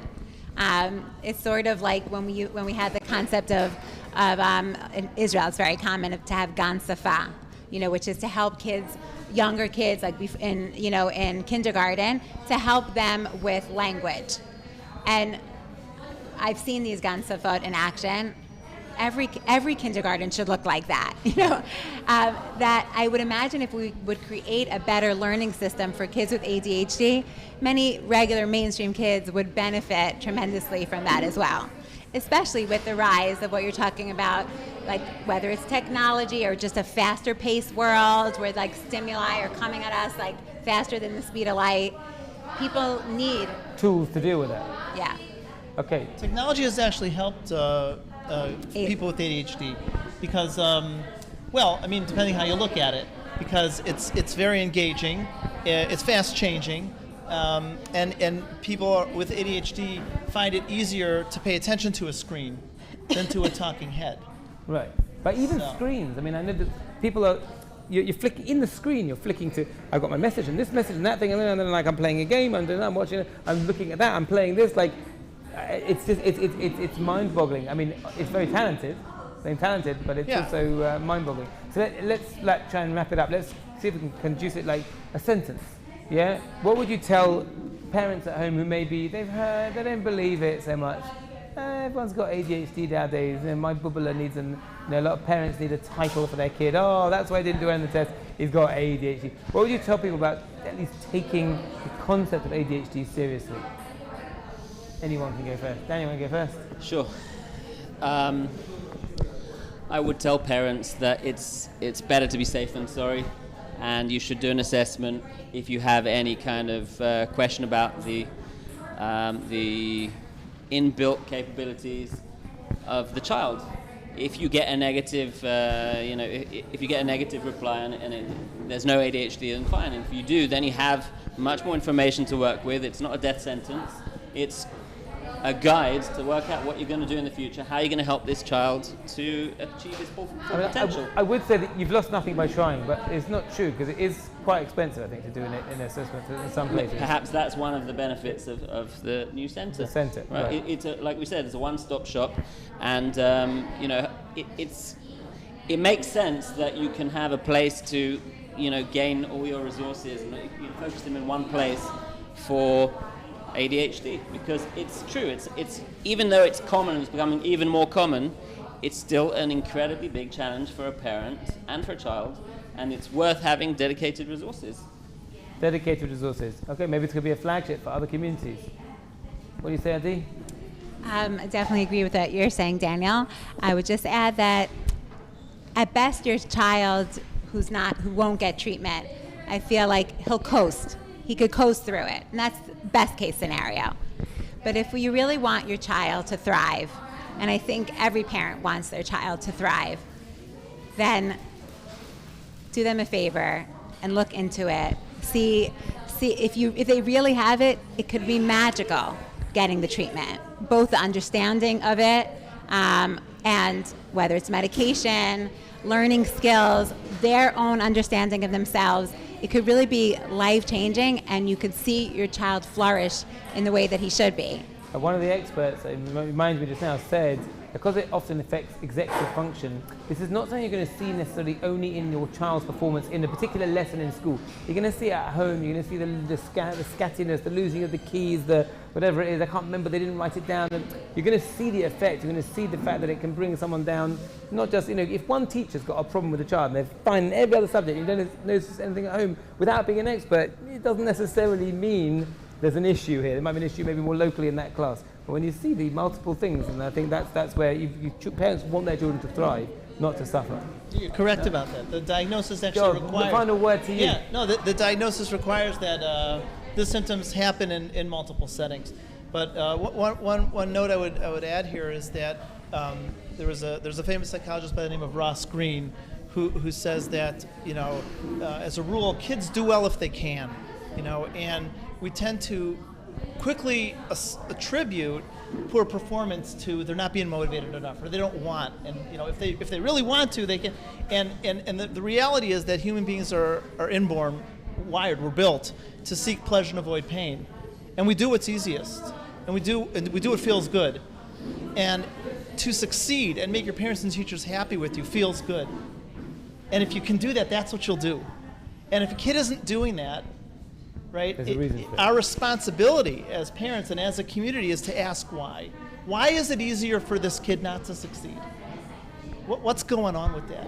And I think the whole idea of this center at Hakshiva is to provide a place for us to ask that question in a professional way with the appropriate resources, and to be able to not only ask it, but answer it in a way that destigmatizes these types of behaviors and disabilities that they really can manifest that way. It's been a really big pleasure to have you all on.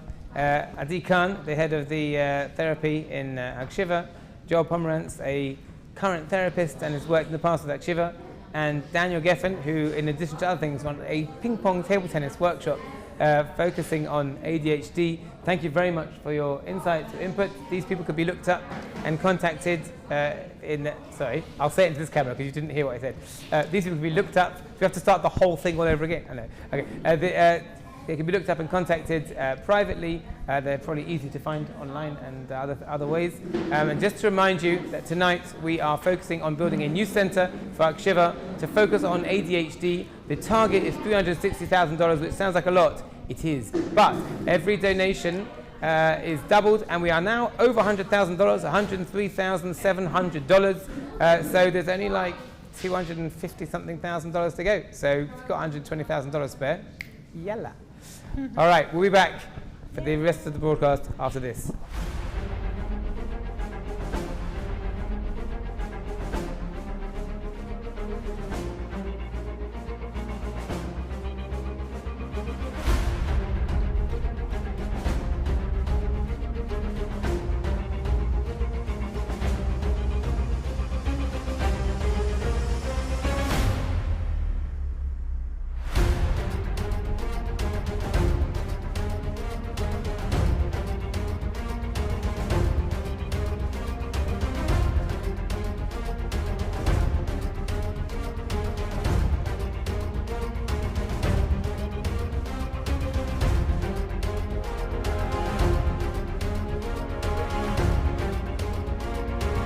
Broadcast will deal with the realities of ADHD and really get rid of some of the myths and misconceptions around ADHD. The medicines for ADHD, aren't they addictive?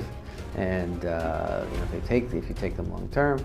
So many students that I'll meet, the parents will come in or a teacher will speak with me and say like, I don't know what's wrong with this kid, he's just lazy, he just doesn't want to work. He doesn't want to work.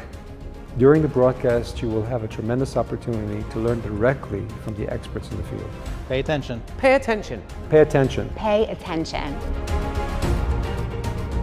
There's so much confusion about ADHD. Other people might think that he's spoiled, that he has bad midas.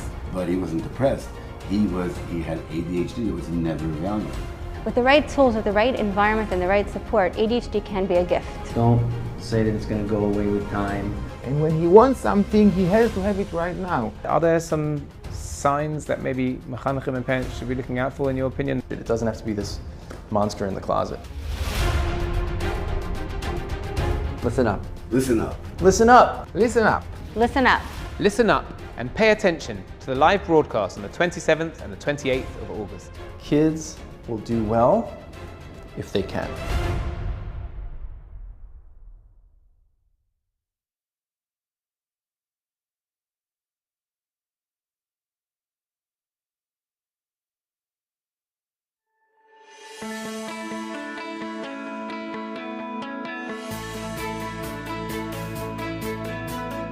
A kid with ADHD has the engine like a big truck, but the brakes of a bicycle.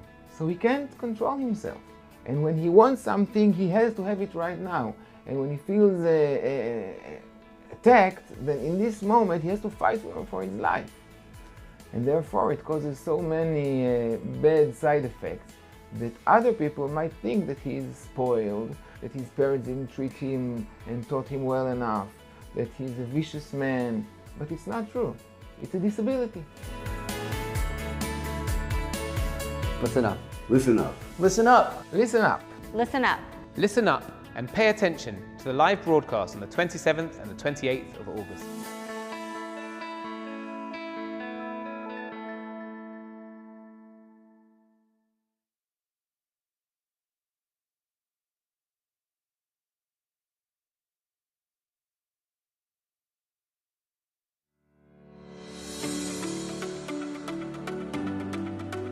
Pay attention. Pay attention. Pay attention. Pay attention.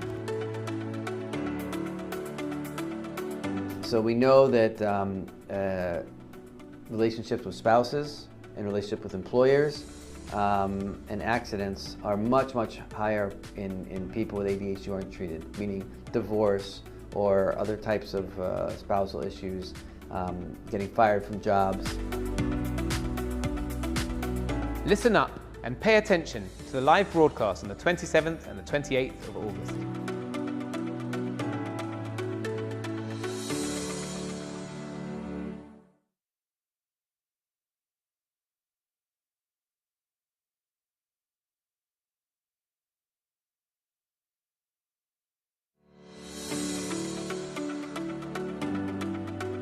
Pay attention. Pay attention. Pay attention. Pay attention.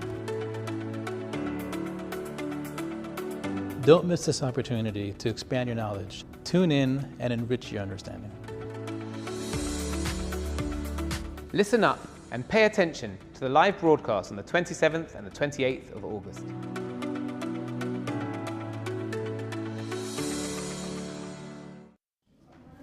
Welcome back to the Akshiva broadcast. We are in the closing segment of tonight's live broadcast. And we have, of course, another one tomorrow night for the hopefully successful conclusion of our campaign, where we're striving to get to $360,000 to help us build a new center in Ramat Bet Shemesh here to focus entirely on ADHD.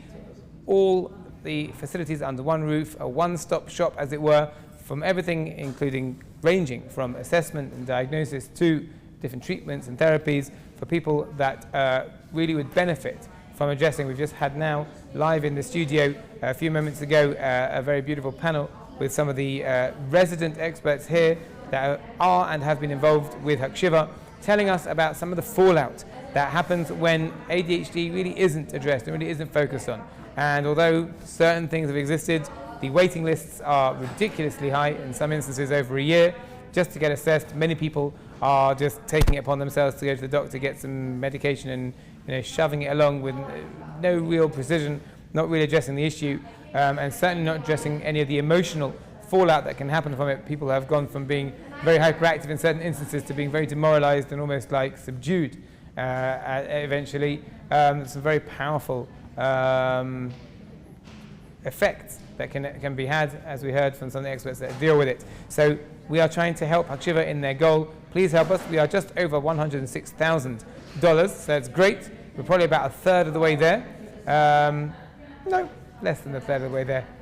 In about $14,000 time, can we at least get a third of the way there? And tomorrow, please God, we'll have the extra energy. Now, when I say tomorrow, it's over 24 hours. You can continue to donate long after I've finished prattling on endlessly. You can continue to donate. The live figure will be here on the screen somewhere below where I am now, which is also, interestingly enough, where you can donate as well. Don't forget to click if you haven't donated. Please do donate. If you have donated, you can still donate again. You can donate in honor of a friend or a family member or an imaginary friend or a friend that you did donate in honor of before but you forgot that you donated in honor of them, or even that you remembered and you want to have a double whammy of donations, whatever it might be. Every donation that you make is doubled anyway. You might think that your $1 donation isn't significant. It is. Obviously a 5, 10, 15, 20, 30 or more dollar is even more significant, but whatever is donated, every little contribution helps us get to our final goal.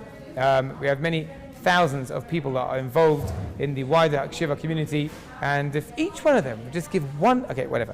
So you can figure it out. Our generous donors have stepped forward once again to help provide matching funds to make sure that every donation you make is doubled and stretches much, much further. So please keep those donations coming. Tonight, on tonight's lineup, if you missed it, you can re-watch this again. You could skip the bits that involve me, like I can't, this guy's giving me a migraine, you could skip those bits. But there was some very, very important content, beginning with Rav Aaron Lerner in Hebrew. That was right at the very beginning. If you missed it, instead of rewatching this, you can watch it again tomorrow at 5:40. It's going to be sent out here before we go live here in the studio at 6:30. All of these are Israel time. That we started off with Rav Aaron Lerner tonight. He'll be on, as I said, tomorrow. We heard from Rav Volvi Rand, a therapist with a lot of experience and also dealing with people who are dealing with some of the fallout of not addressing ADHD when they were younger. We heard from Rav Dan Tiomkin, a celebrated media personality here in Israel with expertise in the world of ADHD. My wife sent me a message saying, he just said that you have ADHD live on the air. All right, you have to be such a big maven to understand that, but okay, good. So very interesting what he had to say. We had the live panel tonight with Adi Khan and Joel Pomerantz and Daniel Geffen, all experts in their respective fields, and also having done very important work here with Hakshiva. So that's very much frontline work, and also talking about the importance of having this dedicated centre. Tomorrow, still on the lineup tomorrow, as I said before, we have another chance to hear Rav Aaron Lerner at 5:40 p.m. Israel time tomorrow before we go live in the studio. And also to come tomorrow, we're going to have a chance to hear from Uri Schneider. Definitely don't want to miss that. Beautiful, beautiful interview, very insightful, very articulate. And Dr. Rosenbaum, who is not just an expert in these matters, but has been one of the linchpins behind this brainchild of Hakshiva. He's been one of the main advisors of how to make sure this project goes ahead. So it's very, very worth listening to. Risa Moore, who runs the Cog Fun workshop that they do already in Hakshiva, to talk about some of the very, very interesting ways in which some of these workshops can help young people with ADHD. You do not want to miss any of that programming. And most importantly, it would be good to tune in to see what happens with our campaign. We are in the pursuit of $360,000. We are on our way, very much on our way. $106,500 raised so far, and more to come, no doubt, even tonight. So please keep those donations coming. If you're just now tuning in from other parts of the world, we have people that are watching in America and in England and in Japan and Singapore and Thailand. I don't know if those last ones are in fact true, but it could be. And if you're there in a different time zone, it doesn't matter. It's live wherever you are. Donate. Down here's the link. Make sure you donate to the campaign, and we'll be back with the very last minutes of the campaign after this. This.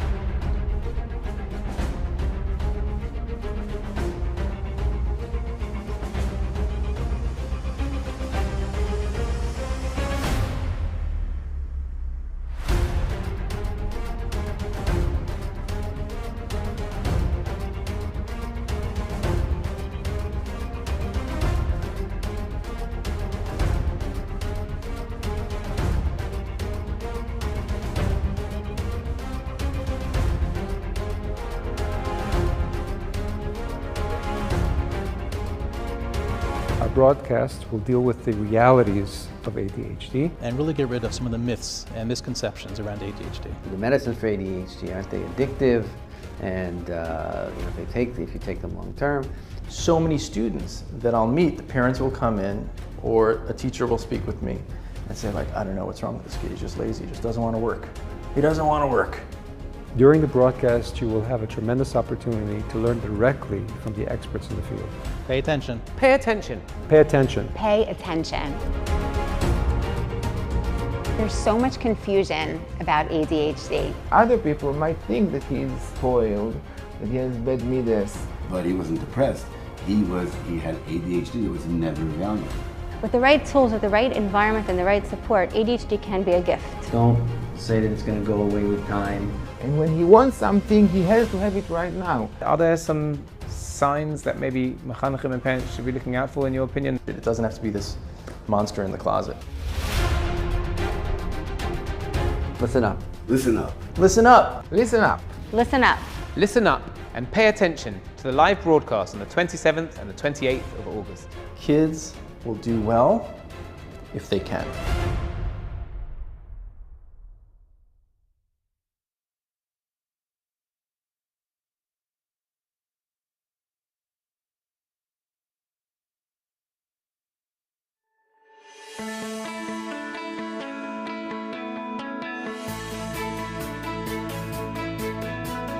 All Gdolei Israel in the previous generations repeated that message again and again. Don't ruin those souls. You have to deal them with a lot of love, with a lot of respect, with a lot of kindness. And if you see the good side in them, in those kids, and you help them and you love them, and you find ways to show them how much you love them, unique ways, then they will flourish. And this is our biggest challenge today as a generation. Listen up. Listen up. Listen up. Listen up. Listen up. Listen up and pay attention to the live broadcast on the 27th and the 28th of August.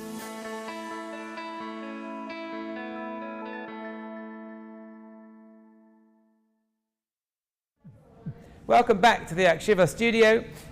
We have been riveted tonight by the content of the program, and also watching the numbers creep up.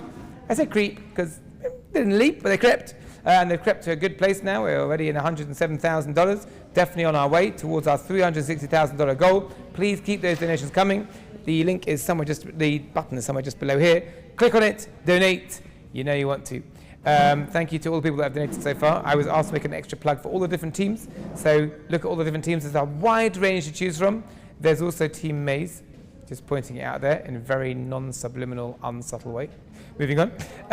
But whichever team you donate to, obviously it all goes channels to the same place to help Akshiva continue the wonderful work they do. If you've just joined us, you basically missed it. But let me just fill you in on what you missed. You had Rav Aaron Lerner. Don't worry, you can catch him again tomorrow night. We're showing it again at 5:40 p.m. Israel time before we go live in the studio at 6:30 p.m. Israel time. His interview was in Hebrew. Very interesting person. He's got multiple qualifications that he's gained over the years as he's increased his expertise in the world of ADHD. Really interesting person to meet and to listen to. So if you speak Hebrew or you'd like to learn Hebrew or you speak just enough Hebrew, ironically he's from England but for some reason speaks Hebrew and not very much English. So definitely worth listening to. If you didn't catch tomorrow. Earlier on we had a chance to hear from Rav Volvi Rand, a very interesting therapist who works with all sorts of people who have suffered the fallout from ADHD when it's been left to its own devices and not treated, and sometimes when it has, but how he's helped people through. If you did miss that, you should be able to see it if you go to the Hakshiva YouTube channel. They will be uploaded over there, and if you can't wait because you're too impatient, you can just, when this feed's finished, you can go back and review it. You just click the mouse along till you find him. After that, we heard from Rav Dan Tiomkin, a celebrated media personality in Israel with expertise in ADHD, a very, very interesting person. A lot of content there. If you didn't get a chance to hear it again, check it out either by fiddling with the mouse or going to our YouTube channel when it's uploaded. Definitely worth listening to. We had our live panel here moments ago, minutes ago, several good minutes ago, with some of our local resident experts. When I say resident, meaning directly to do with Akshiva. We had Adi Khan, the head of the therapeutic services here at Hakshiva. We had Joel Pomerantz, who's worked in the past at Hakshiva and continues to be a therapist with, I've been told, a very big workload and a very big waiting list, but well worth getting to hear and maybe getting to know at some point. Daniel Geffen over here spoke to us about not just his expertise in ADHD, but his expertise in the world of table tennis ping pong and how he's managed to run very successful workshops here in Hakshiva for a range of ages, helping people with ADHD learn to gain many of the skills and some of the outlets and some of the increased function that you can get from some of the beautiful workshops that he has. So definitely worth tuning in again to fiddle with the mouse to find that. That should also maybe be loaded at some point on our YouTube channel. Tomorrow, still to come, as I mentioned before, Rav Aaron Lerner at 5:40 p.m. Israel time. We're going live then, and then we'll be live here in the studio starting from 6:30 p.m. with more endless prattling from me, but also a lot of very important content, among which is a lovely interview with Uri Schneider. Check out the interview. It was really very, very beautiful content and very beautifully articulated. A very articulate person, very interesting to get to hear what he has to say. Later on in tomorrow's program, we're also going to have a chance to catch up with Dr. Rosenbaum, who is the inspiration very much behind some of this new center. He's been extensively consulted. He's the main consultant behind it. So really to hear from his experience and what's going on in the neighborhood, what's going on in the world at large, and why this center is going to be so unique and potentially not just game-changing here in Mabit Shemesh, but potentially flagship making for other communities around the world. That there really should be a one-stop shop center like Akshiva is trying to build, where we're going to have everything from diagnosis and assessment through to the therapies, the workshops, all the different things, all under one roof to try to make sure that there's the most holistic approach given to the wonderful work that Akshiva is going to be doing in the world of ADHD.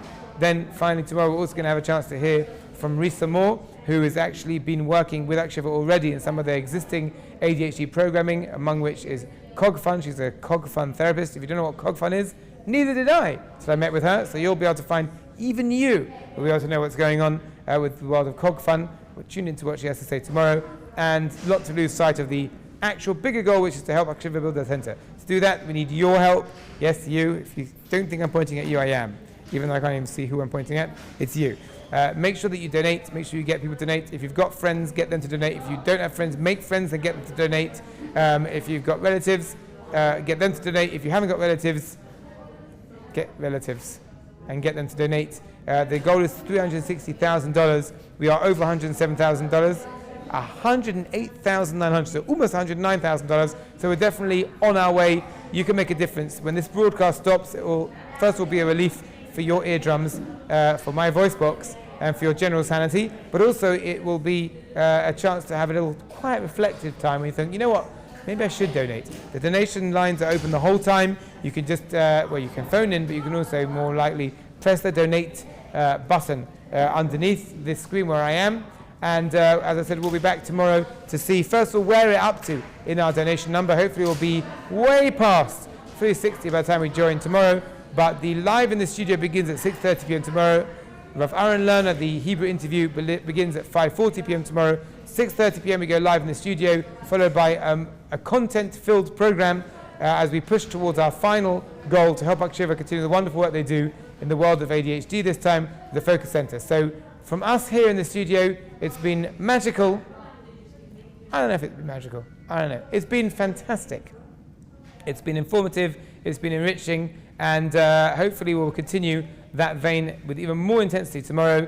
Join us tomorrow, but for now, here tonight in the Aksheva studio, people are still scurrying around making last-minute donation calls. But for us here in the studio, it's been great. Good night. Join us tomorrow, as you'll see on the screen behind me over here. Join us tomorrow. Good night.